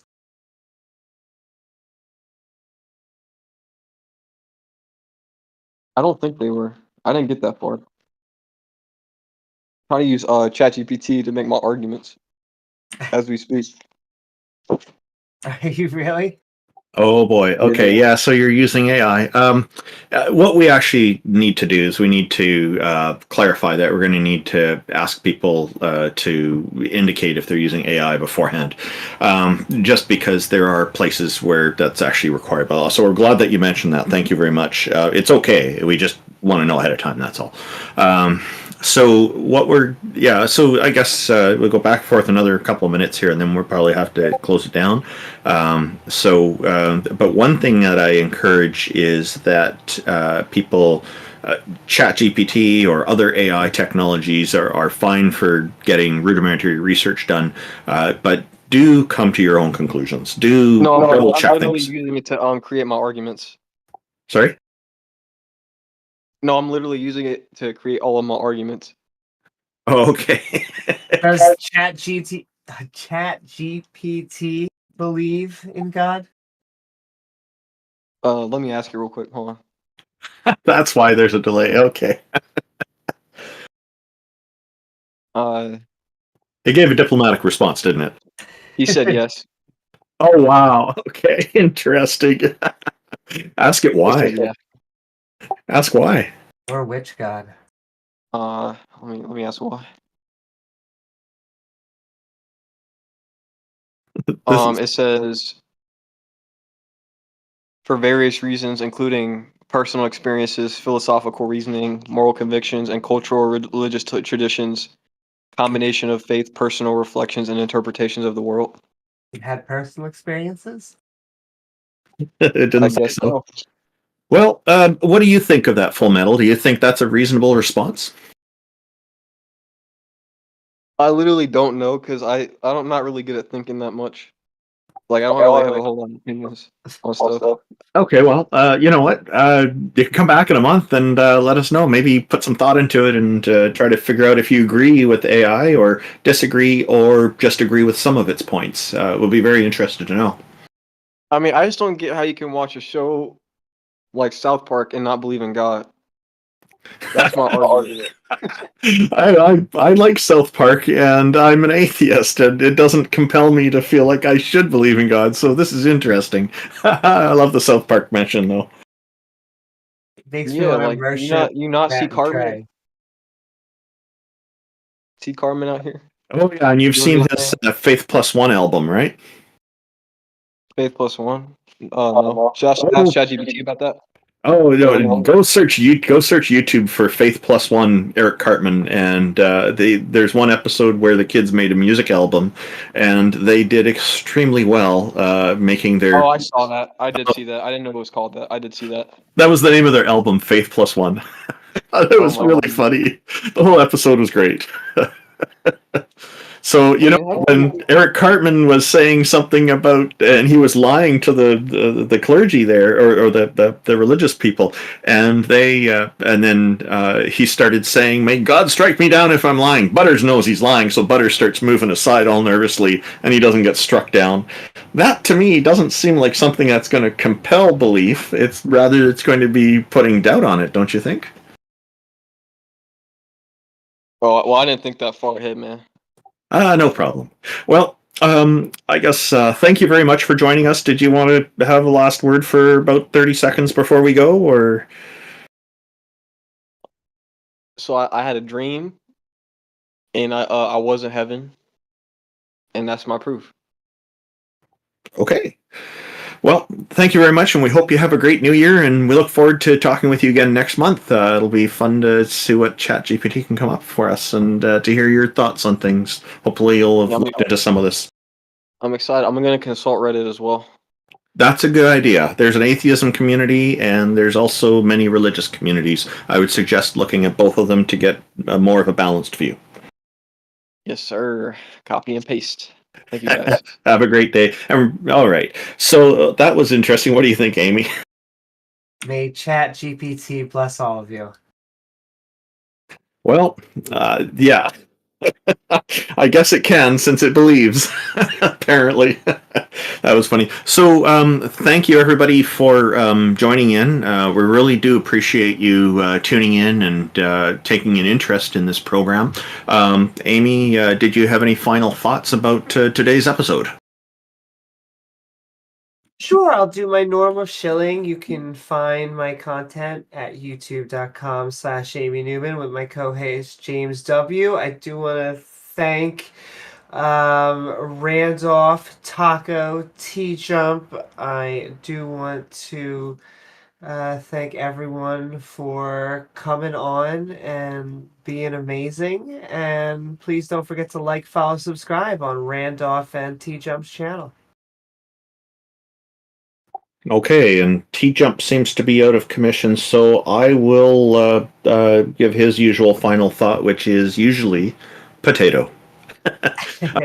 I thought today's episode was interesting in different ways. It's a new start of the year. We've gone with a picture theme for our splash art that looks a little bit like it's inspired by the Teletubbies show.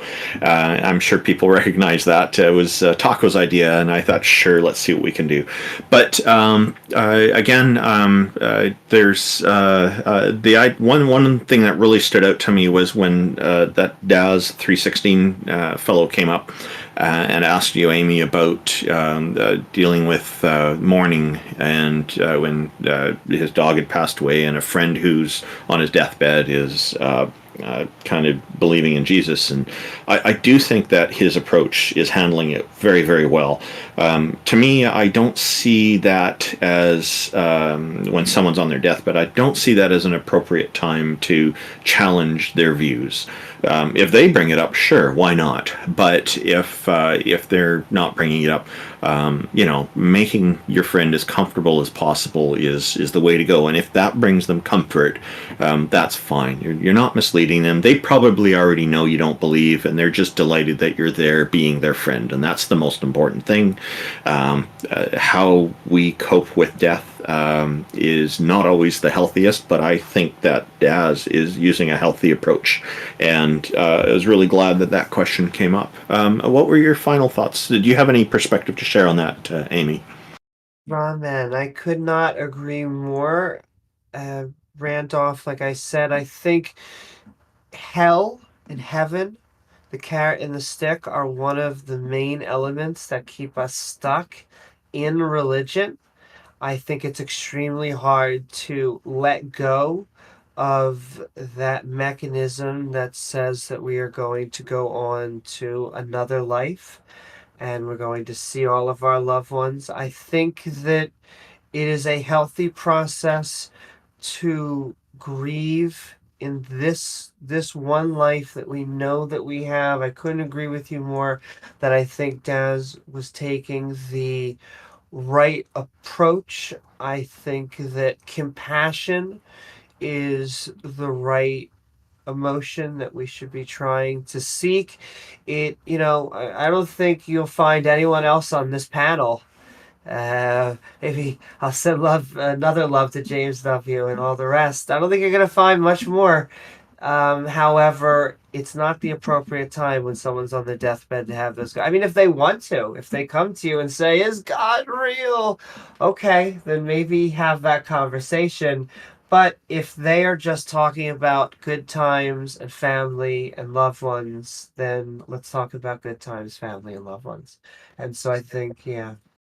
And I really like the way you word that. Let's have that conversation, because that's what it should be. It's like that's like still they're saying, does this God exist? Well, I would probably start by saying I'm not convinced. I'm not going to say an absolute no or anything like that. I'm going to say, but what do you think, and engage. And that's, I think, using a gentle approach at this point is probably the best way to start that kind of conversation. I could not agree more. Yeah, they're reaching out as they know the end is near. So that's they've chosen you, even if it's just because you're there. They're willing to do this with you. They're sharing the most important point in their life, the very end, and honoring that is I think a mark of a person's good character. Being there for them when they need you most. Thank you, Amy. Thank you, TJump. Thank you, everybody, for being here. And we hope you all have a wonderful 2024. And again, our condolences go out to Daz316. Goodbye. Mwah. Bye-bye.